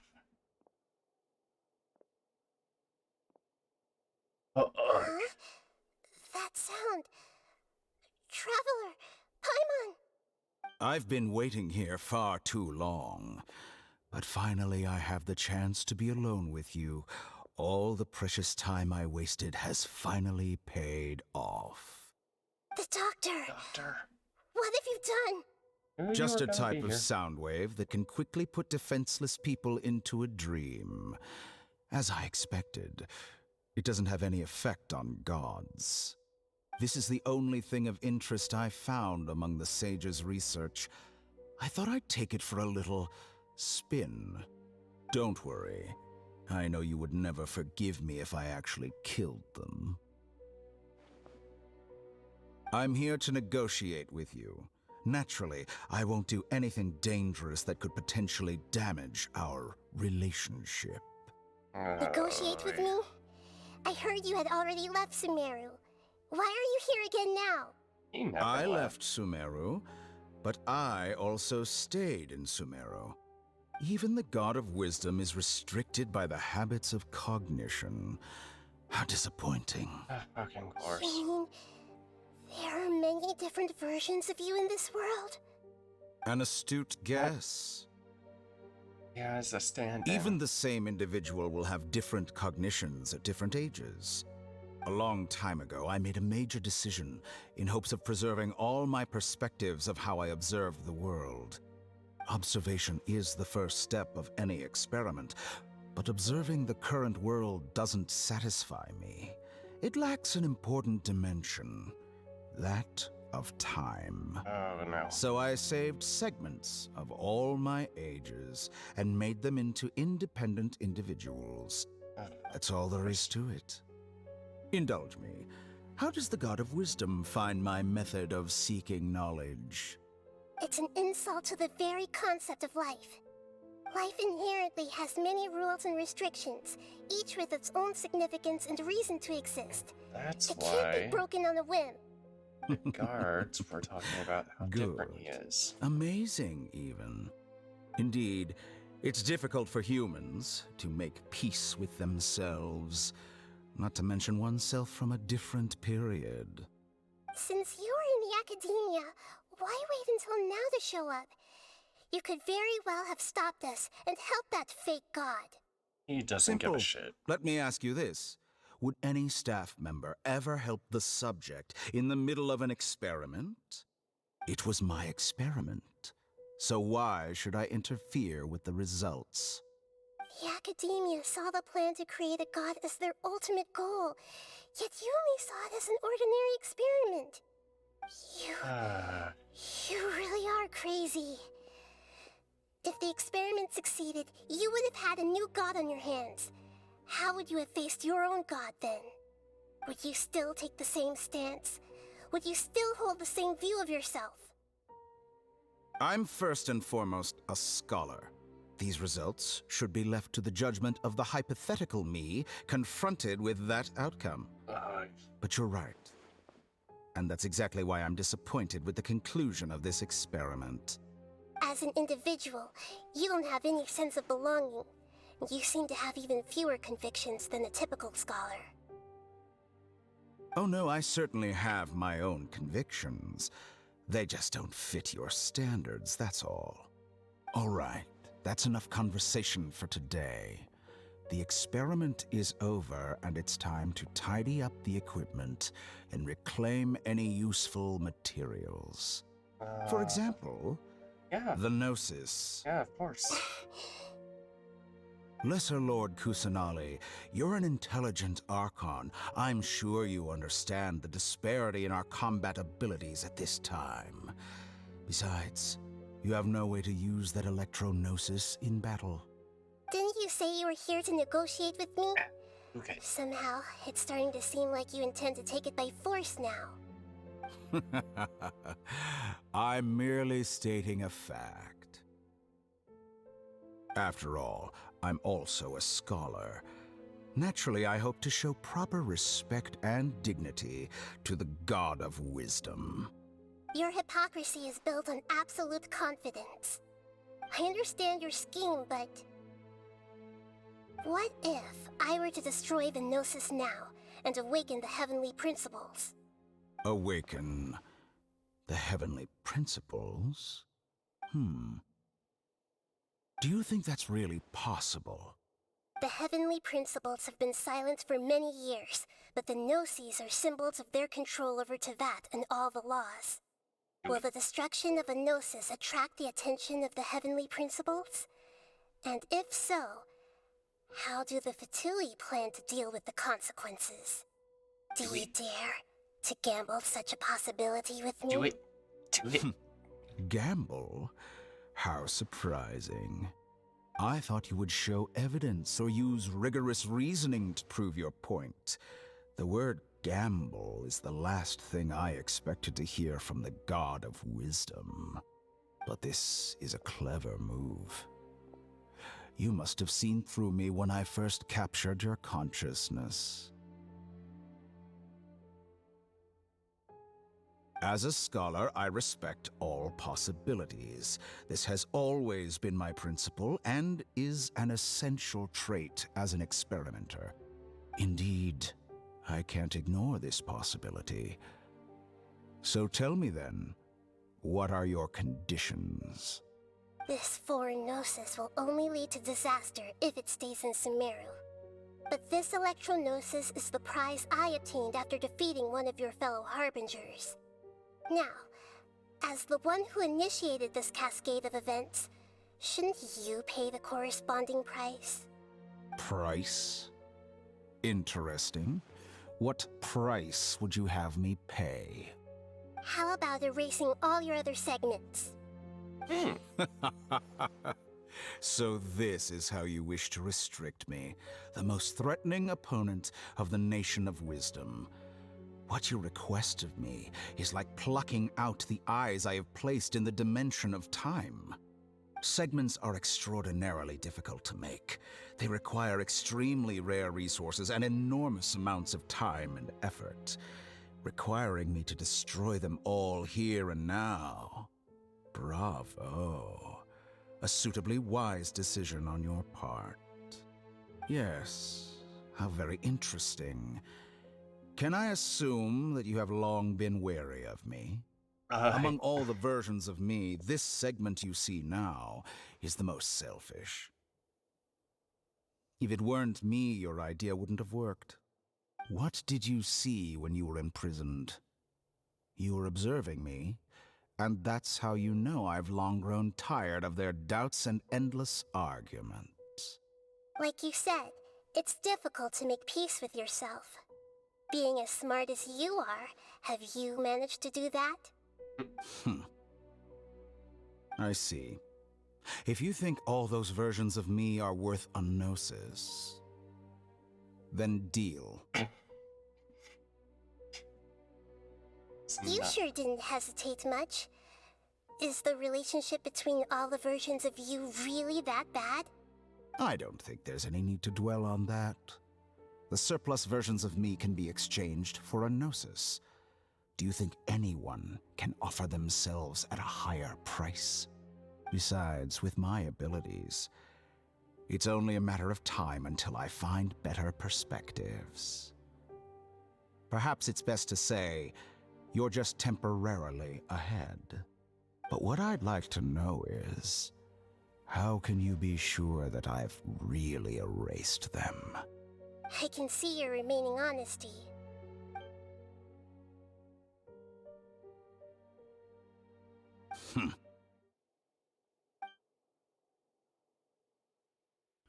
What a ridiculous decision! You can't be serious! How could I have been so short-sighted? You think this is the end? Wait, I'll have my revenge! You'll make Good this riddance. moment count. You will regret this! Well, have you confirmed that it's complete? Here, take it. The future of Sumeru City will be in my hands alone. I will shut down the Akasha and let curiosity and the thirst for knowledge drive the realm of academics once again. There won't be any further gaps for you to exploit. It truly pains me that my academic achievements have never been appreciated in my homeland. Of course, I have no interest in being rejected by this city for a third time. Another chess piece. And where is your dendronosis? Don't be greedy, Harbinger of Snezhnaya. No, this is a different transaction. If you intend to turn off the Akasha anyway, then there's no further use for the Gnosis of Sumeru, is there? Besides, isn't it the Archon's duty to deliver what's desired of the Seeker? Oh, judging from your expression, you don't seem to find the idea very agreeable. Then let's think of it this way. Since you're the god of wisdom, how about I exchange some knowledge with you? People exchanging knowledge with the god of wisdom is the stuff of legends. Yet here you wish to exchange knowledge for the god of wisdom's property. Arrogant as that is, it has piqued my interest. Damn it, Nihida. Let me ask you, have you in all your mighty knowledge ever heard the rumor that the skies of Tevat are fake? That's the secret hidden by Irminsul concerning the truth of this world. shit. Once I finish telling you about this, it will be time for me to say goodbye. With negotiations, we've all gotten what we wanted. I'm very glad I got to meet you like this. Your arrogance may know no bounds, and convictions may mean nothing to you. But I'll still listen to what you have to say.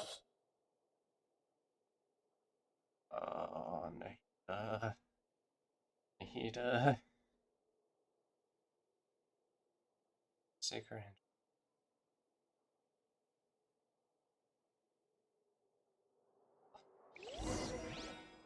Several days later.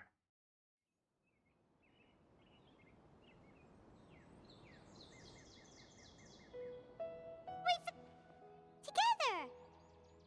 Okay. Wake her up.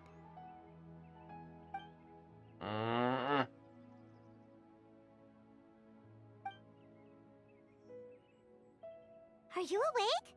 Kali says it's time for breakfast. Come on, get up! Morning, I'm Good morning! How are you feeling today? Good to hear. It looks like we've recovered pretty well. Not even Tainari could stop us from going out now, right? Right. I lost conscience. We woke up, we found ourselves and could... Oh, Jesus. Sign out. Absent ourselves, new people to him. After completely exhausting ourselves, we had a good... But Tanarian...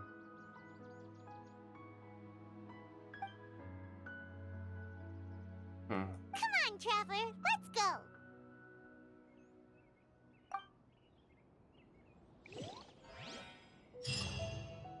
Oh, for fuck's sake.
Doop, doop, doop.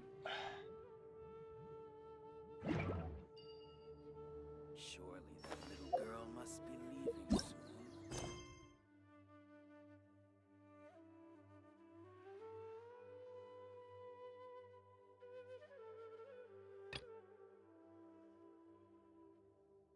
Man. Just smuggle.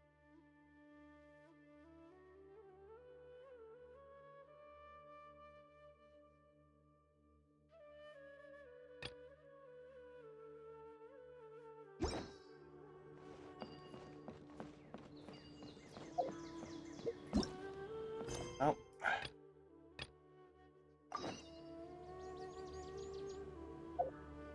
No.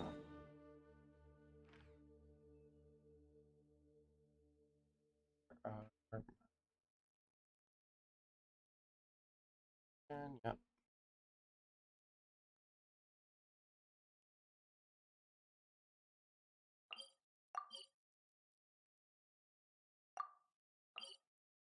Alert.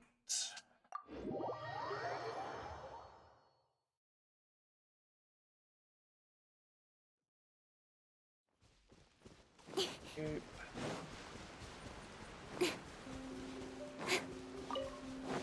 Incoming. Can't see.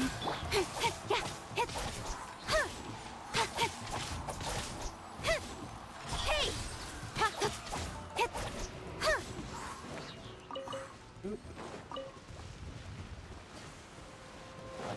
Speed of light. Enshroud. Let's nip that in the bud. Keep up. Hold the line.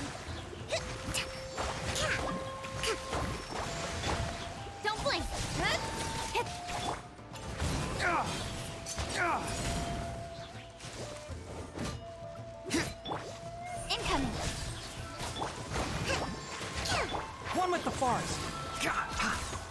Okay, why?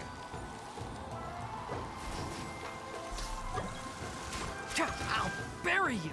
Oh. Oh. You.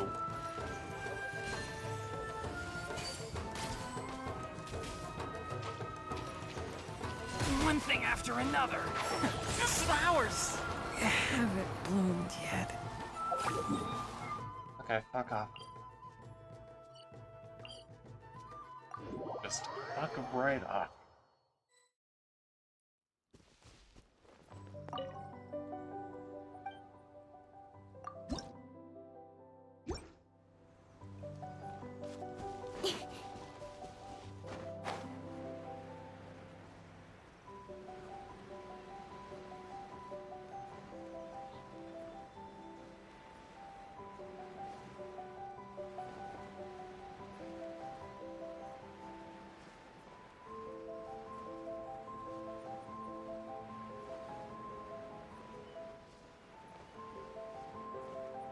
Doop-a-doop-a-doop-a-doop.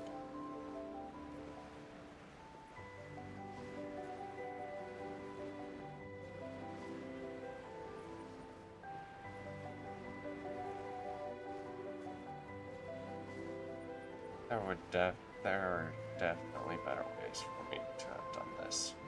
Oh well.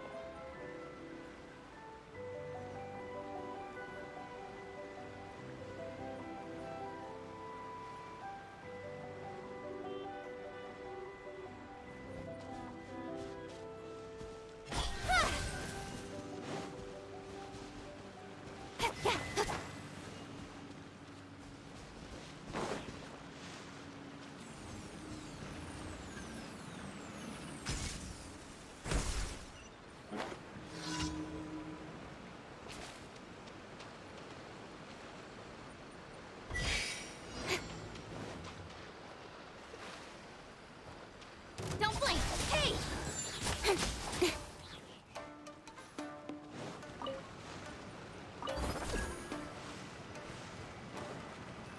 Speed of light! Huh?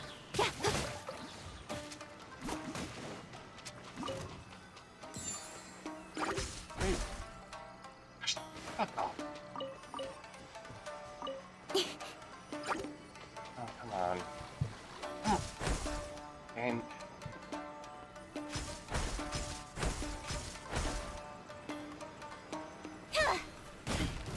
Incoming! okay.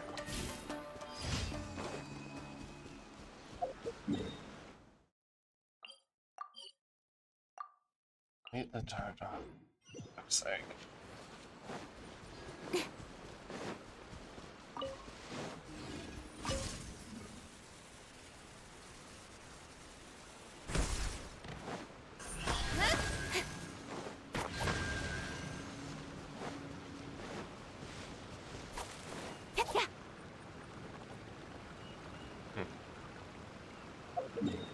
I did. Heart.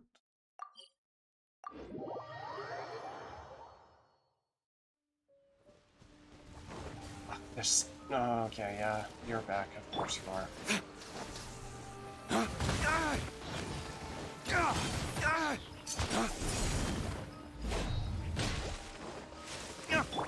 Speed of light! One with the forest.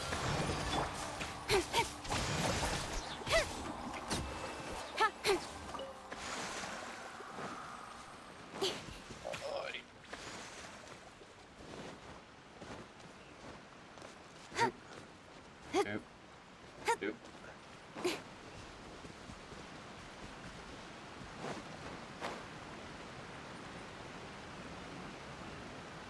Oh, for fuck's sake! Oh my god! Incoming! Hey! Ha!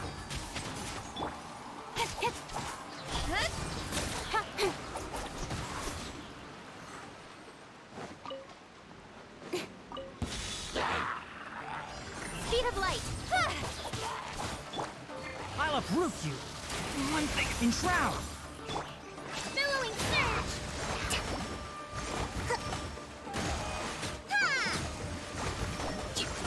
I'll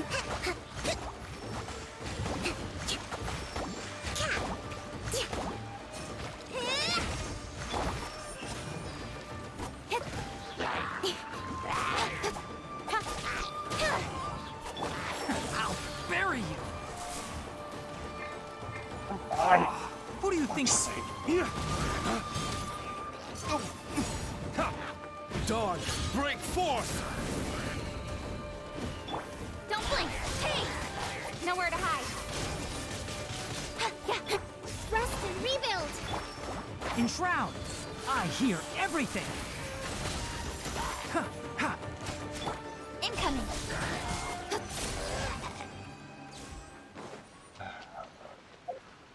Okay, honestly, like, while I do like some of his stuff, oh my god, he gets knocked around so badly. I'll ensure your safety. What artifacts?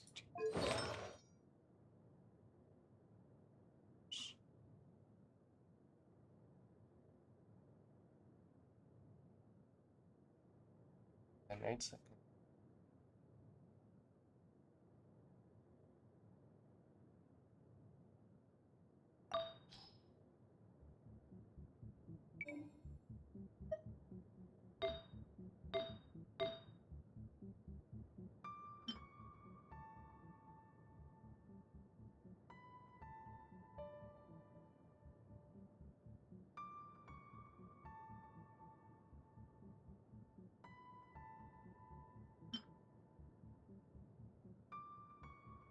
See, I should just switch.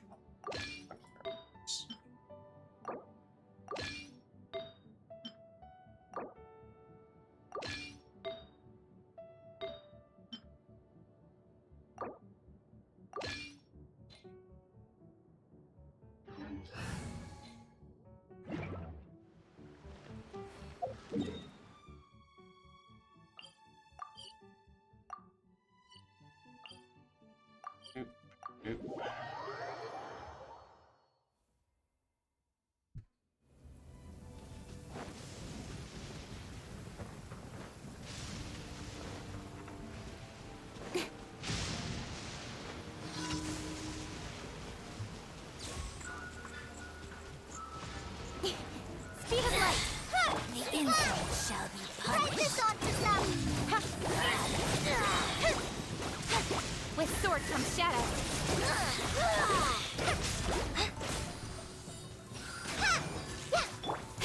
Incoming! Hey! Okay.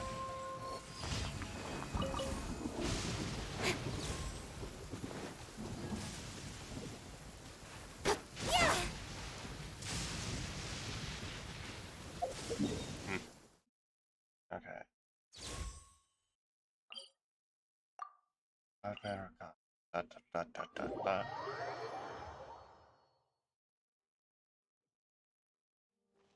Okay.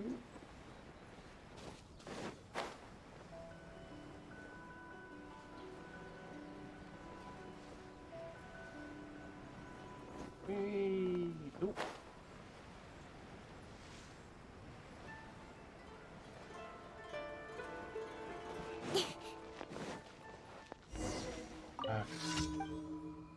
Accept your commission. Don't worry, I'm pretty capable, gladly. Bring it on.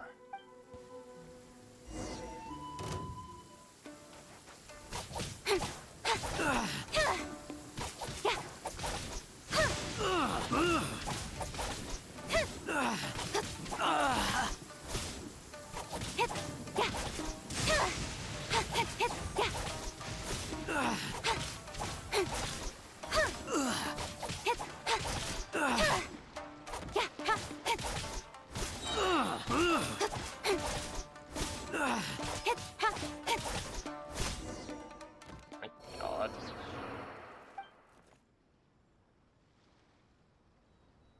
You okay? Yeah.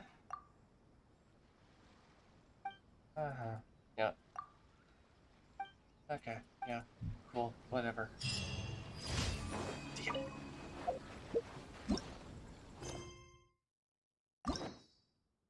Damn.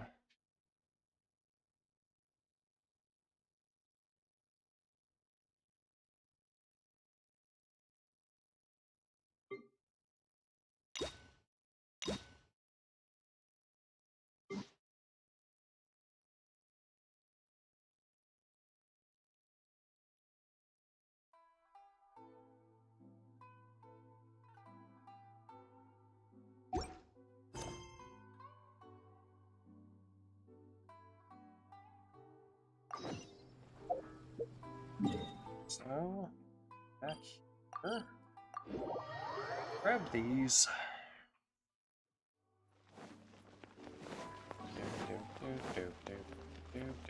Ad Astra. Thank you for complete.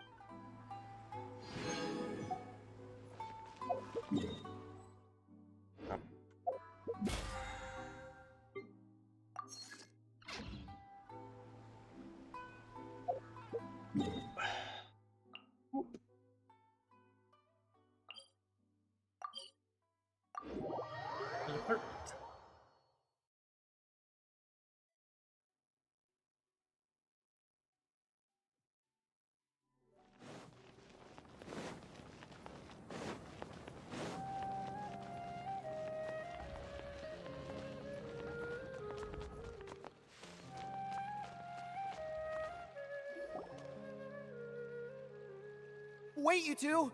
Just a moment, please. You're the Traveler in Paimon, right? I thought you two looked familiar. People have been talking all about you. Of course they It's a have. pleasure to meet you. Do you have a moment? There's something I'd like to discuss with you. Who are you? My name is Nabil. I'm a Matra in the Academia. You're friends with Sino, right? I've heard him mention you before. Currently, Sino is out investigating a case involving smuggled canned knowledge. It's been days since we've last heard from him. Oh no. Do you think he's in trouble? Well, to be completely honest, it's pretty hard to imagine anything that could pose a threat to Sino. But since we haven't heard from him, we're starting to suspect that the case might be more complicated than we had originally thought. Word has it that you two are brave, smart, and extremely capable adventurers. Mm-hmm. Do you think you could lend us a hand and help investigate the smuggling? Of course. Alright, since you asked so nicely, we'll help. Do you have any further Large amounts of intel? canned knowledge from unknown origins have been appearing on the market recently. Sino suspected that there's a secret route being used to move the capsules. According to some research, using large amounts of canned knowledge could lead to some serious consequences. And unfortunately, most people have yet to realize that. Of course. Rumors also have it that some particularly dangerous canned knowledge has made its way into the market. Regardless of whether the rumors are true or not, this case calls for urgent action. Last we heard from Sino, he was investigating somewhere outside Sumeru City. It seems that he had found some leads at the time, but we haven't heard from him since. Okay. Sounds like we better go look for him. Come on!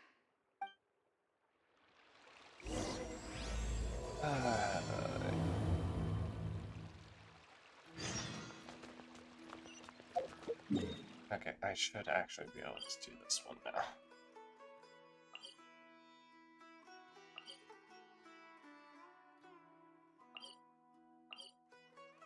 Oop.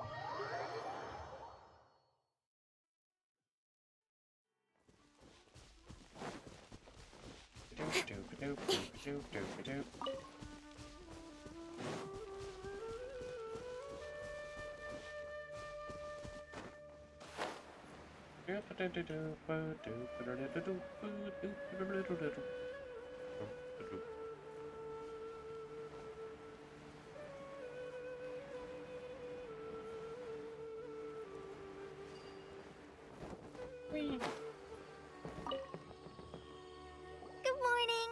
Looks like you're awake. It's evening, but yeah. Good morning, I colleague. prepared some breakfast today. Please have a taste. I hope you'll like it. It's nice to have you here so we can eat something yummy. Well, now that I've recovered from Alizar, I'm feeling better than ever. I can even prepare 4 or 5 meals a day now. Ooh. And Paimon bets they're all delicious. Enjoy a yummy breakfast with. Oh, And waiting by the for you. way, someone brought a letter for you after you went to sleep last night. Paimon hasn't read it? Nope. Paimon wanted to read the letter with you after you woke up, so Paimon didn't open it. All right, let's read it now. Oh, it's from Nilu. Hmm.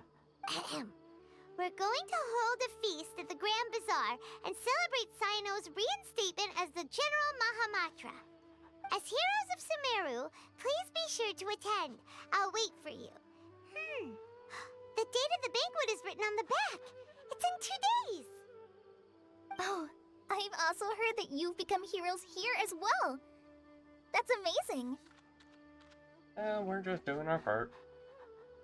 Sometimes I'm really envious of strong and confident people like you. You're amazing too. Oh, Prefer you're you embarrassing over- me. Anyway, let's go to the Grand Bazaar to have a look. Oh, before you leave, be sure to inform Master Tainari.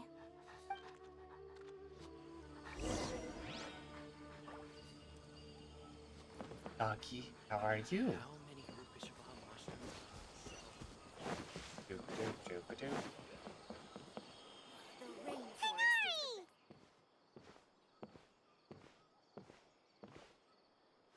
Good morning. How do you feel today? We feel much Yeah. better. How about you? How's your wound? I'm recovering well. Thanks for asking. But from the looks of it, you seem to be already busy with work again.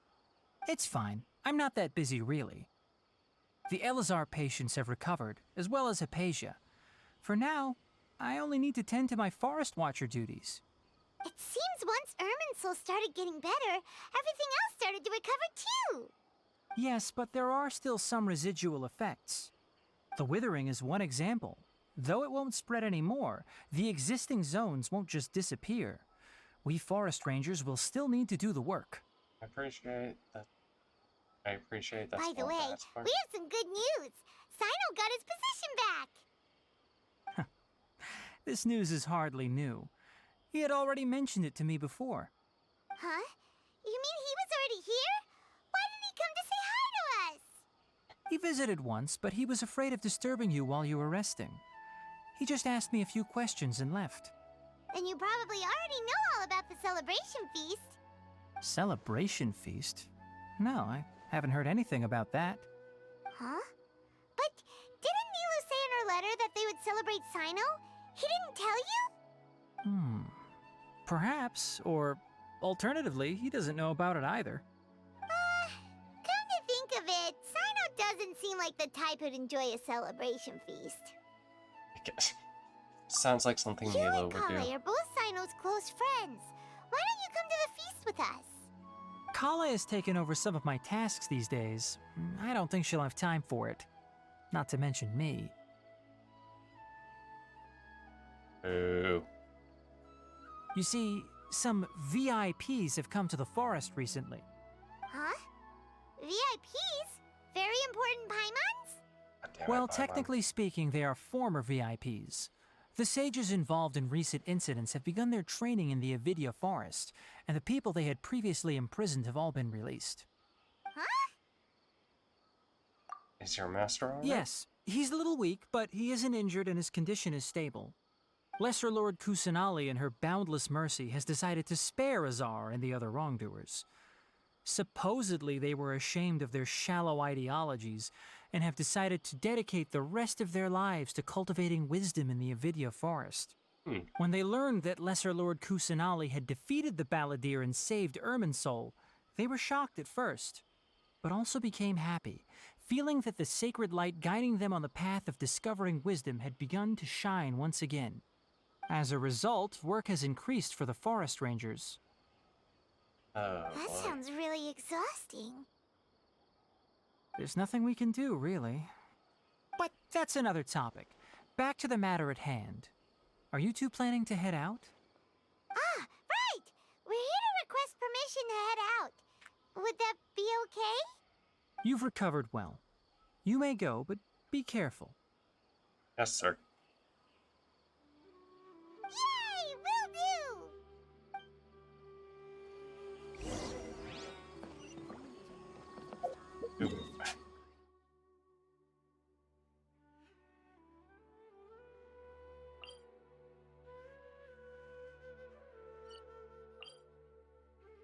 teleport.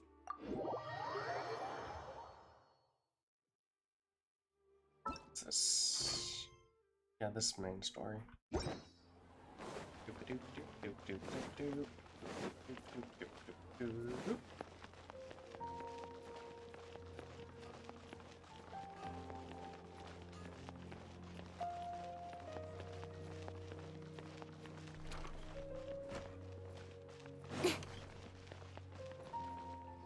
Well, there won't be any problems if the feast starts at that time. Everything has already been prepared. Mr. Zubair, I finished tallying things up here. Well, except for the guests. Is a simple reply really that much to ask of our guests? It's affecting our arrangements. Oh, it'll be fine. Besides, it never hurts to get things ready in advance. I was thinking the same thing. The feast will be held sooner or later, right? Hey, Nilu! Traveler, Paimon! We got your letters, so here we are! You're the best! The other guests haven't even replied yet. Huh? Are we the only ones that have arrived? Yeah, I had someone deliver letters to all of our guests. But maybe everyone is still busy with other things. Look, I get it. Sumeru is in an extremely important period of transition right now, but even if your friends are important figures, they shouldn't just ignore your request like this. Nilu is Sumeru's #1 celebrity after all. I feel like they... Either the mic they had him use got changed, or... The recording quality doesn't sound as good for him. You have no idea how happy I am to talk to people with good taste. Honestly, If you consider enjoying Nilu's dances Nilu having good taste, bad. then almost everybody has good taste. Because Paimon thinks everybody will love her performance. That's right. We all think she's amazing too. Nilu is an absolute favorite among those of us who frequent the Grand Bazaar. For Outlanders, you have a great eye. Master Zubair, let's have a vote for the most outstanding audience members next time. I think these two may win. Nonsense! It is not for us to determine the value of an audience. But indeed, we could try giving gifts to people with particularly good taste. I heard there's a device in Fontaine called a camera that can record people's appearances as pictures. Such pictures would make superb gifts. Ooh, good idea. I wonder where we can find one. I have to. I don't want you giving pictures of me to everyone. I'm satisfied just being able to perform here. There's always a lot going on at the Grand Bazaar. Yeah, and that's why I love it here. Traveler and Paimon, could you help confirm if the letters were actually delivered? If for some reason they didn't receive the letters, then please tell everyone that there will be a feast here. Okay, we'll check around. We can also check out how everything in Sumeru is going now. You know where everybody is? When I wrote the letters, I heard that Dia was in Port Ormos, and Alhaitham was at the Academia. As for Sino, we've only heard that he appears at the Academia from time to time. I'm not too sure about Rahman's whereabouts. My guess is that he's with Dia. As for Dunyarzad, I just hope she's feeling better. I sent her a letter, but I was afraid of disturbing her.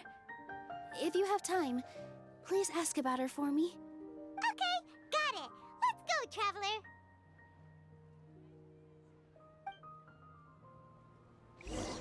Hissing sound.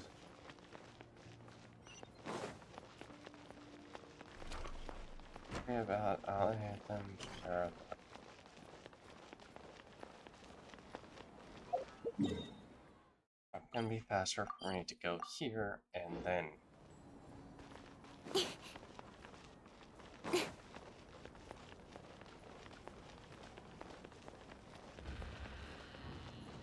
Doop doop doop doop.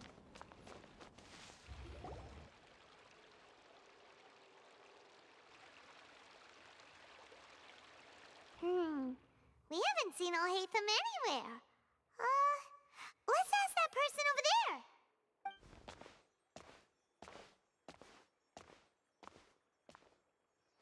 Ahem. Hey there, have you seen Al-Haytham around? Yes, it seems Scribe Al-Haytham has gone to the House of Dana. You should be able to find him there. But you're already the second group of people I've seen looking for him today. He must be quite the busy man. Oh? Who else was looking for him? Mr. Cavey was just here asking about him.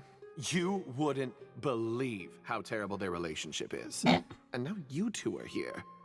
Don't tell me everyone's here looking for gossip about the sages. No. No way. We're strictly here on business. Ah, I see. Sorry, I thought maybe everyone's as interested in rumors about the sages as I am.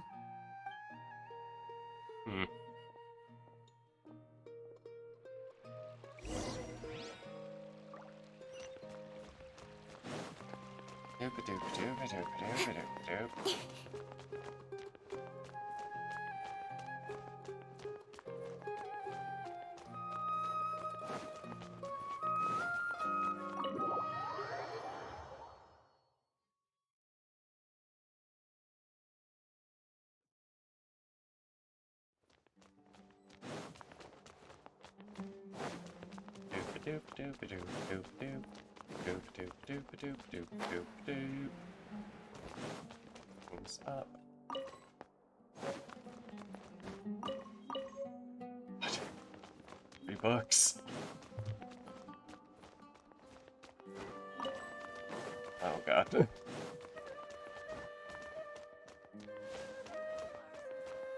Oh god.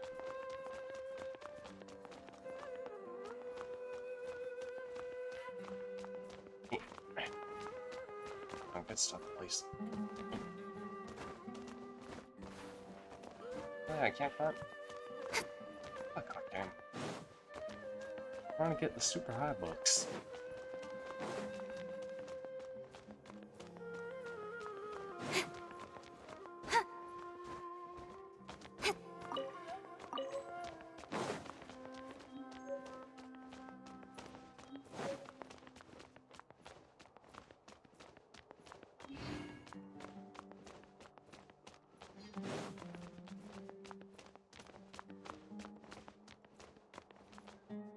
Al-Haytham should be around here somewhere, right?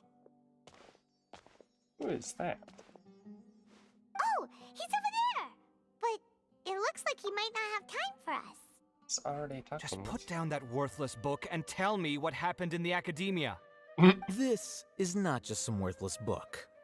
Do you have any idea how difficult it is to find a physical book like this in Sumeru? It doesn't matter. It's probably just another thing that you used your authority to get your hands on anyway. Just put it aside. Listen, I came back today only to hear that the sages have disappeared. Oh, you sound surprised. I thought you would already know the inside story. Would I be here asking you if I knew? You're the scribe, not me. So just tell me what you know already. Well, I almost became a sage. Huh? Oh, don't sound too surprised now. You're the renowned Kaveh, light of the Ksharawar. Besides, as a master builder and craftsman, chances are you'll be appointed as a sage too. Why do I feel like you don't really mean it? Huh. What makes you say that? Why would you question my heartfelt sincerity? Maybe it's because you've never said anything good about me before.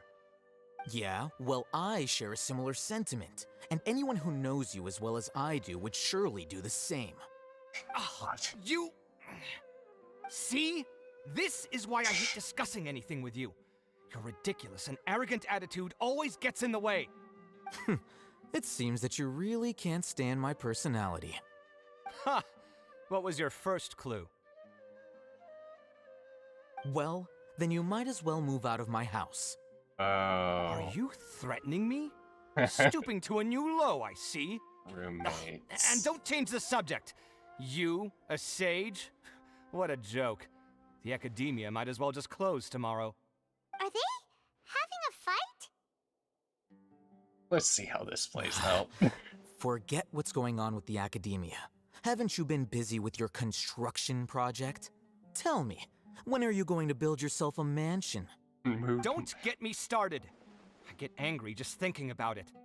So, what great building did our master architect work on this time? Like I need to tell you. Keep your nose out of my business. I have a feeling he may have been involved. No, I think we deserve to know. Where were you when Sumeru needed you most? I was in the desert for a large project, but considering Haravatat's utter ignorance of architectural and aesthetic matters, you probably wouldn't understand. Which is truly unfortunate.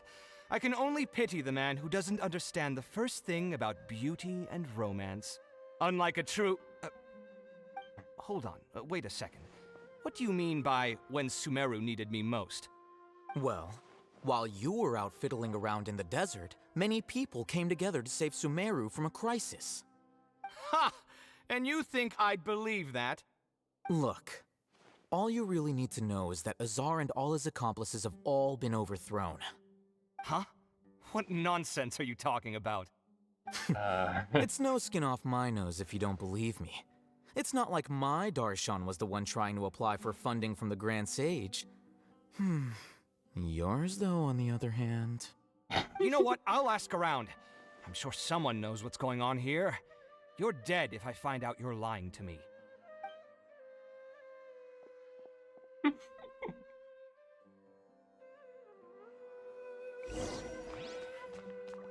Well, give me just a second. I'm gonna steal some of your books. Oop.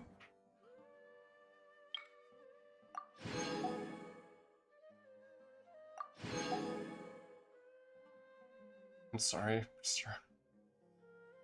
Wait here. Ouch. Okay.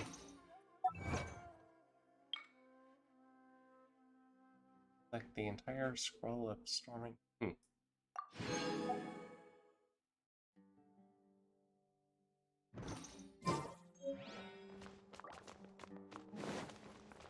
Hello, Hatham.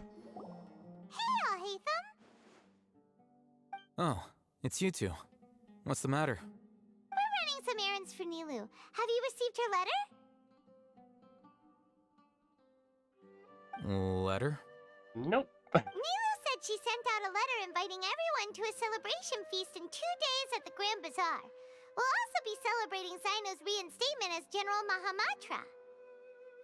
If she addressed the letter to all Hatham of the Academia, then the letter should have gone to my office. I've been busy these days, so I haven't had time to check for any new mail at my office. I only now have some free time to attend to personal matters. Have you always been so busy with your work? Of course not. I'm only busy these days because several sages have been dismissed recently and the whole Academia was practically turned upside down. Kainari told us they all went to train in the Avidia Forest. Apparently they will spend the rest of their lives there. That is already the best possible ending for the likes of them. 4 of the 6 great sages were possessed by their desire for power and attempted to create a new god. In order to pull it off, they even imprisoned the other 2 rational sages. To imagine such things could take place in the Academia. I don't know where to begin. 6 great sages sounds pretty You're powerful. right. Huh. Feels kind of strange to hear them called that after all this time. But then again, the 6 great schools sounded pretty impressive too. Yes, at least that's how they're supposed to sound. It's said that when the Academia was first founded, the Dendro Archon herself established the 6 great schools, each representing one of the 6 different types of wisdom. Numerous Darshans have sprung up and faded. Only the 6 Darshans attaching themselves to the 6 great schools have stood the test of time and obtained permanent seats in the Academia. Now, the 6 Darshans are nearly synonymous with the 6 great schools, and the leaders selected for the schools are the 6 great sages. Among the 6 great sages, there is one central leader, the Grand Sage. Unfortunately, only the sages from Vahumana and Amorta remain now. They were imprisoned for opposing Azar and were only rescued after Azar's downfall. So who's managing things in the other 4 schools now? Do they need to find someone new? Yes. Normally, new sages are selected based on a strict set of criteria. I imagine that criteria has been Didn't you just say loosened. something about becoming a sage? If they Quite pick a you, bit. then we'd have a huge connection in Sumeru. Paimon has a point. Yes, about that. You didn't let me finish my sentence. The person in charge of personnel affairs nominated me to be the Grand Sage in place of Azar and help Lesser Lord Kusanali manage the academia. But I refused. Of course he did. Huh? But why? Ugh, can't you be a little more ambitious? I'm not even interested in being one of the 6 great sages. Like I said before, I don't like being a leader. Fair enough. Right. So are you busy these days trying to find others to take the job? That's not my job either. I'm only responsible for handling important affairs within the academia before the new sages take office. So you're still a leader now, even if it's temporary. And the first thing I'll do is reject Kasharawar's application for funding. By the way, who was that other person just now? Is he your friend? Do we look like friends? Yes. Paimon doesn't know. That's why Paimon's asking. His name is Kaveh, my roommate. You could say he's the representative for Ksharawar scholars. He didn't seem to believe a Which is word. exactly why he always has so many problems. So everything that's happened recently must be a huge change for the people of Sumeru. Thanks for your hard work these Such days. is the work of the Academia Scribe. Well, anyway, no matter how busy you are, since you are our planner, remember to attend the celebration feast in 2 days. Alright, I'll see you there. Hey. Got a port. Oh, okay. Dude.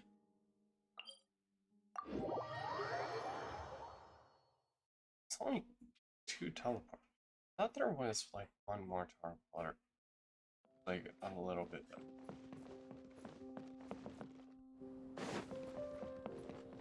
Wait, story still be back.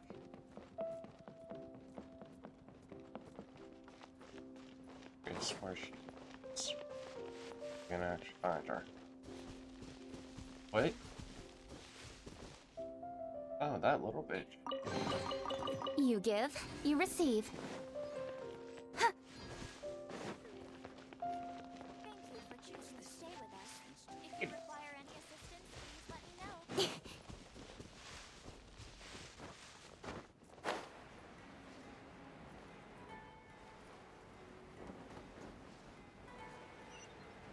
Doop doop doop doop doop doop doop doop doop doop doop doop.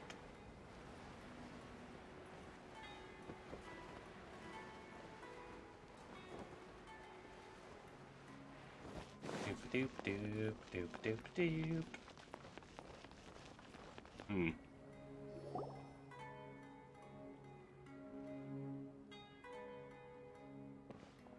This is Port Ormos. Now where could In your side. Is that Paimon I hear? Huh? Oh, it's been a while. How are you doing? Dinyarzad! It's been so long since we've seen you! We're good. How about you? I'm doing well. I can go as far as saying I have never been happier in my entire life. Aww. I don't know if you've heard, but Elazar has completely disappeared, and all the patients have recovered. You kidding? Knowing them and the connections they've got, I'm sure they've heard about it. You may or may not have been, but I expect to see you. That's too. right. My lady is feeling better now, so I'm accompanying her for a walk. Why do you still call me that, Dia? You've already informed my father of your resignation. I guess I'm just used to calling you my lady. Old habits die hard. Resignation? You mean you're quitting?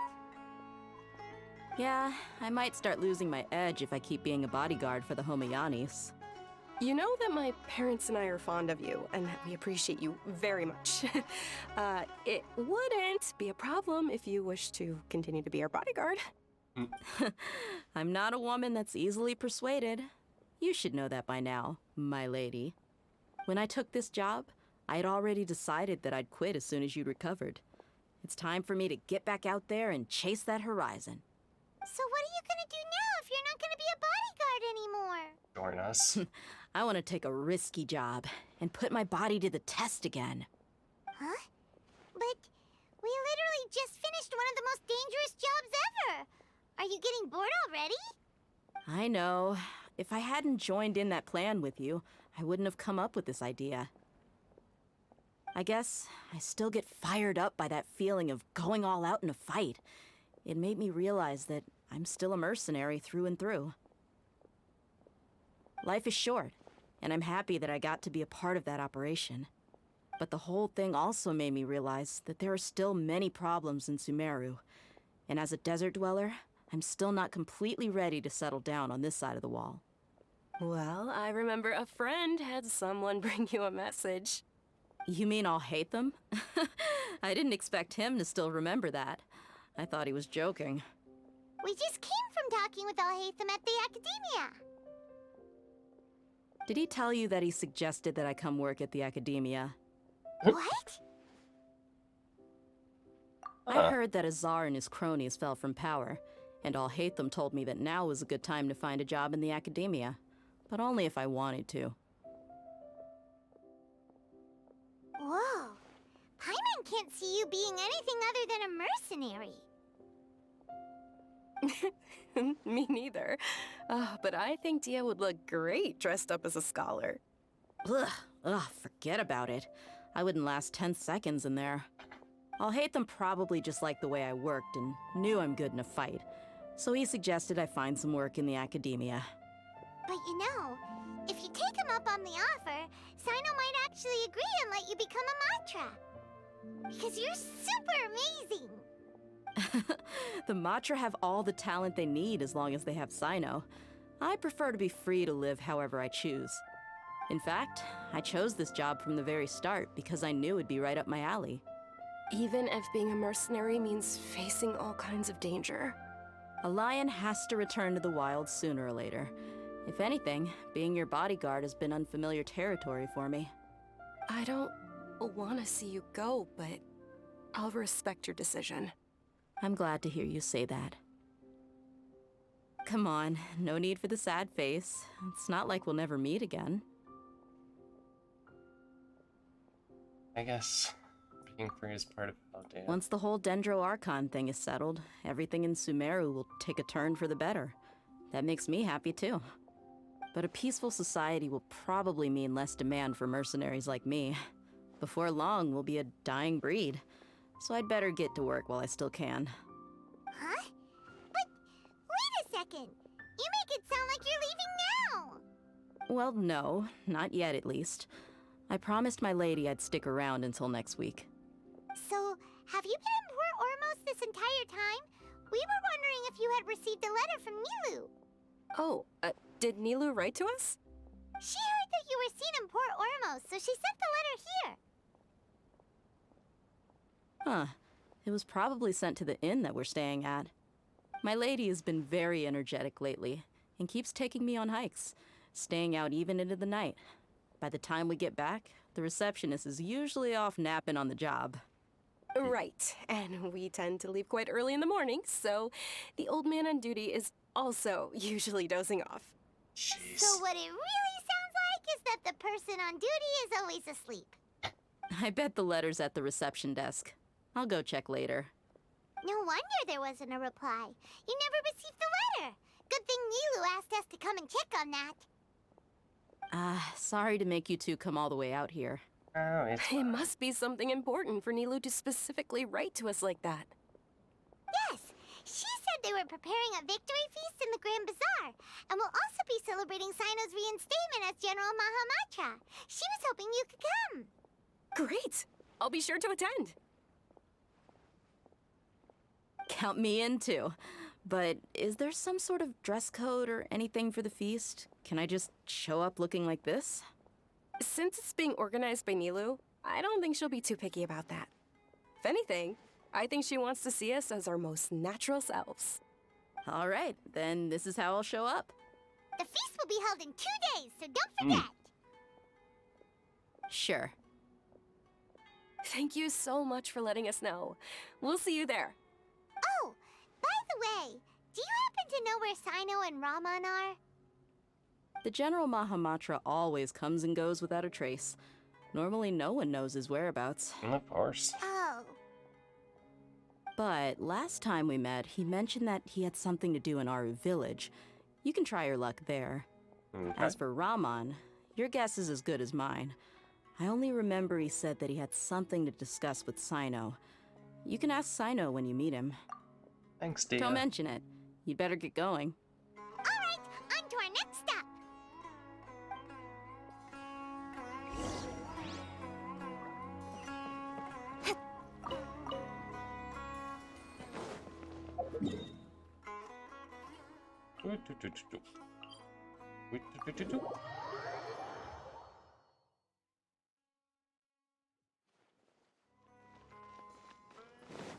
Oh, hey. Hello there, welcome back. No, man. As I.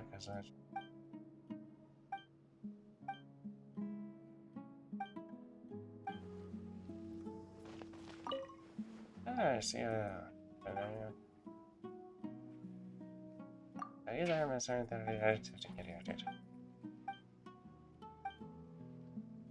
Very true. Everything.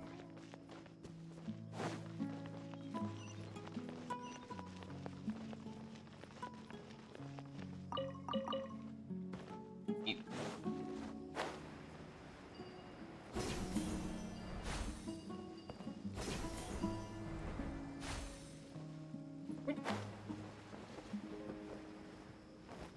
Nice, I know. It's been a while since we last visited Aru Village. Ah, there's Sino! It's been a while. What brings you here? We recovered well, and Tanari agreed to let us leave, so now we're out and about again. It seems Gandharvaville's medical treatment is still as good as ever. And Tanari is recovering well, too. That's good to hear.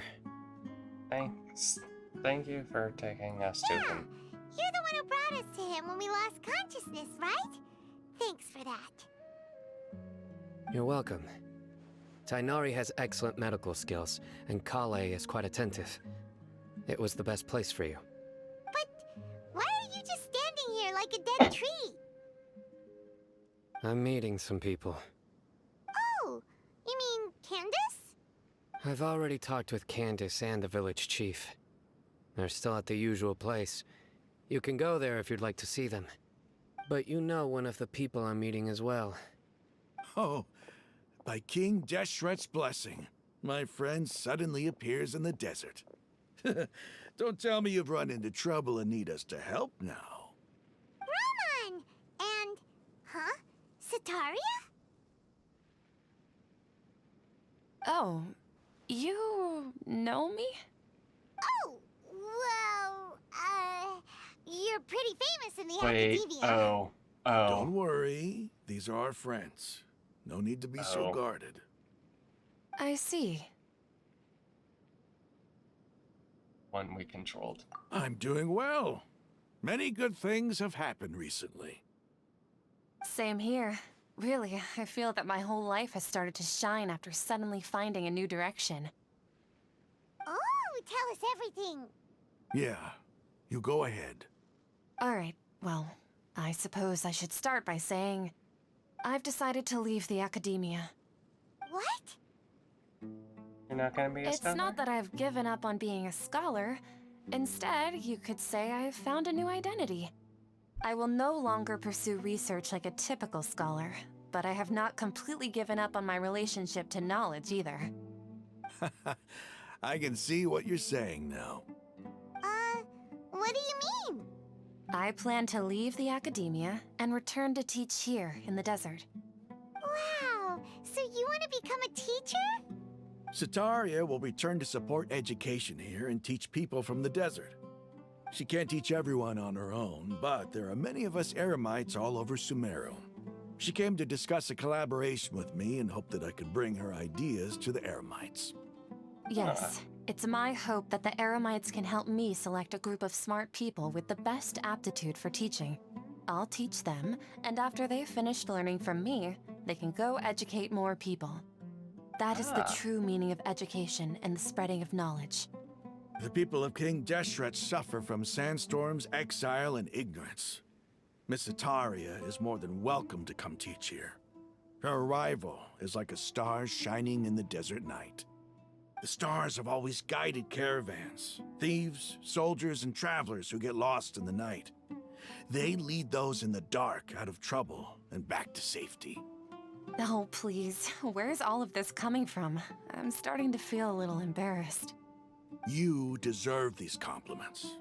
Mercenaries are accustomed to danger and don't fear death, which is why we recognize extraordinary actions that common people would easily overlook. Sataria's idea will bring much good to many people.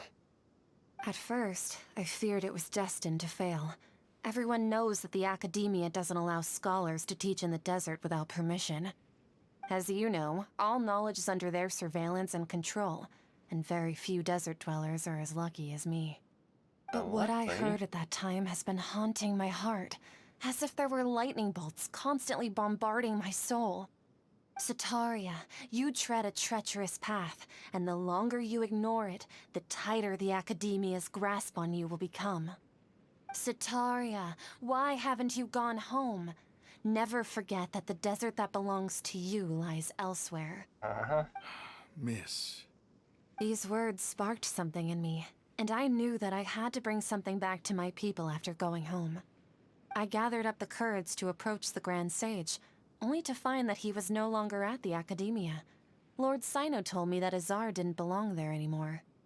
Azar has received much-needed punishment. Though, if you ask me, it may have been too light. You probably have already heard. Yeah. Lord Sino helped me obtain permission to leave the Academia for the desert, and accompanied me here to discuss collaboration with members of the Eremites. My plan was able to go smoothly thanks to him and Rahman. You're all doing so much for the desert. Aside from that, I also have some other business to discuss with Sino. Lesser Lord Kusanali has allocated many resources to support and develop the desert. I've done some business for her, and part of it required the assistance of the Eremites. I applied for a few batches of educational materials from the Academia, and sent them to several groups in the desert, as instructed by Lesser Lord Kusanali. I believe the people will make good use of them. That's exactly what the people here need. Physical books and other related items. If it weren't for Sino and Lesser Lord Kusanali, I'm afraid we'd never be able to get our hands on them. Apart from this, the Academia is also recruiting scholars that are willing to teach in the desert. I'll let you and Sataria know as soon as I have any more news. We must be persistent about this, and maintain these resources to ensure long-term effectiveness. This is the first time in hundreds of years we've had a glimmer of hope. I think this may be the turning point for the desert. Remember these words. Here lies our faithful priest, Kasala. His wisdom is a miracle among the people, deserving of high praise and admiration. I hope people with wisdom like that priest will rise again among the desert dwellers. Then we'll once again see the wisdom and glory that once shook the world. Enough about us. Are you here to discuss some business too? No, not at all. We're actually here on behalf of Nilu. Nilu wanted to write to everyone, but she wasn't sure where the letters should be sent, so she asked us to come find everyone personally. A celebration feast will be held in 2 days at the Grand Bazaar. She hopes that all of you will be able to attend. At the feast, we'll also be celebrating Sino's reinstatement as General Mahamatra. Although, judging from your appearance, it seems you've already been reinstated. Paimon thought you would only start working for the Academia after the feast. Celebration? Feast? So you really didn't It's know. the first I've heard of it. Tainari was right. He really didn't know. This feast is for you, Sino. Sounds to me like you'll have to be there. It's rare to see that kind of expression from Lord Sino. You must not like feasts very much. No, not really. But I'll go. And you two are invited Well, as I well. still have a lot to handle here. Besides, I need to look after Miss Sataria in the desert, so I'll have to pass. I'm afraid I won't be able to join you. Although, if you'd be so kind, please give a message to Miss Nilu for me. The message is, I'm sorry for how I treated you before, but now I understand the beauty of your dance. It's like a light shining in the sky.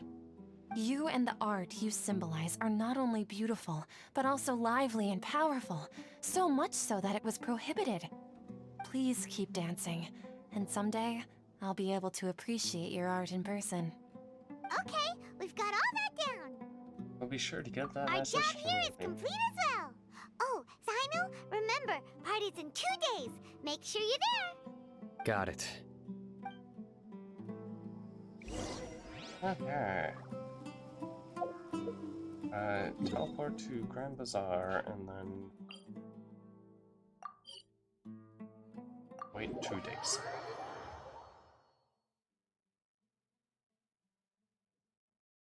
Wait, what time? Wait.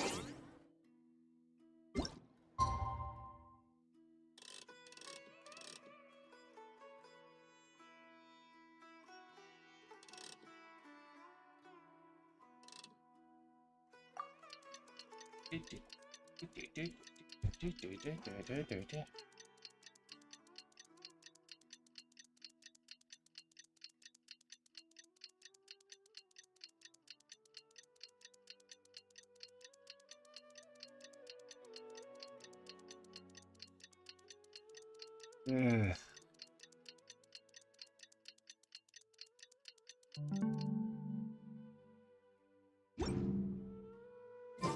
Today's the big day. Let's go to the Grand Bazaar and see how the celebration's coming along.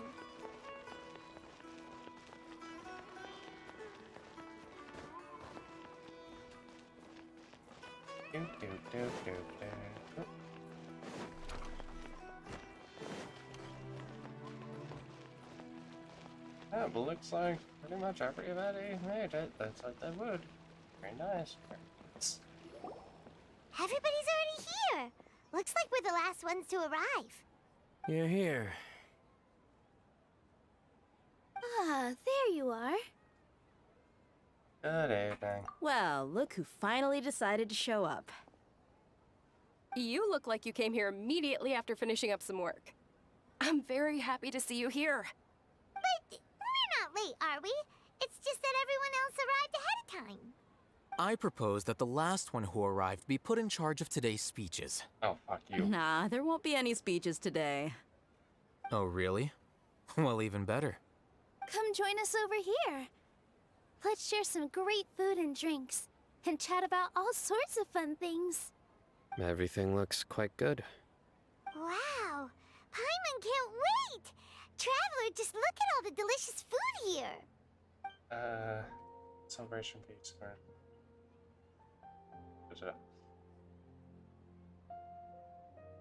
Really eat drinks before enjoying performance. I find everyone in the time passes gradually.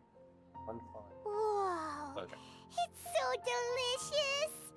Oh, this grilled meat tastes amazing! The food was specially prepared for you by everyone in the Grand Bazaar.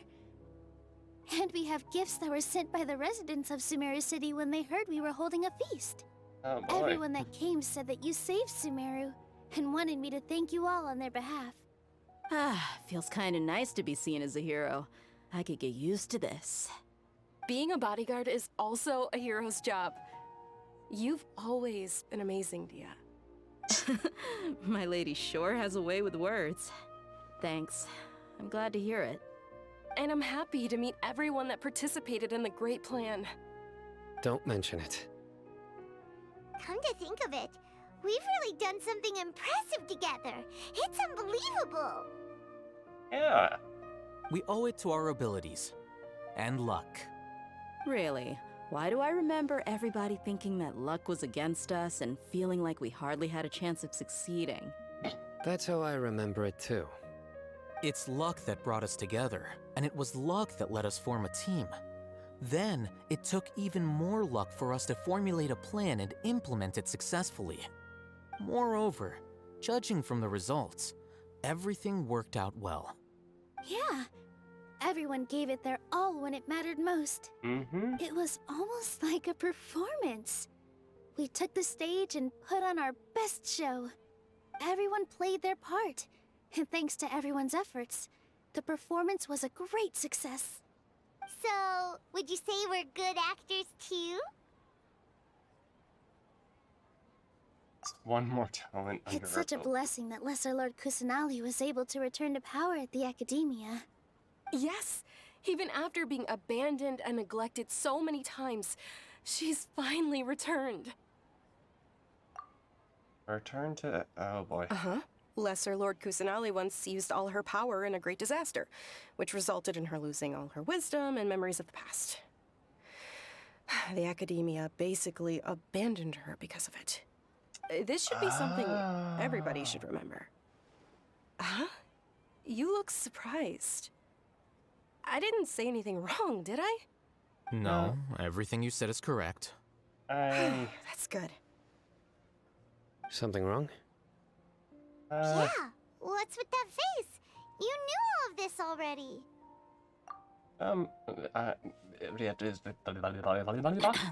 Even if those two giants of the Academia are here, I still have to say it. Those sages really have some nerve. 500 years ago, Lesser Lord Kusanali used all her power for the people of Sumeru, and what did they do in return?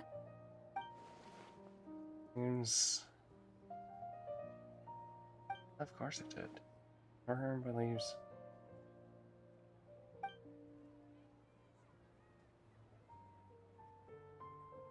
Ouch. If you bite the hand that feeds you, don't act surprised when it turns into a knuckle sandwich, right, Sino? Perhaps I shouldn't say this, but their treatment of Lesser Lord Kusanali calls for a more severe punishment. You could simply tell Lesser Lord Kusanali that you wish to have Azar and his accomplices severely punished. I respect our deity's decision, and won't interfere in any way. While we're on this topic, why didn't you accept the Academia's invitation to become the Grand Sage? Are you trying to say that I'm fit to be a sage? Not at all. But every person handling the selection process has said that you are the most suitable candidate to lead the Academia right now. Why? Because he dethroned Azar from power? Could you try to put it another way? This is a good thing, yet you're making it sound like I overthrew Azar for my own personal gain. I mean... Seriously, though, I always wondered if you had some personal motives behind it. I did have my own motive, but it had nothing to do with being a sage. If the rules of our nation were suddenly cast by the wayside, then it wouldn't be long until chaos ensued. I had no intention of letting their dreams disrupt my life. By that, you mean your life working as the Academia's scribe. Precisely. Wait, is that all? So, that's the only reason why you joined us and came up with all those plans? It's reason enough. You've certainly got quite the personality. You flatter me. All right then. How about you? You've already resumed work as the General Mahamatra, right? That's right. Will you be happy with that life? It's not about being happy. There are merely a lot of things that I must do. Even so, keep your spirits up and try to be happy, okay? And try to smile more every day, just like I'm doing now. Thank you. I'll keep that in mind.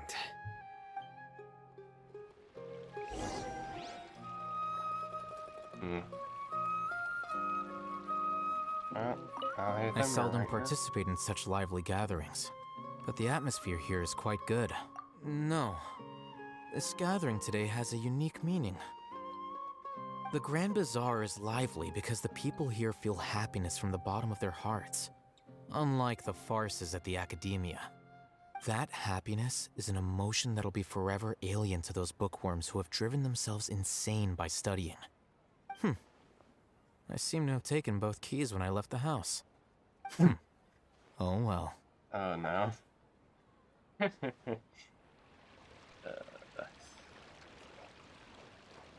Ah, there you are, traveler. Well, how is it? Are you enjoying the feast today? If there's anything you're unhappy with, just let me know. I'll be sure to take note of it. It's great. Thank you for inviting me. That's good. It's the first time I've ever invited so many exceptional people to one place. I was a little nervous myself. You see, every guest here is quite extraordinary. It's unbelievable that we've got everyone together here. Almost like a fairy tale. Make sure you live it up tonight. I'll be happy as long as you're enjoying yourselves. Oh, we have a message. Can you tell us that... I'm honored to have her think of me this way. If I have a chance in the future, I would really like to invite her to one of my performances. I can't explain why, but I just feel elated right now. Thank you.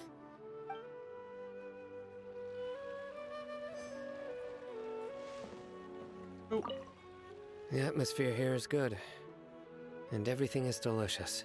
Must be very safe to light the gathering. Yeah. I don't often come to such places, but it feels quite good. I have a lot to handle these days. Otherwise, I could show you around. Don't worry about us. There's always next time. We're friends after all. This feast is pretty good. I like it.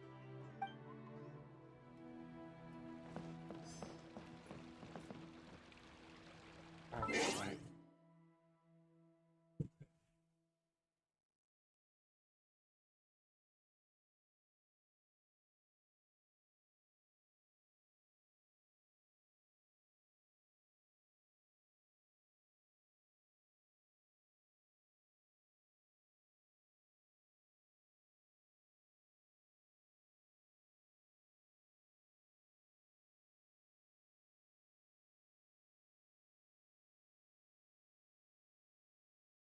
A little bit.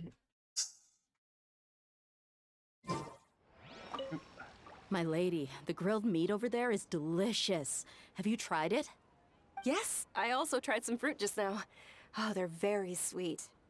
What an amazing place to relax. No wonder everybody likes to rest at the Grand Bazaar. You said it. Oh, look who else is here.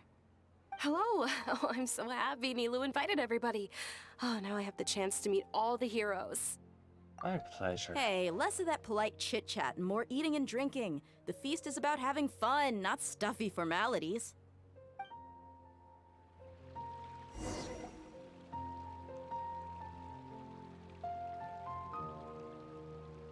Hey, what's wrong? Your head is starting to droop.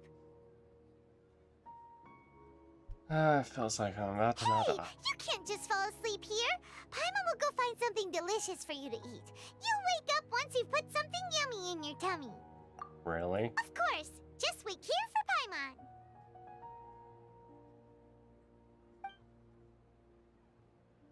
I have a feeling either Lesser Lord or Greater Lord is going to contact me. Because I didn't sleep well last night, I fell asleep out. Or is it the Balladeer?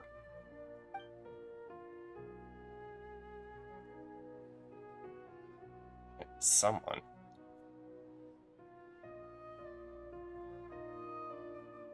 It's me. Not yet. Eat up. Looks like my conscience is connected to yours. You may blame me for being a bit too self-indulgent. I was thinking about talking with you, and the next thing I knew, I had made a connection with you. The connection between us is amazing. It's like flora and the fence it grows upon. Is there anything you need from me? I heard there's an amazing celebration feast today at the Grand Bazaar. I wanted to have a look for myself, so I snuck in. Lately, I've been so busy dealing with all the fallout from recent events, so I really haven't had any free time. Although you've already helped me with a lot, there's still one more thing I hope you can help me with. Oh boy. What's up? Please say thank you to everyone for me. Yeah, seriously. Oh, Is it not convenient for you to do that for me? Some things in this world must be done by yourself. But if I just show up all of a sudden, people will become all quiet and stiff, won't they? What if I end up scaring them and ruining this wonderful feast? That'd be the last thing I want. I'll just drag you over. Be fine. Let me think about it. Okay. Have you made up your mind? Yes, I have. That's good. Wait, oh god. Nope. You said I should go thank everyone as myself, right? So... I've decided to borrow your body for the time being. Please don't blame me. The flora also climbs up to the fence to get closer to the sky. Oh god. Please promise me you won't say anything weird while you're in my body.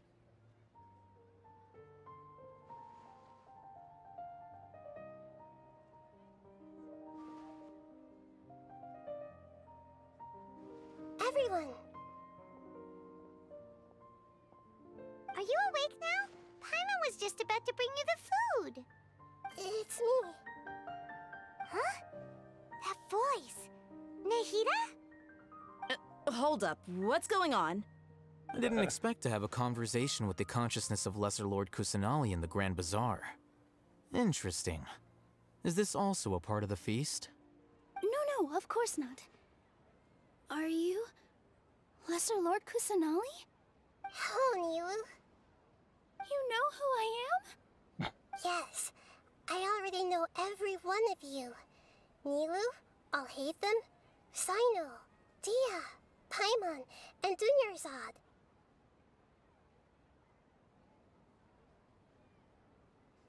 Lesser Lord Kusanali?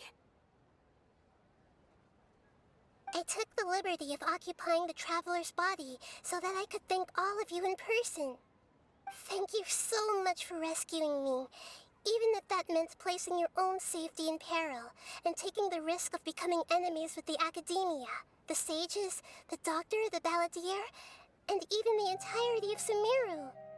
Without you, without any of you, I would have been in a much more difficult situation. Had you not helped me to resolve the crisis, not only I, but Sumeru and even the entirety of Tevat would have suffered great misfortune. People refer to you as the heroes who managed to rescue a god. I'm quite fond of this name. It not only explains your identities, but also bears witness to your relationship with me. Please, allow me to present to you my most sincere gratitude. Lesser Lord Kusanali, you have done so much for Sumeru, and I didn't even have a chance to do anything for you. You don't have to do this. Dunyarzad, the suffering you endured during your illness is also proof of you being with me and praying for me. Thank you. You don't need to be so ceremonious. It's always been my duty to protect you. This is how the relationship between the Academia and Dendro Archon should be. We just did what was necessary and set things back on the right path.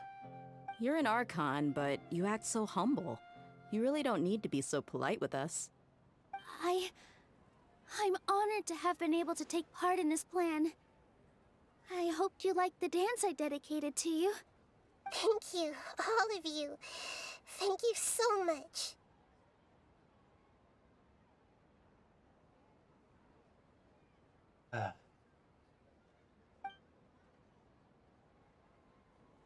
See? Just like I said, everybody was very happy to meet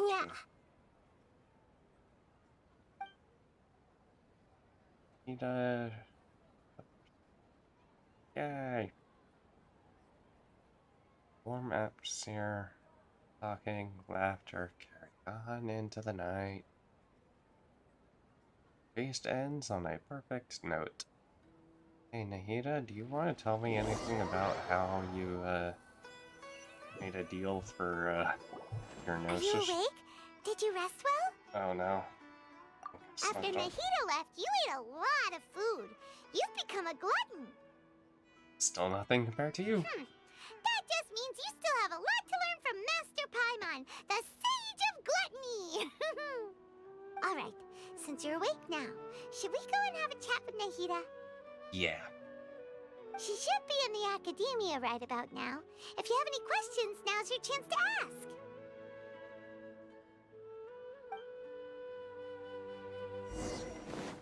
Doop.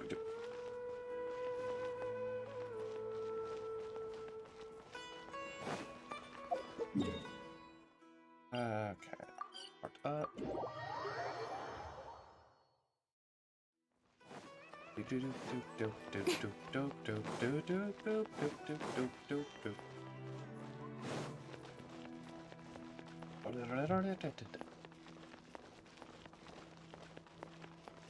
Okay.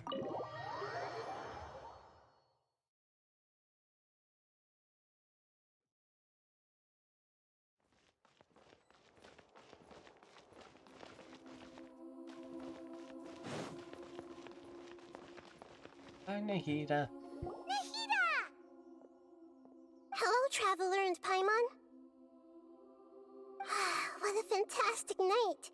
I'm still immersed in all the happiness and joy, like a candle floating on water. So are we, and that's why we're here to talk with you. Is there anything you want to know? A few things. About the Akasha. After recent events, the Akasha can no longer function as it used to. I've given it some thought, and have decided to shut it down permanently. But this is definitely not a bad thing. Even from the beginning, I've been planning to shut it down. The Akasha's centralized administration of knowledge has always restrained people's curiosity and curtailed the number of paths available to them. I don't think this is good for Sumeru. Yeah. Although people may initially feel a little uncomfortable with the loss of the Akasha, they will soon understand that this life is more suitable for them. And as for the future of Sumeru, I'm preparing to regain control of the academia. The former sages have received their punishment, but the new sages have yet to be selected. I will oversee the process personally. I hope that the new 6th grade sages will be more focused on academics. Sumeru needs such leaders more than ever. The other big issue is the people of King Deshret. All the residents of the desert, in fact. They have been mistreated for far too long. I've already taken some measures to address this. It will take some time to rebuild everything, but no matter if it's culture, friendship, or trust, we will rebuild it. Okay. The day I fell asleep. You mean, what happened after the doctor put you to sleep? Did he take the gnosis? Not exactly. The top-ranked Fatui Harbingers, up to number 3, possess power comparable to that of gods. I was no match for him in that kind of situation. What? However, in spite of the bad situation, I still managed to make a fair deal with the doctor. I'm sure you remember the entity that changed your fate, the Heavenly Principles. In fact, the Heavenly Principles has been quiet since the Conria disaster 500 years ago. I used this point as leverage against the doctor. I told him that the Heavenly Principles may be awakened if I destroy the Gnosis. Although it's just a bluff, he still fell for it. I assumed that the Heavenly Principles wouldn't just stand by and let such extensive damage to its laws take place. And as for what I exchanged for the Gnosis, the exchange served as both punishment for the doctor, as well as a boon of new knowledge that I couldn't refuse as the God of Wisdom. Uh-huh. About the Balladeer. He's still in a coma. I've hidden him like how one would hide a feather. I know you have many misgivings about him, but as someone who had become a god, he has retained a number of very useful features. Don't worry, I'll keep an eye on him and make sure he doesn't do any evil. In addition, there are still some mysteries left in him. Some things may be very clear from my perspective, but he has still yet to understand them himself. His future will be determined by fate. Well, I already have him, so... about Fontaine, the next stop on my journey. Is that where you're headed next? Fontaine, the nation of justice? As far as I know, that nation operates in a judicial system. Does their Archon personally judge people? No, there's a Chief Justice in Fontaine. Generally speaking, the Hydra Archon, Focalor, won't preside over individual trials. However, even then, Focalor will still make herself present at just about every trial. It seems that she just likes to immerse herself in that sort of atmosphere. As Archon, she still reserves the right to influence the final verdict. Anyway, let's just say she's got, a very unique personality. Okay. Are you sure? Isn't there something else you haven't asked about yet? Huh? You mean... About your brother. Ooh. While you were resting at Gandharvaville, I took some time to perform an Irminsul search for information on your brother. We both came from beyond this. Yeah! Isn't Irminsul a repository for all the information and memories of Teyvat? So there shouldn't be anything on her or her brother. This is true in your case. Irminsul indeed does not have any information on you. However, there must be something different about your brother. Because, as it turns out, the world has recorded information on him after all. What? Yeah, that's interesting. There's only one possible explanation. He belongs to this world. How is that possible? We journey things don't add up. Something wrong with me, or whether it's something I don't. But nothing about this makes any sense! Wasn't this your first trip to Teyvat? You know what he's been through. According to the records I was able to access, your sibling suddenly appeared in Conria. After the Conria disaster, he began his journey through the 7 nations of Teyvat. But just as his journey was about to reach its conclusion, the Irminsul records on him suddenly become fuzzy. What do you mean, fuzzy? Did something happen to him? All I know for sure is that somebody, for reasons only they can know, is deliberately obfuscating his fate. And whoever it is, if they can do that, who knows what else they're capable of. Could it be related to the Abyss? Even that wouldn't explain how he somehow comes from this world. Something else I noticed was that according to these records, the Fatui have not classified your sibling as one of the Descenders. Descenders? What's a Descender? Paimon's never heard of it. Look, I'm sure you must be curious about the information I received from the Fatui in return for my gnosis, right? A very important part of the intel was about this world's Descenders. External beings, ones that don't belong to this world. Traveler, you are Teyvat's 4th Descender. 4th? Huh? So the Fatui count 3 other Descenders before the Traveler, and her brother isn't even one of them? That's right. My current hypothesis is that the first Descender was likely what we now call the Heavenly Principles. As for the other Descenders, I still need to verify their existence. It could take me some time.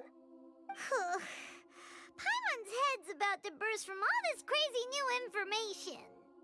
And yet, even knowing all this, I'm sure you must still have a lot of unanswered questions. I must say, I truly regret that I can't help you more as the God of Wisdom. There are many questions in my heart as well. I will need some time to go through each one of them. Same here. I need to And reflect on what soon, you've said. you'll also begin your journey anew and depart from Sumeru. I'm very interested in your future. It's a journey that can't be observed or recorded by this world. If fate is the ultimate knowledge, then your future will be the ultimate fate. Paimon's sure glad we got to meet you, Nahida. The pleasure is all mine. I can't thank you enough. Alright, that's enough talk for today. If you ever miss me, just close your eyes, and maybe I'll appear in your dreams.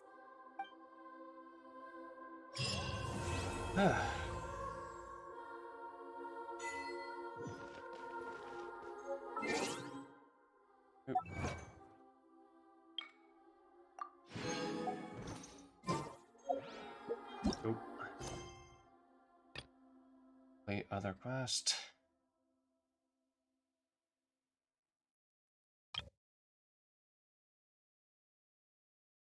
Oh my god.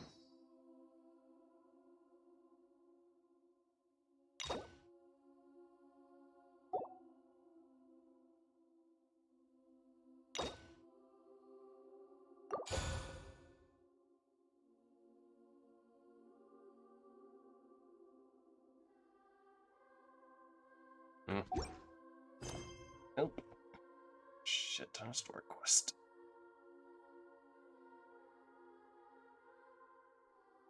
I also still have. Whee!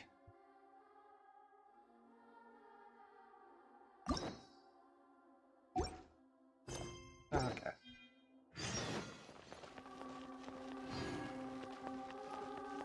Yep.